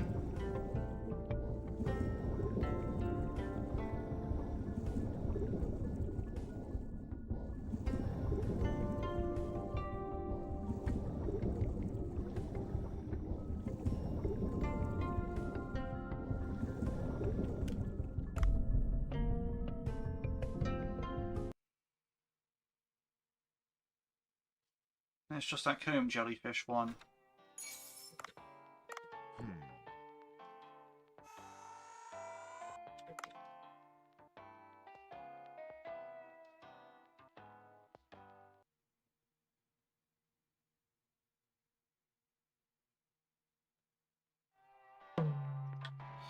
Oh yeah, there's this to go through probably.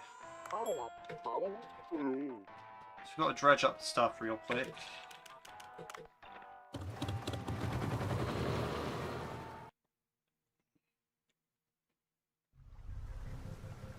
There's a dredge spot there and a dredge spot there, so we go for the far one and come back to this one.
Let's see. Okay, shrimp party today.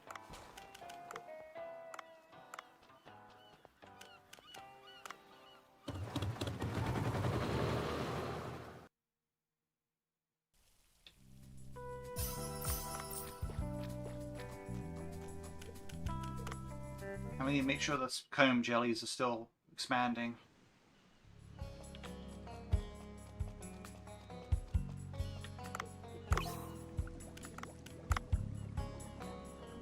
I feel it's going to be pretty much like it's been the other times here. Where, yeah, if I send...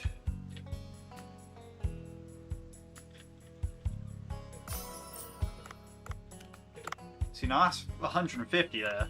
That's pretty good. Like... So I'll bulk 150 to drop at the end.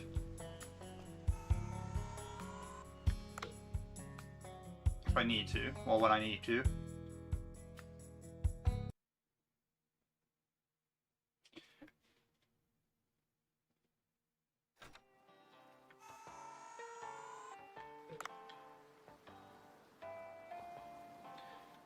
But I think it's safe to say there's no more actual quest content or anything like that. Like, at this point, it's just me trying to see what the dishes are like. Something would have happened by now if there was actually something to do. But I appreciate you sticking with me nonetheless, if whoever is actually in chat or watching right now. Yeah, this VOD will be up though, so like basically, yeah, if you wanted to like look back on it, like at some point, like say for example, if you're like, oh, I missed the content, I'd like to watch it, you know, you can do that. Like the VOD will still be available on YouTube. So what's going to happen if you collect all kaiju figures? Basically, if you collect all kaiju figures, you get this statue here on the left, and of course also you get to be able to play all the, you get to like, you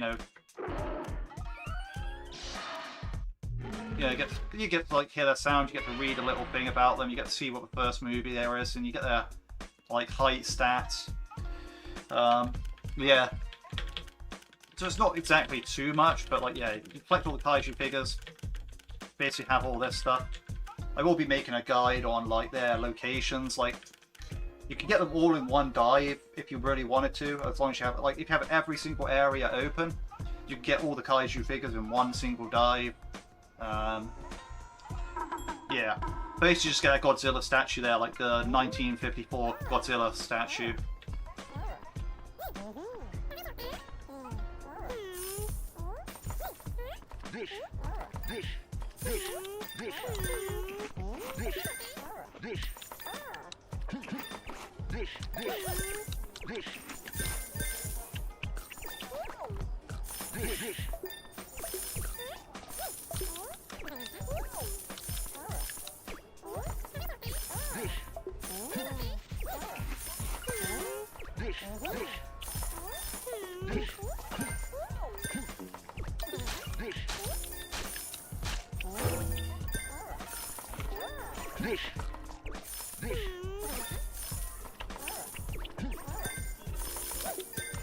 I think about 15 of them are actually in a fixed location. No new map or new fish. Actually no, like you get like to visit a slightly new area, but an old but new area. And you have like a submarine, like I guess technically that's a new map, but like it's kind of like you're in a submarine the entire time, so it's sort of like a mini game. There's no new fish. There's 3 new dishes, like 3 new recipes, but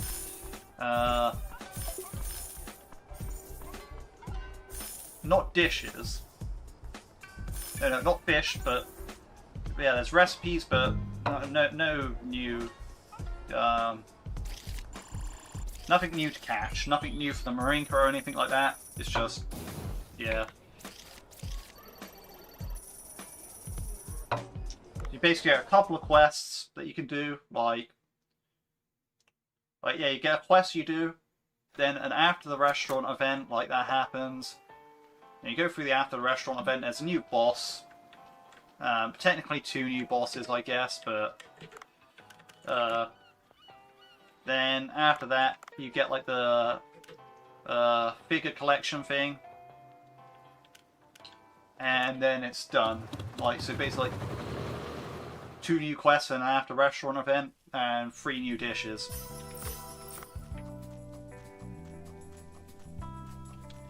And judging by how I'm upgrading these dishes right now, in their final form, I don't think they're going to be exactly that impressive dishes either. Like, they're going to be sort of... They're good for party coverage if you don't have anything. Like, it gives you like some free party coverage, but that's about it. Like, you get some party coverage from like a few different kinds of parties. Like, for example, right now the dish I'm working on has jellyfish in it, so it'll work on a jellyfish party. That'll be pretty good. But you know, there's one couple with lobsters in it, so that'll work on the lobster party. But you know, not really anything exactly to say, oh yes, this is like the main event, because these dishes aren't the main event. They're kind of just there.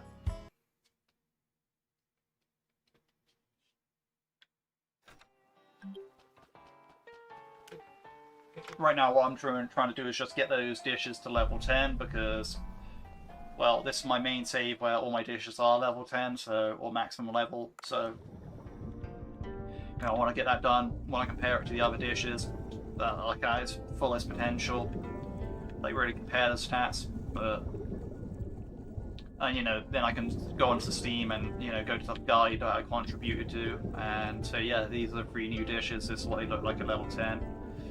There you go. But yeah, nah, like, it's kind of a mini DLC. Kind of like how the Dredge DLC was kind of a mini DLC. You know, they don't really add much.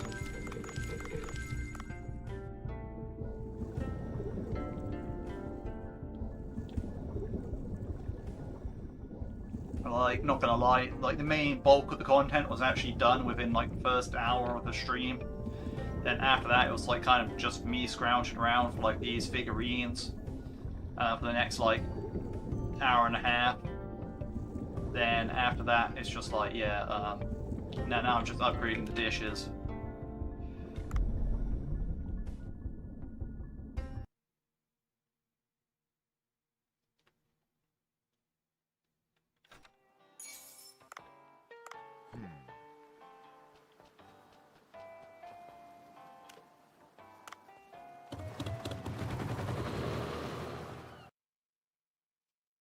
Like, I really like the theme of the new dishes. Like, the new dishes theme are like are themed around this DLC. Like, you got Godzilla versus Godzilla versus Ibera Curry. So like, you know, you can see here like in the little picture.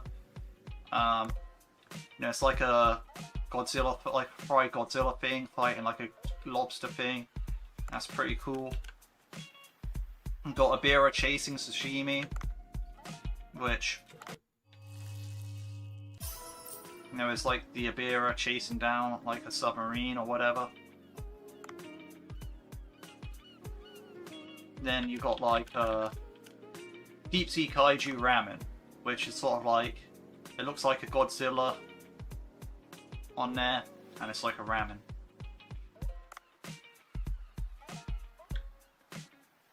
Actually, I do like the looks of these dishes, but again, like, they're not really like they're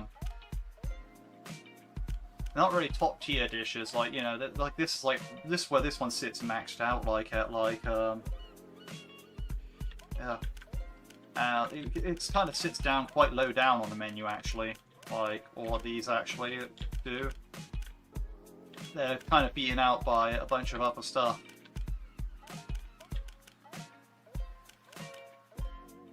Hello, Mozilla. I hope I pronounced that right. But yeah, so I just got to upgrade this dish, and that's basically everything done.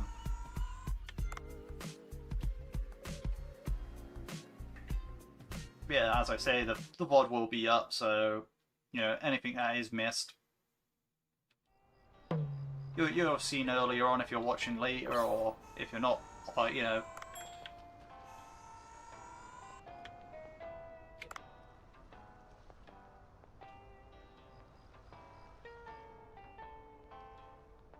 how are you doing, my fishing friend? I'm doing alright. Like, it's kind of getting a bit dull towards the end of this, because I'm just, like, upgrading the dish, but... Diving, I mean. Oh yeah, good point, good point. Yeah, no, I'm doing alright, like, you know, so it's kind of a bit slow, just upgrading, like, the last dish that I need, to upgrade. DLC is actually relatively short, Marlin Party. So, like, you know, there's only a couple of quests to it, so... And, you know, one of them's big collectible hunt.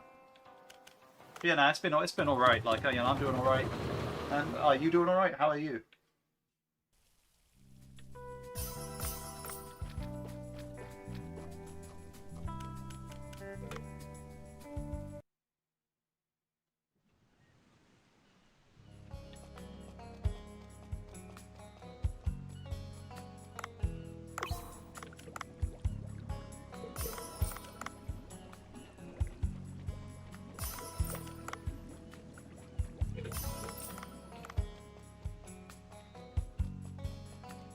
Yes, well, fine.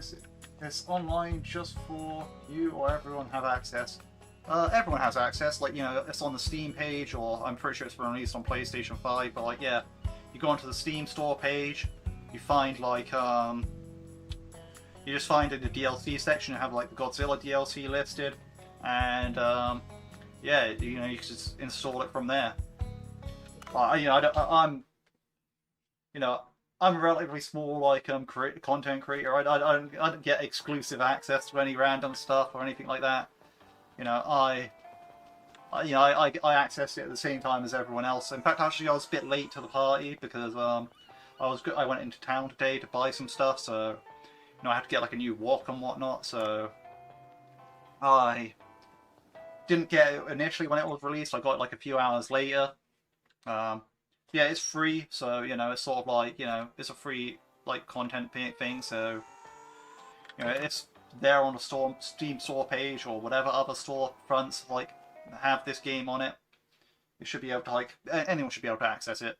It's only available for, like, the next 6 months, so if you're watching this way in the future, and 6 months has already elapsed, like, it's already past November 23rd, 2024, you won't be able to access it anymore. Well, you won't be able to buy it well, not buy it, but you won't be able to download it anymore. That's the, well, not download. Okay, the best way to describe it is that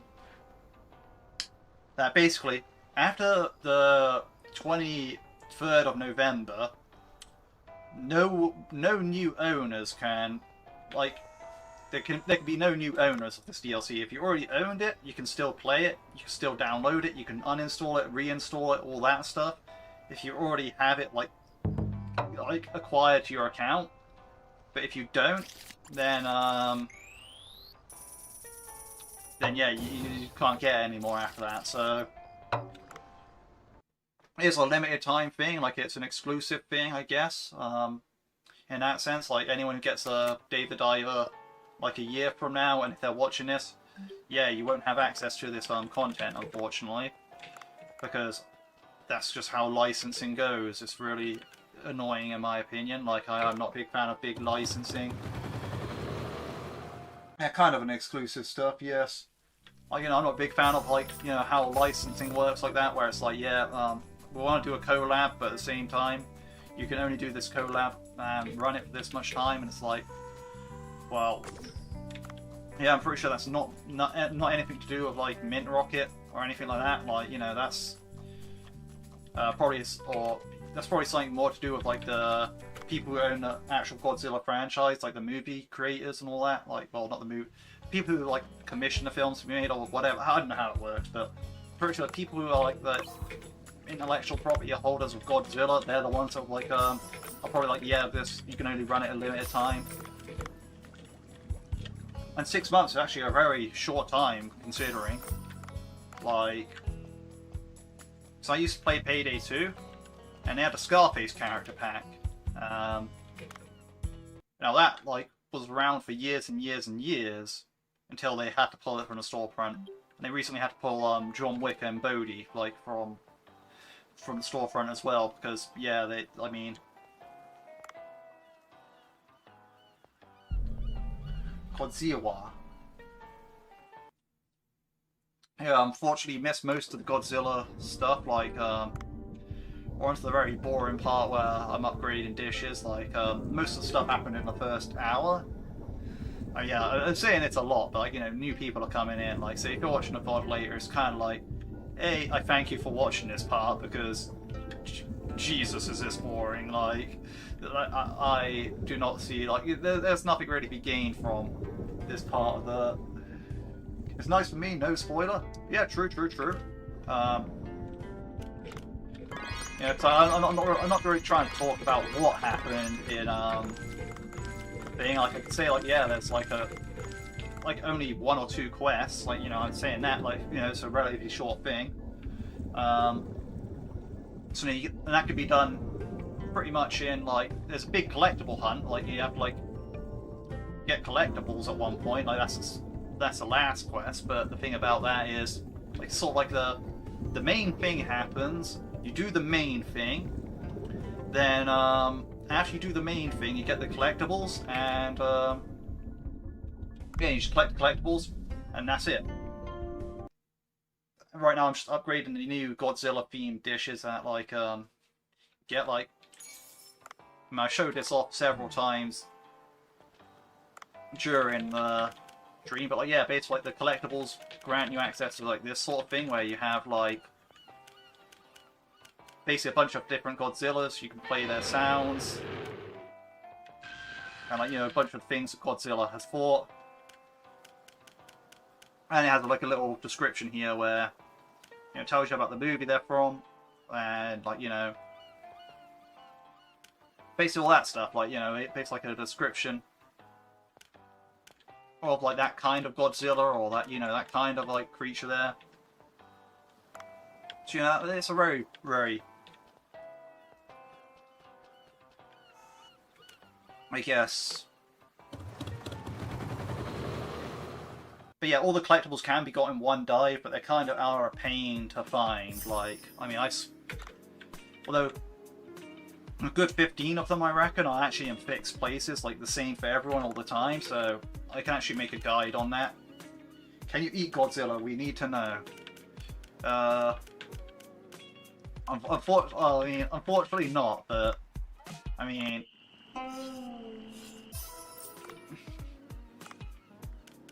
Kind of got, like, these Godzilla themed dishes, as you can see. Like, you got, like, this looks like Godzilla battling, like, a giant lobster thing here. You know, you got, like, and, you know, this kind of looks like a Godzilla, but it's like, they have, like, these themed dishes, I should say. That's the best way of putting it. So yeah, right now I'm farming the seaweed I need for this dish to actually get it up to the max level. Yeah, you get, like, 3 new dishes, basically. That's, what's actually the best dish without the new DLC? Well, these dishes are nothing to sing home about, I'll tell you that for free. Like, they compared to the actual menu, they're terrible. Yeah, I think I've been over this in, like, quite a few of my guides. Actually, no. Recently, right? It depends on what you define as the best, right? Because, in my opinion, this is a strong contender for best dish, even though it's, like, very low on money. But you can make this pretty much almost immediately from the early game, and that will carry you with money. Like, if you're starting a new save, this is the best dish to start. But obviously, as you progress through the game, you want to get a better dish. Now, some could argue of this being the best. Okay, if you're more in the end game, some could argue this would be the best dish because of how, like, abundantly easy it is to make. Like, you know, I can make 1,800 of these, and, you know, they have 9 servings. But if you're looking for, like, a bit more complex than that, I reckon it's signed up here with I reckon this is probably, like, what I'd say is the new best of the best sort of thing, like the soy sauce marinated crab, because you haven't got to harvest any vegetables or anything like that, so you don't need to go for that. You can fish farm all of these. You can put that on dispatch, and you know that's like sells for 1,609. The problem with all these is if you look at their serving size, you know they're very, very low serving size. I like the polar squid one as well. Polar squid. I have to find that. Where is that?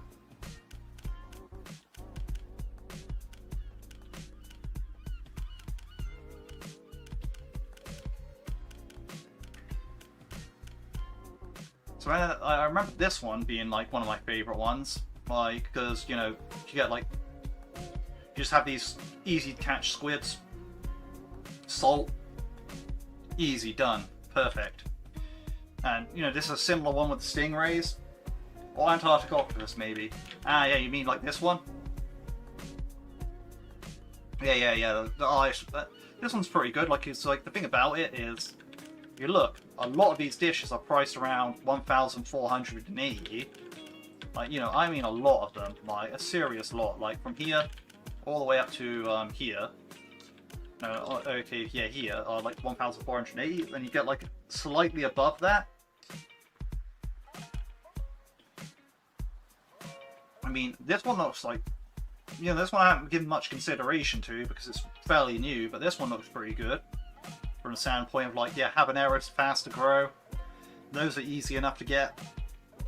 That's easy enough to get. That's easy enough to get. You know, and then like, as far as things go, like,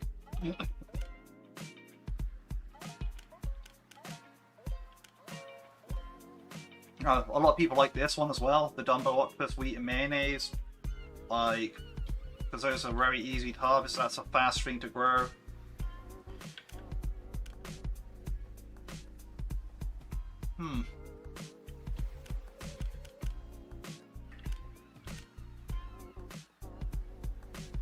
I have the dish left from Dumbo.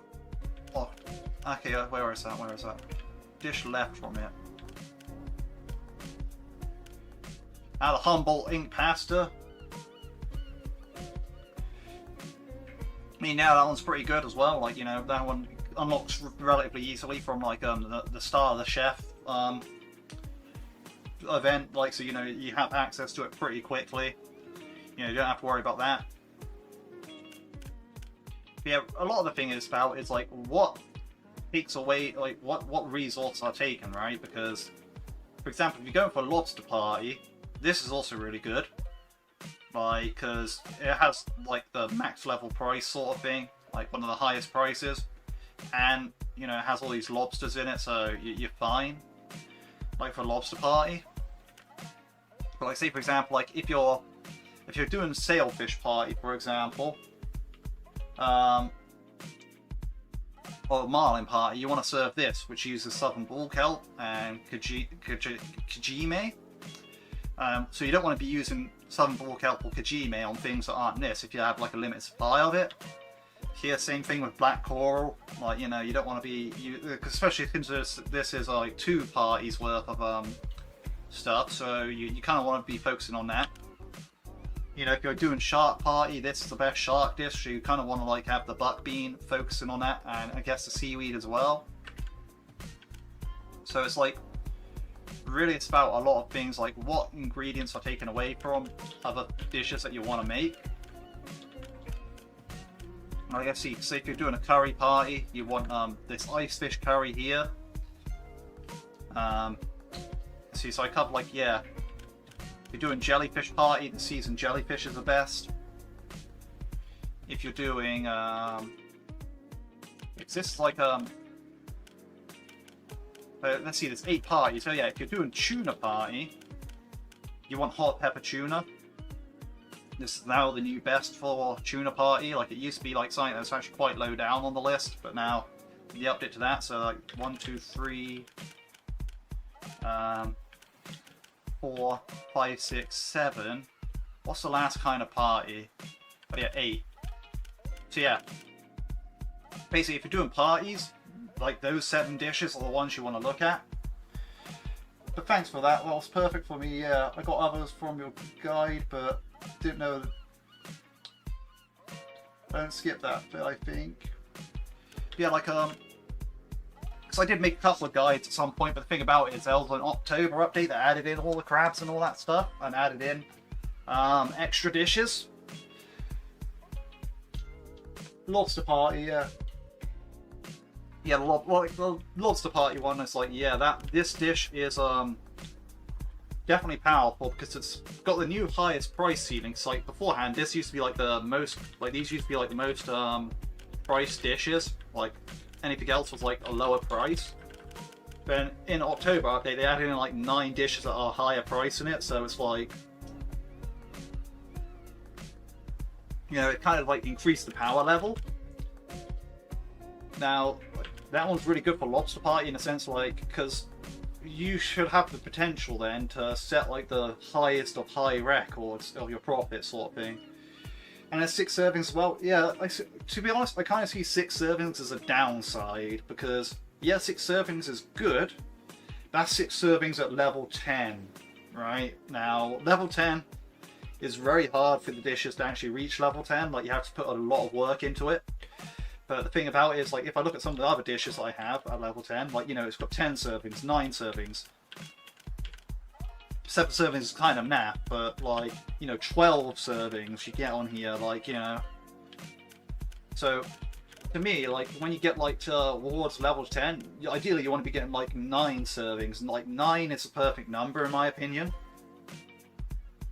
Because it goes in 45 easily, and you're only going to get 45 customers at your highest cookster rank. Right, you can only get 45 customers in at a time. So 9 times 5, 45. Perfectly goes in, right? Whereas like with the 6 servings, you have to put on like, I think like, what was it? I think it's 8 of them, no, yeah, like 7 or 8 of them. Yeah, like 7 of them to get to 42, and if you don't get like your increase, like you're pretty much putting on 8 of them every time, right? So it's kind of an issue in that sense. Like it's kind of intensive on the, and that's even if you got like spent all the resources to actually get that up to like that looks like. For example, like from level 9 to 10 on this dish, it's costing 115 of each of these, right? Now. And also, lobsters are quite slow to multiply in the fish farm as well, so that's also a big issue. Which is why this is also something that I struggle to sustain, because, again, these crabs, they're quite slow to reproduce. So, it's not easy. If I was playing the game normally and serving every night, it wouldn't be easy to maintain these dishes. And obviously, these top 7 dishes, to me, they're a joke. Don't even bother, right? Because, I mean, okay, you can bother a bit. You can farm golden king crab in the farm. Yeah, you can farm like you can farm. They changed it up so you can farm like crabs and lobsters in the farm on like the October update. So like, even this old spider crab that you never used to be able to farm, you can farm it in the farm now. Like, so you know you can farm all the lobsters and crabs in the farm. Like I have my glacial area farm set up with like 18 of these guys each and 18 ice fish, right? So I can get the ice fish curry and I can get these like done up really nicely, right? But the thing is, like they breed quite slow. Like their reproduction rate is quite slow compared to everything else. And yeah, as I was saying with these dish, sure they're expensive and great and all that, but the thing about them is their serving sizes, like 1, 2, you know, 2 up here, right? And the thing about it is, like, the ingredients that they need, the hyaloma and the truffle are in extremely limited supply as well. So it's like, if you're hoping to serve like an entire restaurant with these, nah, you're not gonna. It's not gonna happen, right? Like, if I wanted to, and I'm in the marling party, if I really wanted to set the maximum amount of profit in one day, I'd serve this, right? But I'd need to serve like 23 of them like literally 23 out of like my 59 that I can make. Like I'd have to make, you know, because that would take up to 46. So I basically need to serve 22 of them or something like that, like to really get that. And that's, you know, you don't get like 22 truffles that easily. Like it's just something that doesn't happen. Yeah. So like, you know, the dishes are interesting in that sense, like, and obviously like, this DLC only added 3 dishes, and the Dredge DLC, didn't actually add any dishes per se, like, they only added, all this dredge, like, fish down here, where, like, yeah, all basic sushi, already max level, and you can only serve them to specific customers, where it's like, yeah. So there's not really much to worry about with this DLC if like you didn't get it at any point, because it's not got any blessed in slot items, it's not got anything like that, it's not got a new gun or anything like that. All it's really got is like some weak dishes and app on your phone that just has Godzilla kaiju related stuff in it, like, and a few quests. So like, you know, the only thing you really get to miss if you don't have this, like you're watching this in the far future and, you know, the Godzilla DLC isn't available anymore, you know, it's not missing much content, it's just, you know, the content's there. Thanks again, I appreciate it. Oh, well, thank you for, you know, typing in chat and all that, like, I appreciate, like, you viewing this.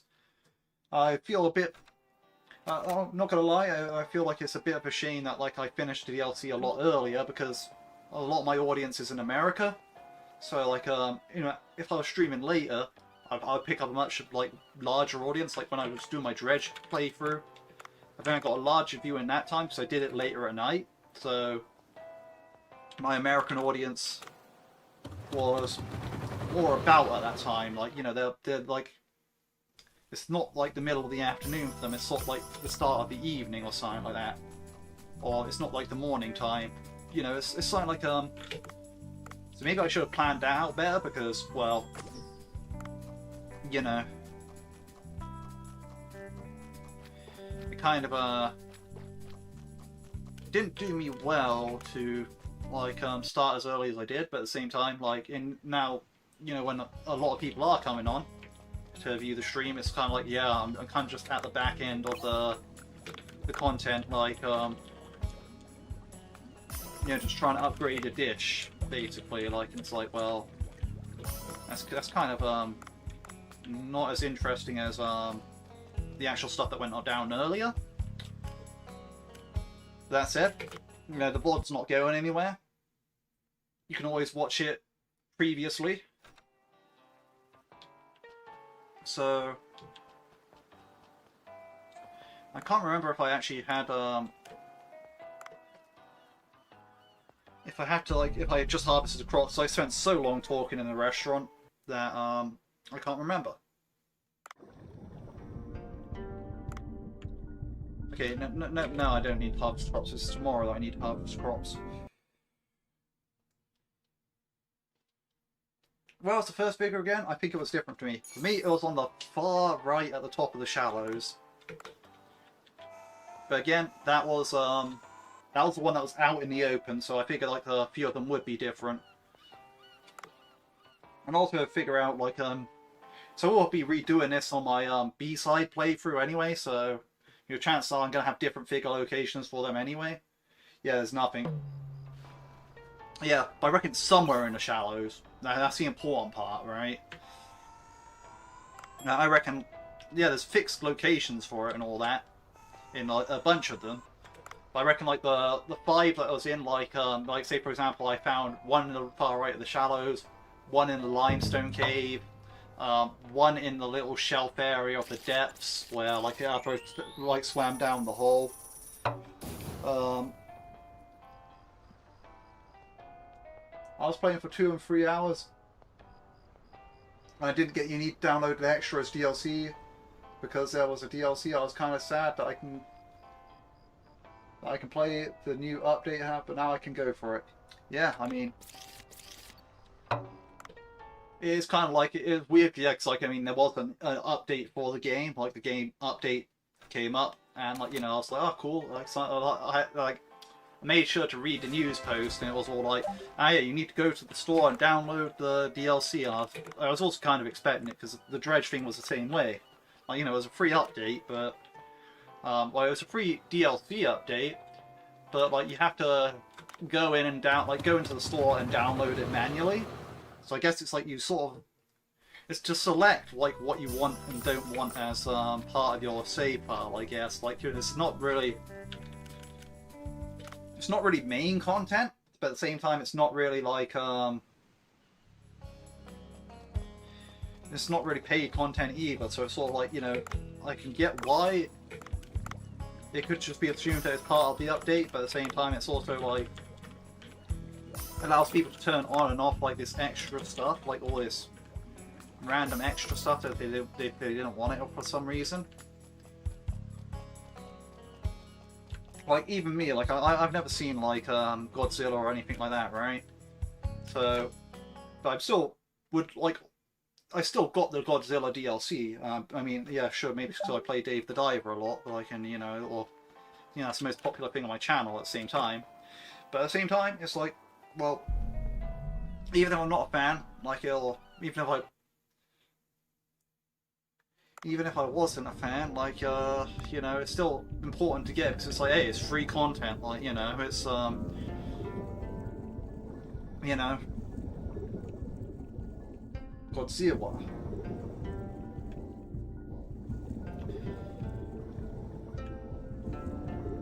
You know, since it's free content, I figured I might as well get it, because, yeah,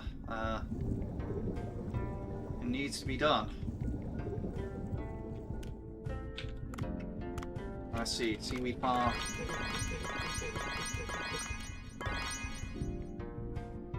You want to talk about Dredge? Is the DLC still online? Yeah, that one's still in the store. Like, you know, you can still download that anytime you want. I don't think that one's limited at all. So, like, you know, I think that's just going to be there for, well, I'm assuming it's going to be there for a long time, but, you know, they might come out with something, like, I'm pretty sure they're more, they're less, they're less uptight about licensing, I'd say, like, you know, because the people who have, like, hold the Godzilla IP, I guess they really do care about licensing. And, you know, they're saying, like, yeah, 6 months, you only have 6 months to get this. If you don't get it in 6 months, well, too bad, like, you know, sort of thing. Whereas, like, you know, the Dredge one is just, like, kind of like, there was never anything like that announced. Like, it's just like, yeah, we're fans of Dredge, Dredge are fans of us, so we collab like this. And it's like, okay. Never mind, wasn't accurate. Check top right corner, first figure during the layout with the Emperor fish. No, well, I mean, no, I didn't have the seaweed layout, because the Emperor Angelfish is a seaweed layout, I'm pretty sure, like, so, I had, like, a layout where you sort of, like, spawn on top of, like, an N shape, and you can swim right down the left wall, like, and the pressure shark is right there with 3 agar below it.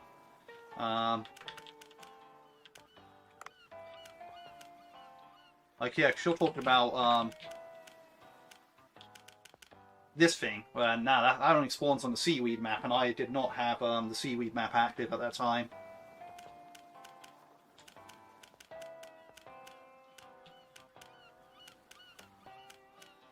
So I mean, they might be in similar locations, but you know, that might have also just been a coincidence, you know. And also I had limestone cave, so that's all left in the medium depths.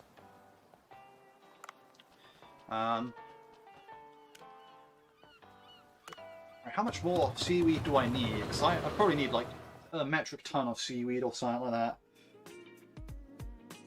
Yeah, I mean, I had the seaweed layout and figure in the same location as you, top right. Okay. I mean, they might be roughly around the same areas, but I'm willing to bet that things will be slightly different. Maybe I'll have to like do the actual thing on my other playthrough first and like see whereabouts Or maybe I'll just make it in the guide, like, yeah, for me it was here, for you it might be somewhere else, sort of thing. So I'm going to need 102, like, so now I'm going to need 153 after that. That's going to take me up to 120. And that's going to put me back down to, like, 22. So 142. Yeah, I'm going to need to, like, grow, like, 4 more lots of seaweed.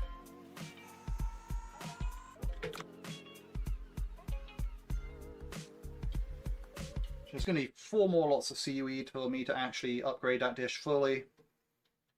And that would be the end of that. Redispatch all those. We'll do the marlin party.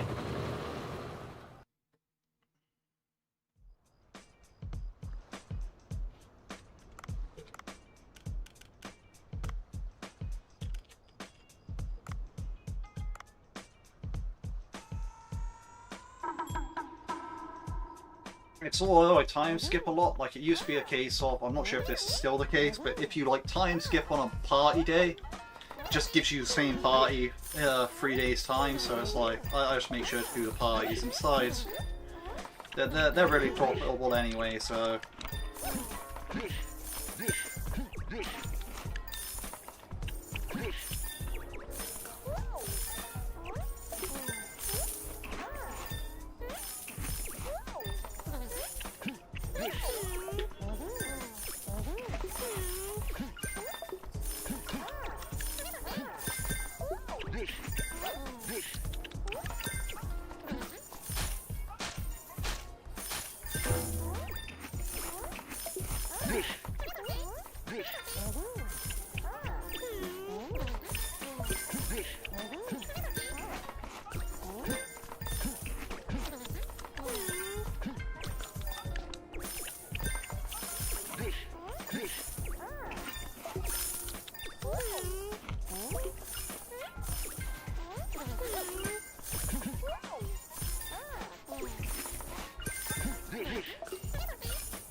Second, the limestone cave seems pretty much like the same. The limestone cave seems pretty much like the same spawns. Well, yeah, like what? Wait, what line? Like I did, yeah. If you had the limestone cave, do you know which limestone cave you had? Like the one that goes edge to edge, or the one that's quite tall? Like, because if you had the one that goes edge to edge, that is quite like shallow. Like, yeah, it would be in exactly the same limestone cave that I had. So, because like one limestone cave that's sort of like edge to edge like that, whereas there's one limestone cave that has like can go down either side of it, and it's sort of like everything in the middle is limestone cave. Those are only 2 limestone cave layouts. And if you have the limestone cave layout, then in the depths you're going to have the same layout that I had. Like no matter which limestone cave you had, so one's going to be in the same place there regardless. I can tell you that. If you're collecting it all in one dive.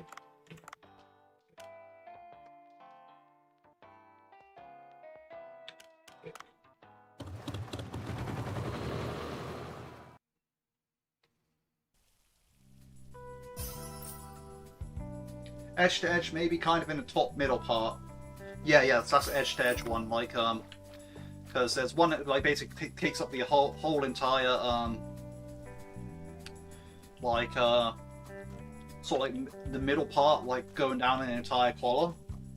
Like, there's one that does that, and there's one that goes like edge to edge, and like, you know.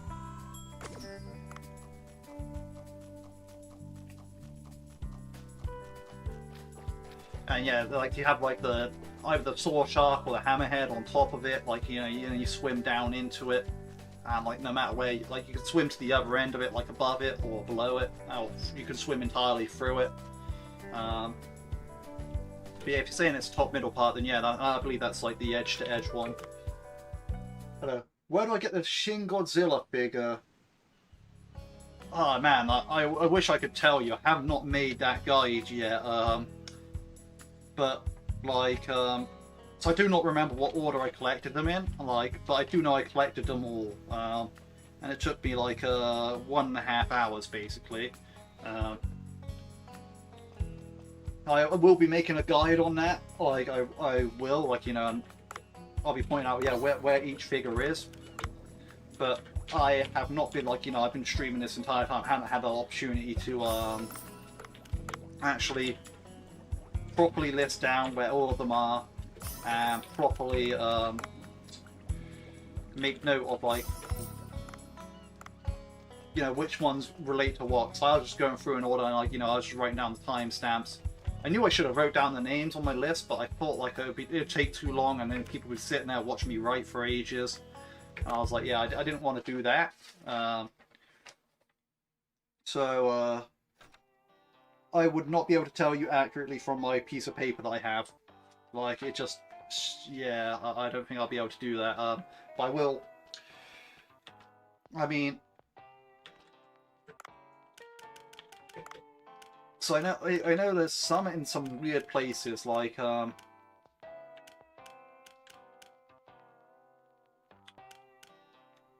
to think. So that, okay, it's just the only one that I need. Yeah, I know how you feel. Like I was missing Jet Jaguar until, like, someone in chat told me, like, the Simius, like, told me, like, that, yeah, Jet Jag, like, you know, I was missing one to the right of the arcade. If I remember any others that could have different spawns. See, I'm not sure, cause, like, I'm trying to think, like, where that's, like, you have the 5 that are, like, in each of the areas. You have, like, 2 in the Glacial Passage, I think. Then you have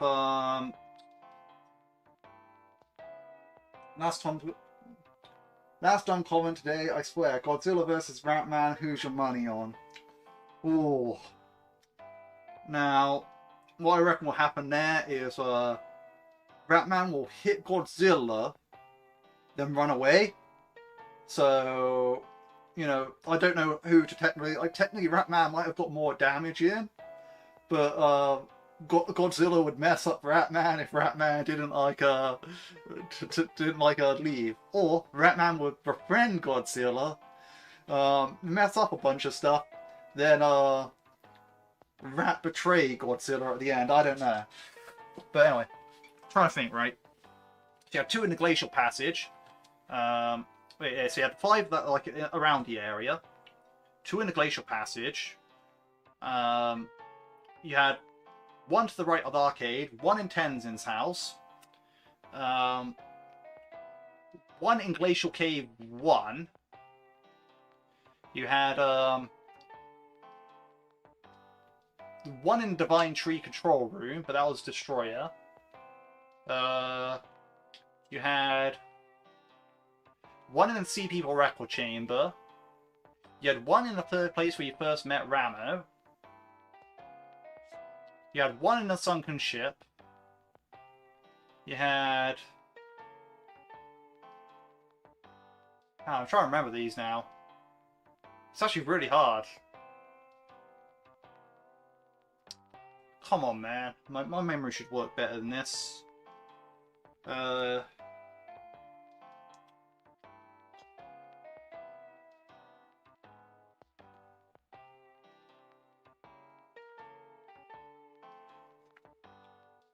You have 1 in the Seaweed Collector's house. Like in the depths, like there's a Seaweed Collector's house on the left side. Can't remember what the other 5 were that I picked up. Yeah, now, like,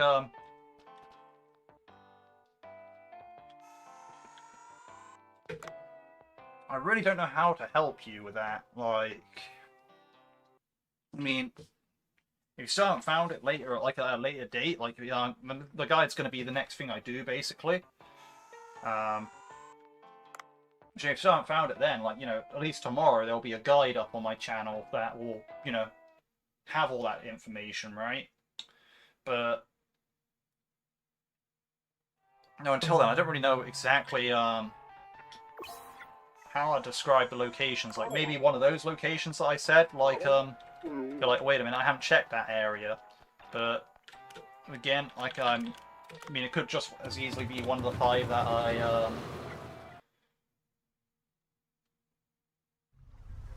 had already like it could be the one of the 5 that I can't remember. So it's really tough to actually say for a fact.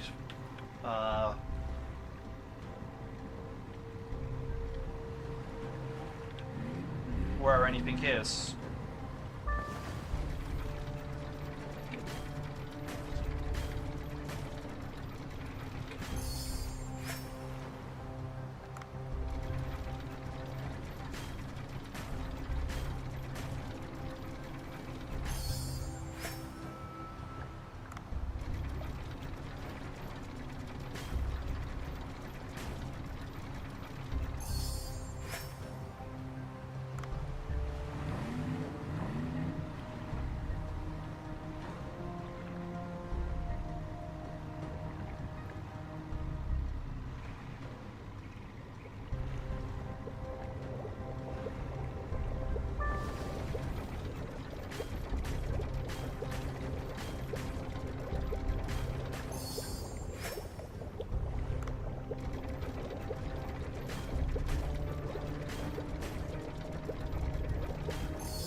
The issue with the figurines was there's so many of them that it's kind of just like a blur, even though I did it like maybe like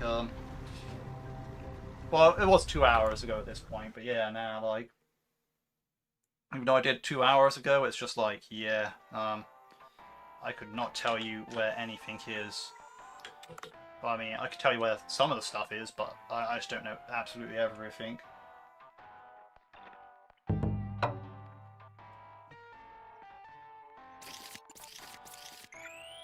Let's see.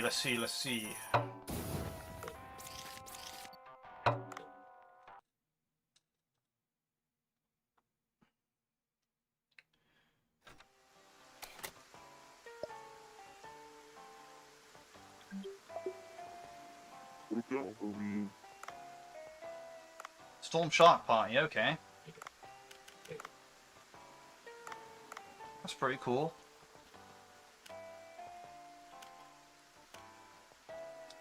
I do remember getting really enraged at like the Ruby Sea Dragon showing up though. That really annoyed me. That was like the worst thing that could happen. I mean, like, oh, but the Ruby Sea Dragon is really rare. Like, shouldn't you be happy that you found it? Like, no, because I need it on my other save file, not this one. It showing up on this save file is a bad omen.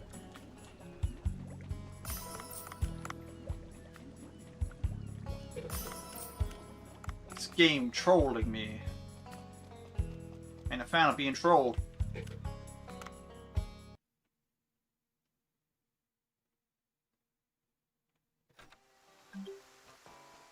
Pots of brome come harvest.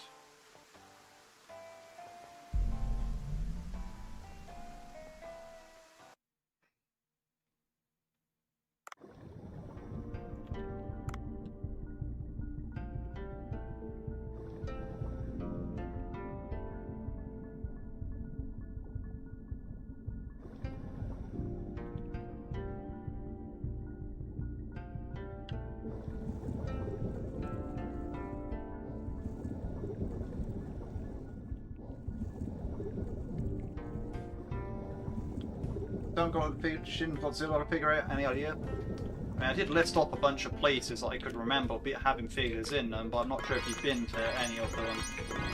Like, so I mean,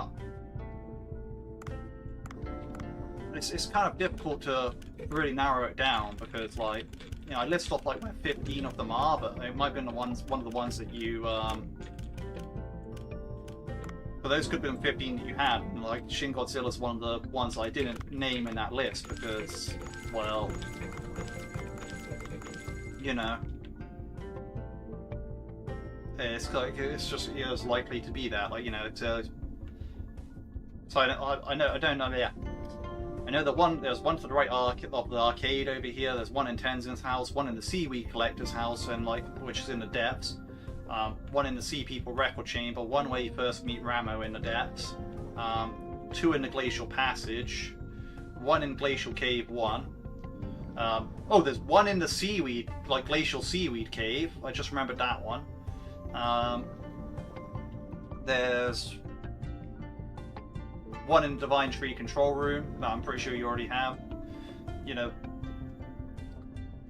there's 5 about like in like each of the areas, like shallows, medium depths, all that stuff.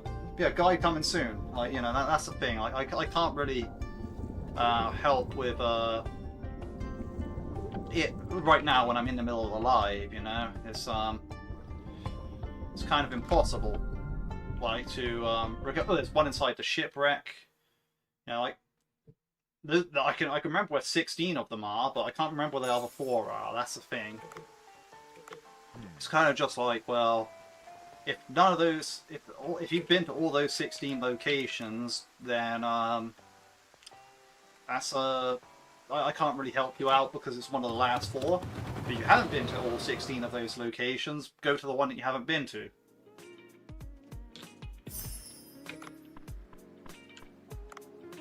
I mean, that's the best advice I can give right now in the live, to be honest. Like, well, that sounds like pretty crap advice, but you know, it's that's all I can say. Like, you know, I don't really have the answer for the rest of that. Alright, so we're almost done with that. We just need more seaweed, basically.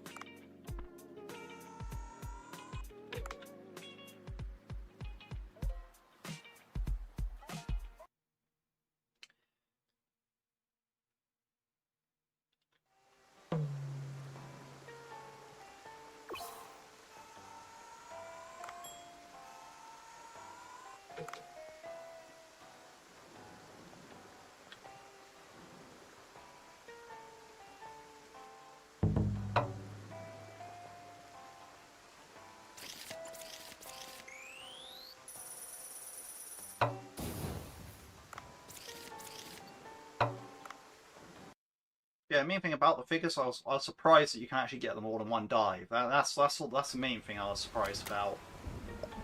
Like, I thought it would be like, oh yeah, there's going to be different, like, it's just going to spawn on different layouts, and you just have to keep farming until you find it. But no, like, they're actually in a bunch of fixed spawns, so... You know, all I can say is look for them, and you will find them. Destroyer Control Room, King Caesar in the Palace, place where you meet Ramo and Sulam. Yeah. Okay. Have you been to like the shipwreck, the Sea People Record Chamber, the Glacial Seaweed Cave, Glacial Cave 1, you know, the Seaweed Collector's House? You know, that's those are places I remember them being, but like I don't know what ones are actually in there. Like Gig and Glacial Passage. Yeah, there's 2 in the Glacial Passage though. There's one on sort of like the left area where the puzzle is, like where the big laser comes through, and one in the wrecked up area where the king got on wrecked up.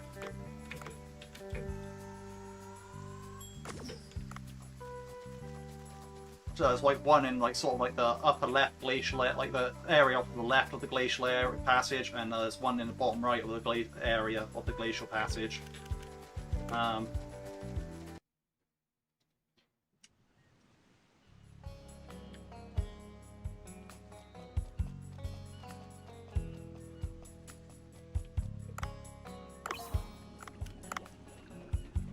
You seem to have a better memory than me if you can remember exactly which ones were in each of the zones.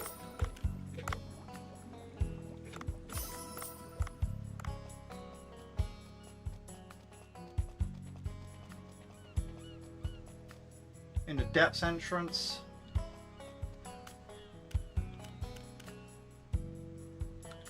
Yeah, I think. Was there one there? That's probably one of the ones I didn't list.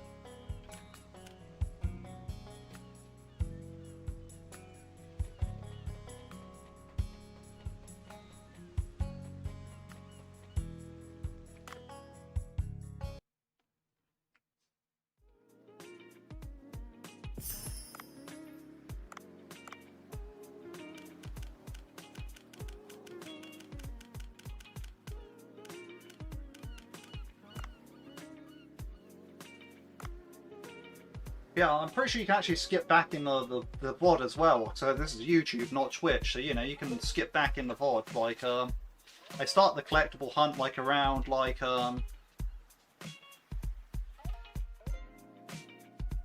okay. Wait, so Angrius is in the cave, you say, but, like, for me, he was in the limestone cave, so... Maybe it's random per player?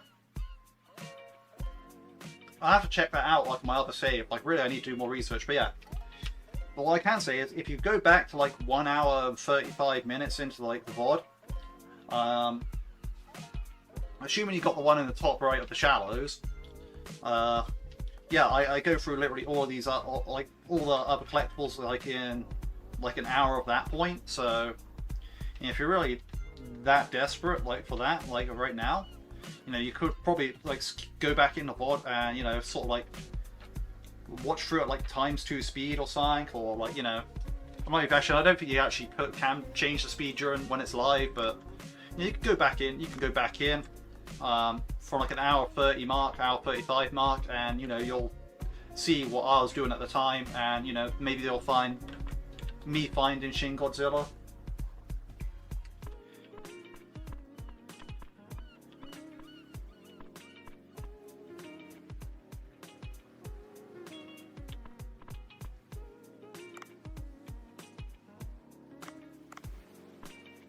Yeah, biggest recommendation is skipping back in the VOD to like the time where I was actually looking for it, because that's gonna have the best chance of me finding a Mecha Godzilla, like, no, not like a Shin Godzilla at that point,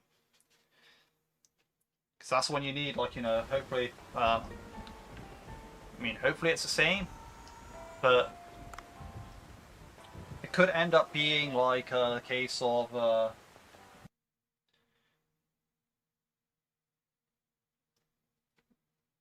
yeah, it could end up being the case of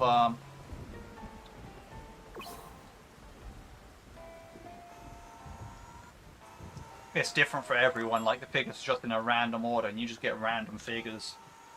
It could be that. Where, like, you know, when you open a box it just pulls from the random pool of like figures that there are. I mean, it might be fit, like, we don't know how it works yet. This is all still very new.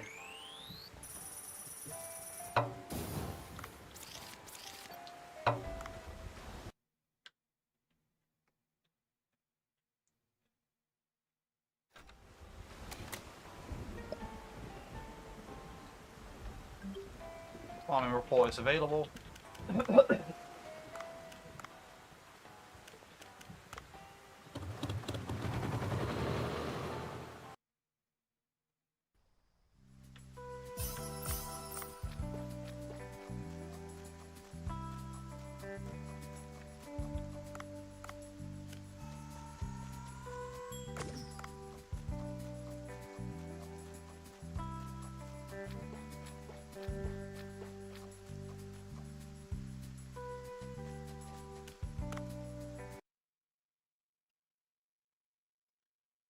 Yeah, Jet Jack was in the village to the right of the arcade.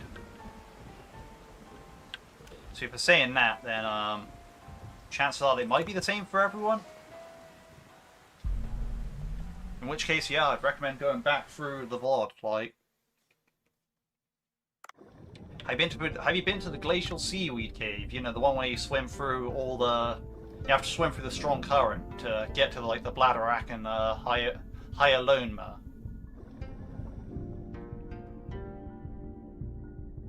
Which step do you find Godzilla 1965 and Angurius 2004? Well, I have no clue. The thing about it is, again, I have like absolutely no clue when I found any of the stuff. Like, which order, because I was kind of just going through, like, again, like, that's something that'll be in the guide, like, if they are the same, or if they're not, you know, I still have my B-side playthrough to do, right?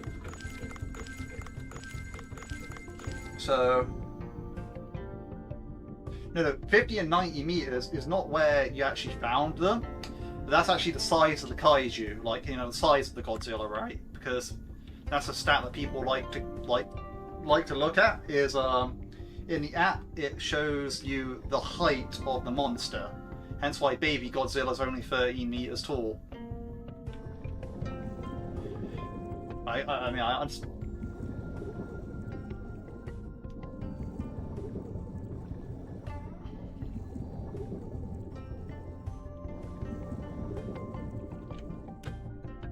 At first, I thought that was the same.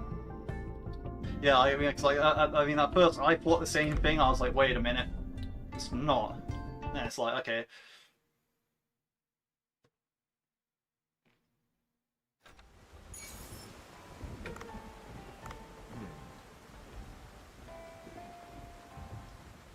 Let's see. So.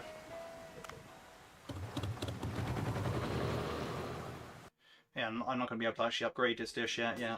So.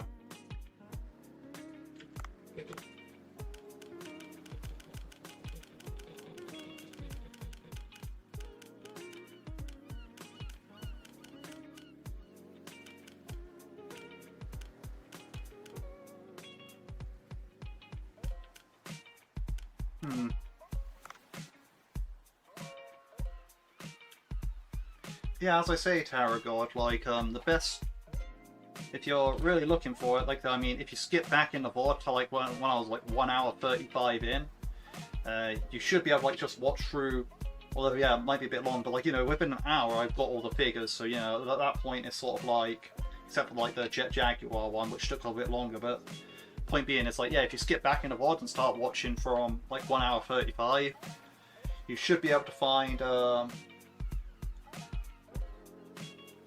yeah, I got all but Jet Jaguar in one sweep, so yeah, if you skip back to like 1 hour 35, you should be able to, like, you know, and you can even press the right arrow key to skip a bunch through the video. And what will happen is you'll eventually find the correct, like, what you're looking for. I should hope. Jet Jaguar is in the same chest for me, yeah, the one to the right of the arcade, and you know, Terror God saying that same thing as well. Like, you know, what to the right of the arcade was Jet Jaguar. Oh, when do you post a guide? Well, the thing is, I have to eat dinner today. I have to do all this other stuff today. So, you know, I'll probably make the guide tomorrow. But the thing is, I have to sift through all the live stream footage. You know, do all that. Well, yeah, the guide's going to be a lot more condensed, so, you know, if you're waiting for the guide, then, you know, that's probably sometime tomorrow. But if you really want to find Shin Godzilla now or whatever, the only suggestion I have is, like, yeah, if you go into the VOD, like, you know, you'll eventually find Sonic in there, I should imagine. Like, you'll find me finding the Shin Godzilla in the VOD, but otherwise, yeah, the guide's going to be not today, I can tell you that, because it's already night, and I still need to eat, I still need to do all this other stuff. So, you know, it'll probably be like a good 18 hours before the guide gets posted. You know, that might not even be the case. I might just be like, right, nah, the guide's too difficult to do today. I have to do it another time. You know, I don't know what it's going to be like, to be honest. But I hope to get the guide up as soon as possible, because I upload every day, so, you know, having uploading every day, yeah, it's quite a challenge in some respect, so, you know, I probably want to get the guide done so I actually have something to get done. Like, you know, it's good, it's going to be a good one, and the sooner I upload it, the better, but that'll probably be a tomorrow thing, to be honest. Like, I don't think that,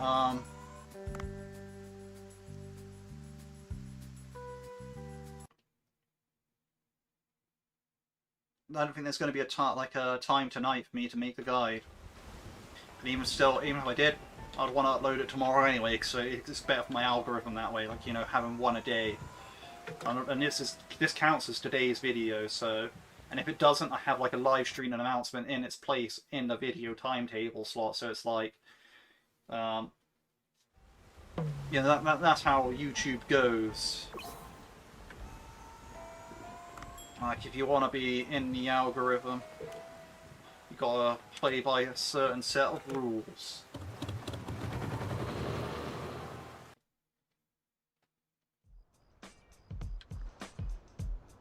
Right.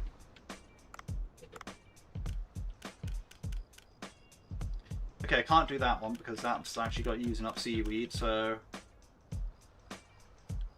Well, that's basically the same as crimson fish roll, so I might as well just do crimson fish roll.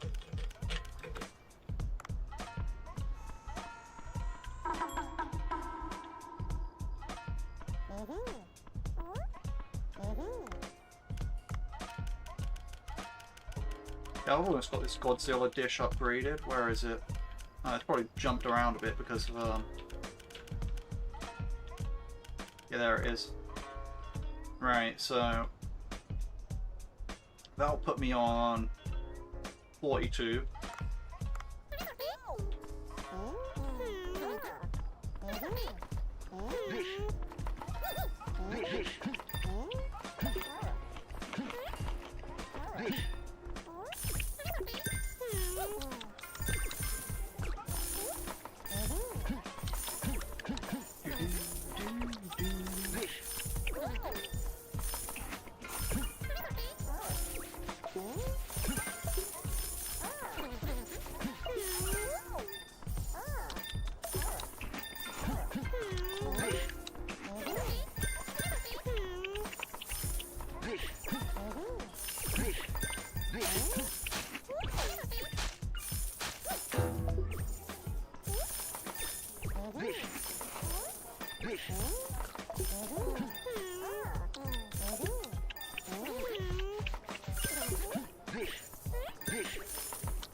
Oh.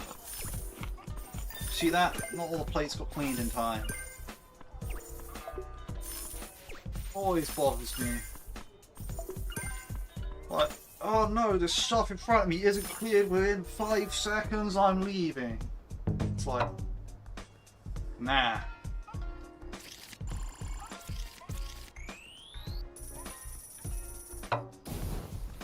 I sat down at a seat with shit in front of me and now I'm gonna be angry.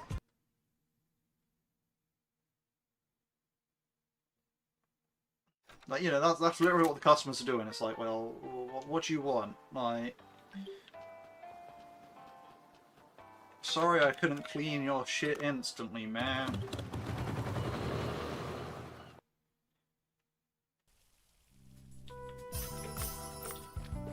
Oh, this is a popular restaurant, like, you know, you can calm down. I'm gonna leave a bad cooks to review.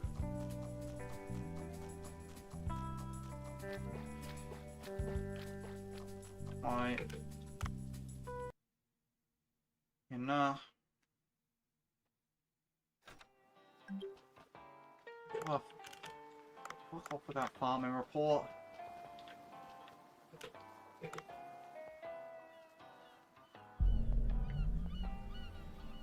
Alright, so I've got to check the farming report even if I go to the farm for it to, like, you know, actually pop up if I have crops to harvest. Yeah, the crops are harvestable.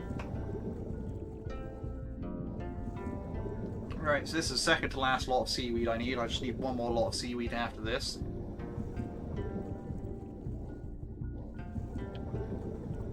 And then last dishes will be upgraded. That's great. That's what I love. Now I can sort out my fish farm. Restore order to it.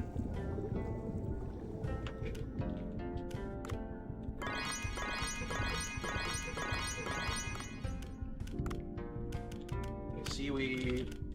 Nice.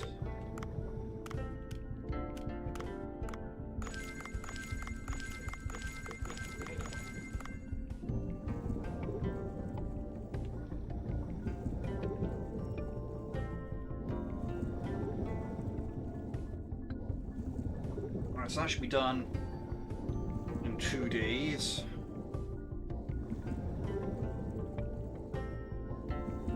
I can finally do the final part of this video, or stream, where I talk about how the 3 new dishes aren't really that great.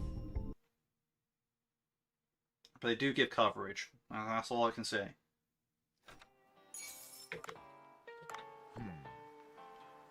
Right, let's see. So, time skip.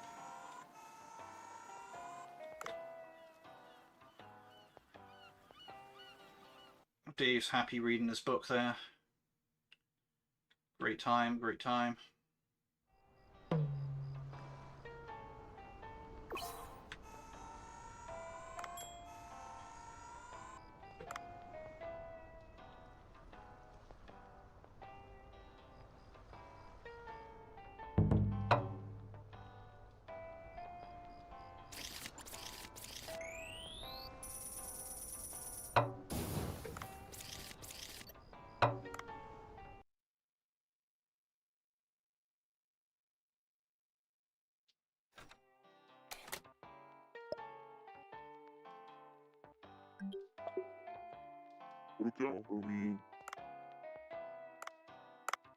Jellyfish party.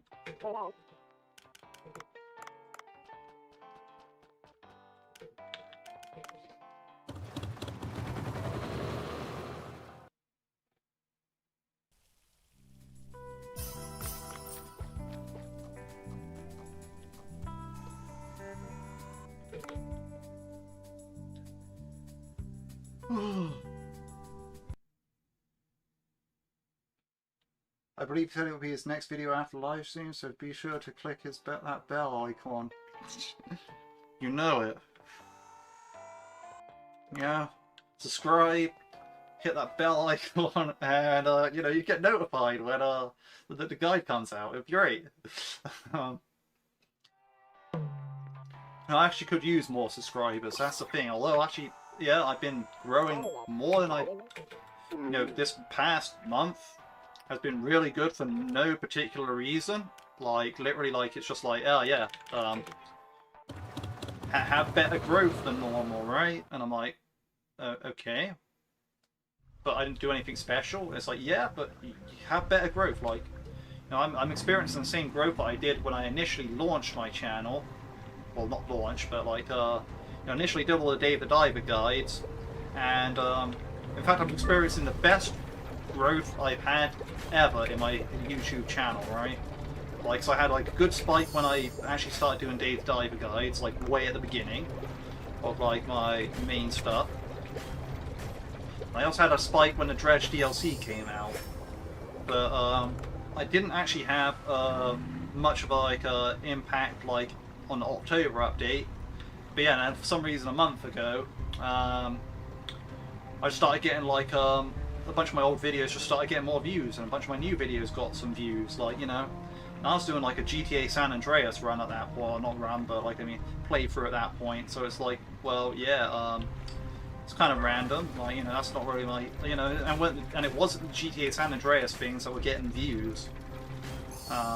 It was all my old Dave the Diver stuff. Like, so. You know, for some reason, at that time, it was just like, yeah, have more stuff going on, and it's like, okay, well, cool. But I could use like more subscribers overall, because like, I mean, 99% of the people that watch my stuff aren't subscribed, and yeah, if I wanted to actually get like any like earnings from this, I need at least 500 or 1,000 subscribers, and I only have like 300 and something right now, so it's like, it is what it is, really. Like, you know, it's just kind of like, well, what am I going to do? Like, you know. But I'm making my way there slowly, that's the thing. Like, that's the main important thing. Like, you know, I don't need to, like, worry so much about that. Like, it'll happen when it happens, sort of thing. All I gotta do is just keep uploading every day, keep, you know, keep the content coming. No matter what the content is. Like, you know, most people don't watch most of my stuff, that's fine. Like, you know. It is kind of what it is. Like, you know, I don't expect most people to watch most stuff. Like, you know, especially considering I transitioned quite hard from guides to playthroughs. But, you know, that's because guides take a considerable more amount of effort to make. Like, that's literally it. the thing about it is also you've got to have like the actual ideas to make a guide on. Like you can't just go like, yes, I'm gonna make another Dave the Diver guide. Okay, what do I want it to be? I actually have nothing, so I'm just gonna re-say a bunch of stuff I've already said in another video, but in a different way. Like, you know, you're not impressing no one with that. Like, if you do that, like, that's just stupid. Like, you know, sure, yeah, you can farm out some clicks and whatnot, but you know, no one's gonna respect you for that. They're gonna be like, oh right, this guy just catting a bunch of breeze. Like, you know, I could like, you know, moving on to other games, for example. Like, yeah, sure, like if I make guides on them, yeah, sure, probably great. But the problem is, like, you actually have to know the game enough first to make guides on them. And then the other issue would be, right, so then I'm stuck playing games I've already played because they're the only things I can make guides on. Again, that doesn't really make much sense in the sense like, yeah, I want to play new things. I want to actually, like, experience playing games instead of like, yes, I have to play exactly this because it's the only thing that I like people will watch. And it's like, well, that's it's kind of a stupid way of going about things. It's all like, well, not stupid, like that's like kind of like you have to be greedy to go after that. Like, haha, I'm gonna just like stay on Dave the Diver because Dave the Diver's the only thing that earns me views, and it's like, well, what are you gonna do? Just clickbait like Dave the Diver stuff over and over again? That's exactly what I'm gonna do. It's like, but you know, there's only a limited amount of stuff you can do in Dave the Diver, you know, like. And the same goes for any game, like really, like, you know, you can do as much as you want in one game, but you know, after a while, it's sort of like, you know, you might not necessarily have the ability to keep producing the same content that you had for that game. And at that point, like, you know, and if you come too dependent on like just doing one game or like, you know, doing one specific thing, you're gonna, and especially if you grow to like dislike doing that thing, alright? It's just gonna cause you to suffer, like, in the long run. Like, you know, so I decided to diversify my content way before I really should have, I guess. Just because I didn't want to have to go through the pain of, like, you know, trying to scrounge and scrape together like a bunch of like nonsensical Dave the Diver stuff that no one really cares about, like, and just degrade my overall quality of my videos, you know, like at that point, like, you know, I'll degrade my quality in my different way by doing stuff that no one cares about instead, or different games, you know, instead of just like, you know, ruining what reputation I do have in Dave the Diver, where, you know, people come to, like, people watch a guide like, yeah, this guy sounds like he knows what he's talking about, because he does, but you know, if I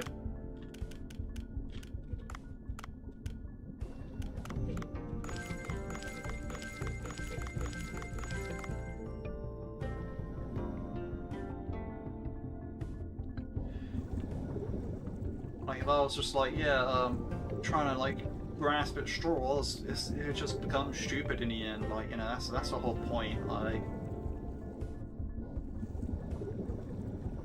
and you can't be doing that. Like, you know, it's sort of like, well, so yeah, I diversified my content because I wanted to, plain and simple. Like, you know, the thing about it is, you know, it is very much a case of like, yeah, you could run it how you want. People may not like it. People may not be there for it, but you can still very much run things how you want to run things. Like, you know, you can do what you want. Like, and that really applies to a lot of things in life, to be honest. Like, you know, you can pretty much do what you want. Like, but you know, that, yeah, other people like, and things beyond that, you know, they'll react differently. But that doesn't mean that you can't do it. Like, it just means that, you know, other people might not be there for it.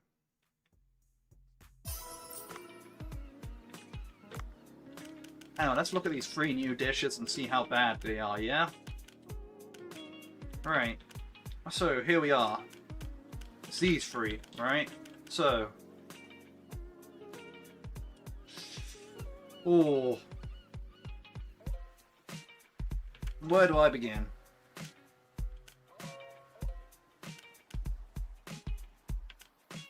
So let's see. Let's go for. Let's take a look around at some of the other stuff first, like over here. Okay. So this stuff is a lot I consider very weak compared to like other stuff in the end game. So over here you start getting above 1,000. There's a jump. But then it's all these terrible cucumber dishes, so you're just like, well, why would I even bother with them? You have your deep fried vegetables as well, but... Right, so... First things first, I'd say...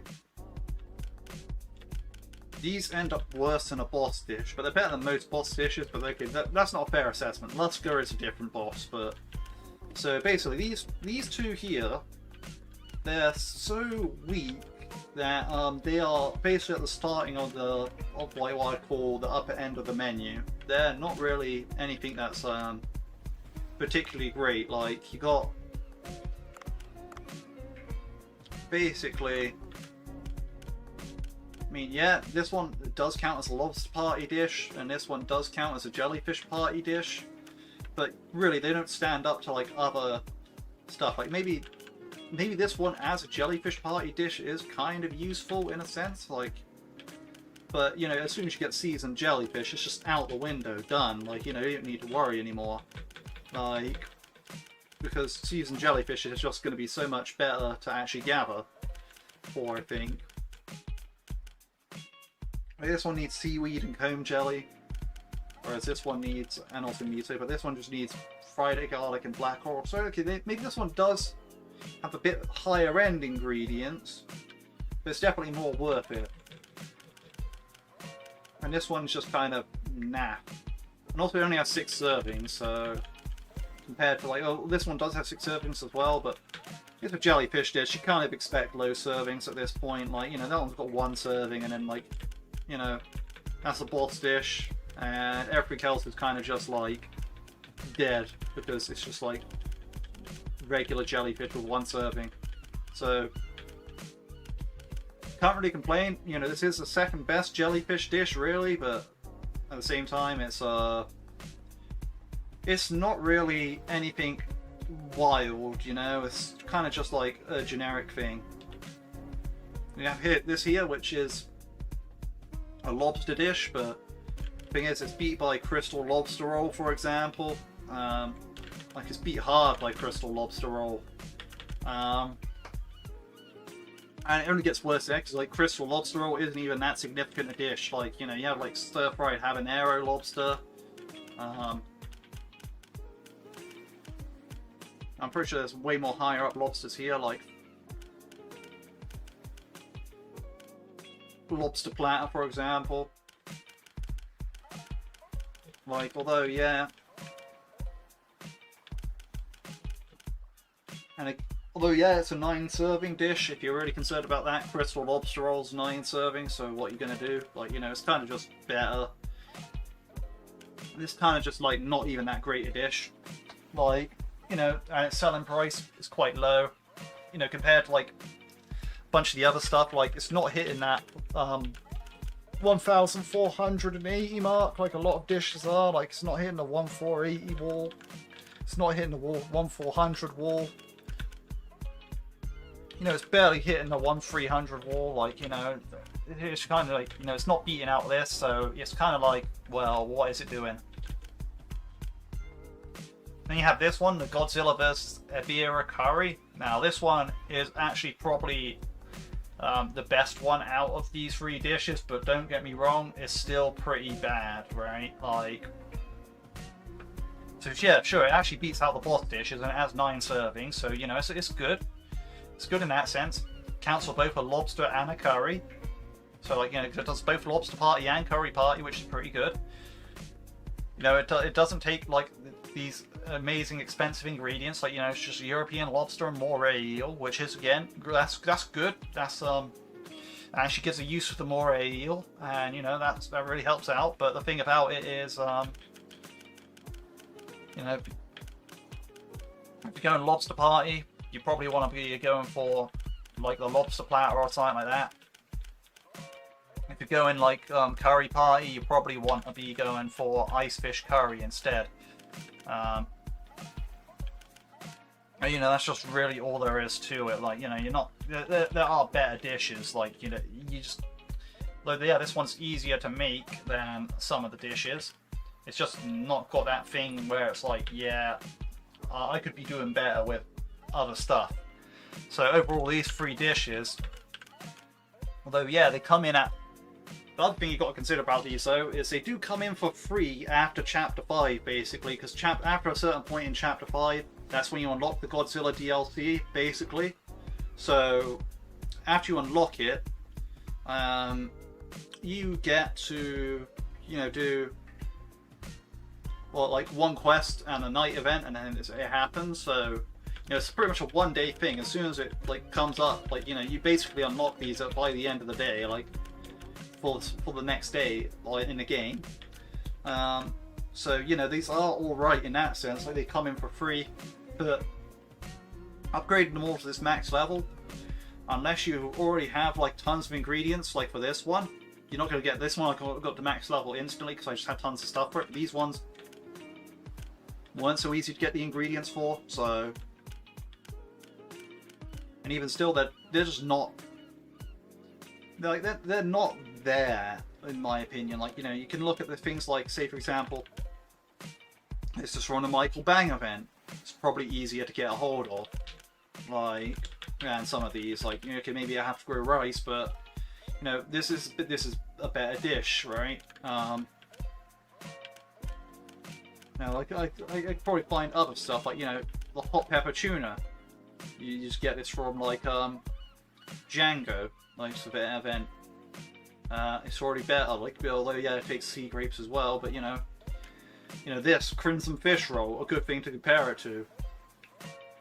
Why would you be doing other stuff when you could be doing Crimson Fish Roll? You know. Then, like, you know, you go even higher than that, and it's just like, well, yeah, I don't really need to go any higher than that, because, like, you know, it's just like, well, everything's beating it. Like, you know, that's beating it for, like, you know, it's getting beaten as parties. Like, you know, the jellyfish party beats it. The curry party beats it. It's beaten. Like, you know, lobster party's definitely beaten. You don't really have much reason to serve these dishes or level them up to, like, high level unless you're like really, really short on the dishes and you don't have many other options. But the thing is, you can unlock better options quite easily. So, really, these dishes aren't anything major. Like, I found Shin's Godzilla, it was in the Glacial Passage. Okay. Yeah, I did say there was 2 in there, but I'm not sure. Was it in the bottom right area, like where the,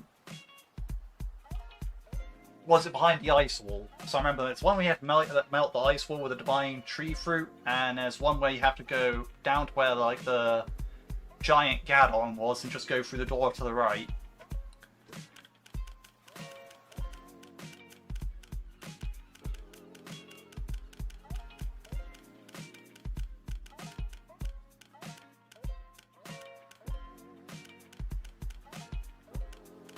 Yeah, overall, as a review of this DLC, so yeah, the dishes that you get aren't too exactly exciting or anything like that. You know, you get like 3 dishes, and they're kind of just like, they kind of just fall by the wayside quite a bit, to be honest. Like, although I will say I do really like what they look like. Like, you know, Bancho really did a good job with actually design, like, you know, well, the art team did a good job designing, but, like, you know, Bancho, like, in the game universe, he did a really good job, like, deciding, yes, this is what I'm going to make the dishes look like, and I'm going to make it look like these kaijus fighting, but at the same time, it's sort of like, so yeah, they are very, very cute dishes in that sense. Like, you ain't going to get anything like, you ain't going to get anything like that up here. Like, you know, you're not going to get like, you're not going to get anything crazy, like, looking design-wise over here, but, like, you know, so design-wise, yeah, I'd say these are, like, some of the best-looking dishes there are. Like, there's a certain art to them. But overall, the dishes you unlock aren't that great. The Godzilla statue, Okay, yeah, that's pretty cool if you're a fan of Godzilla. But, yeah.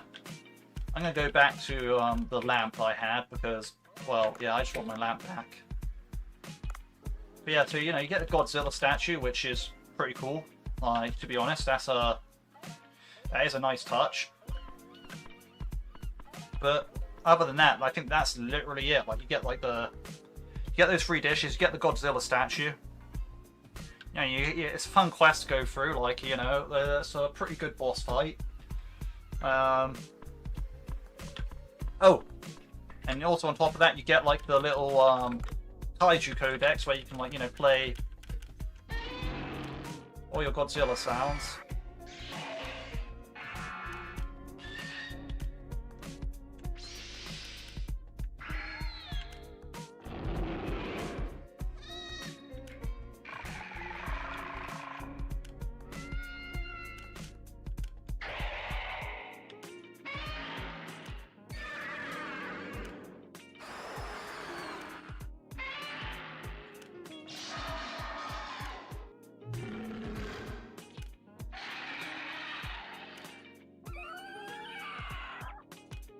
You know, you have like this thing which is pretty cool in that sense. Like, you know, you have all your sounds. You have like the little blurb giving play Manila again, please. I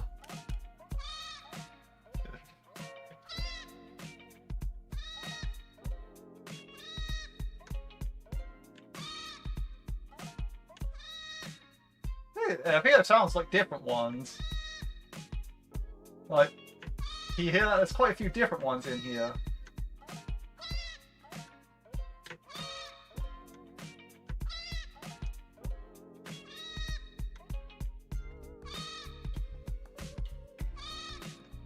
Like, you know, that's a different sound every time. Well, not every time, but I think there's a good few Manila cries in there. Yeah, he's 13 meters tall. It's the son of Godzilla. Yeah. Whereas little Godzilla's like 30 meters tall.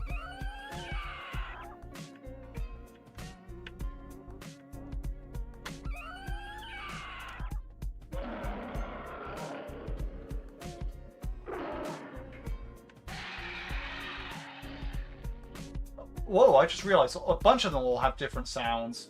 Noise people make 2 minutes after hearing we need to head sweet bell. Oh.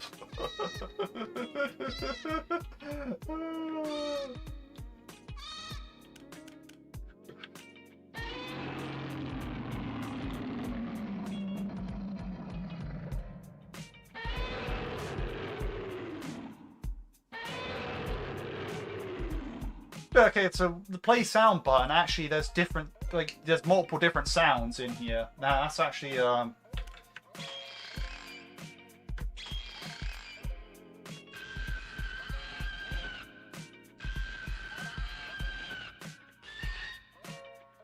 that's actually good to know. Like, I would have missed this feature if I didn't come around to playing this thing.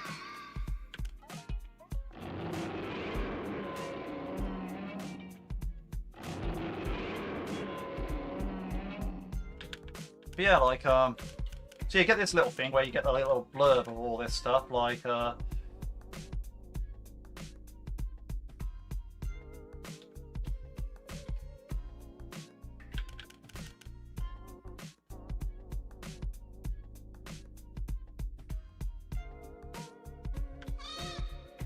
like, basically, like, yeah. So it's interesting, like, you get the little blurb, you have, like, the little thing where it's, like, you know, telling you about all these kaijus. So, you know, I can't knock that. That's actually pretty cool in that sense, like, you know. What I find funny, though, it's like, say, for example, it says Godzilla 1994. This is 1994. Like, it gives you the year below it, and, like, you know, a bunch of them, like, have their year in brackets anyway. I mean, some of them don't, so, you know, that's the thing, like, so you'll know, like, yeah.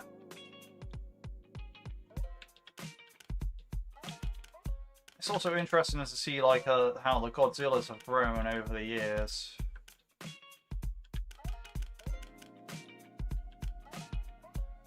But yeah, anyway.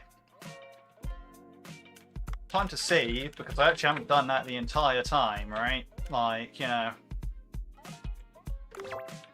save in manual 1 and 2. Manual 3 is my other save, so we'll see what's going on there, but yeah, so as you can see here, well, basically, what I'm trying to say is, yeah, that pretty much concludes everything. Like, you know, this DLC adds a little bit, not a lot, but at the same time, you can't really complain too much. Like, you know, it's you know, it's supposed to be a fun crossover, and it was. Like, you know, like the actual doing the quest part was fun. Leveling up these dishes was just as painful as leveling up all the other dishes in the game, so I don't knock it for that. But, you know, and it adds, like, you know, a new restaurant cosmetic and a cool new feature, I guess. Like, so, you know, overall, pretty good, like, time. Right, I hope you all enjoyed watching. It's been like 6 hours at this point, so yeah, I'm gonna go make some food and whatnot. And yeah, so I hope you all enjoyed watching, and I hope you all have a good day. And that's it from me.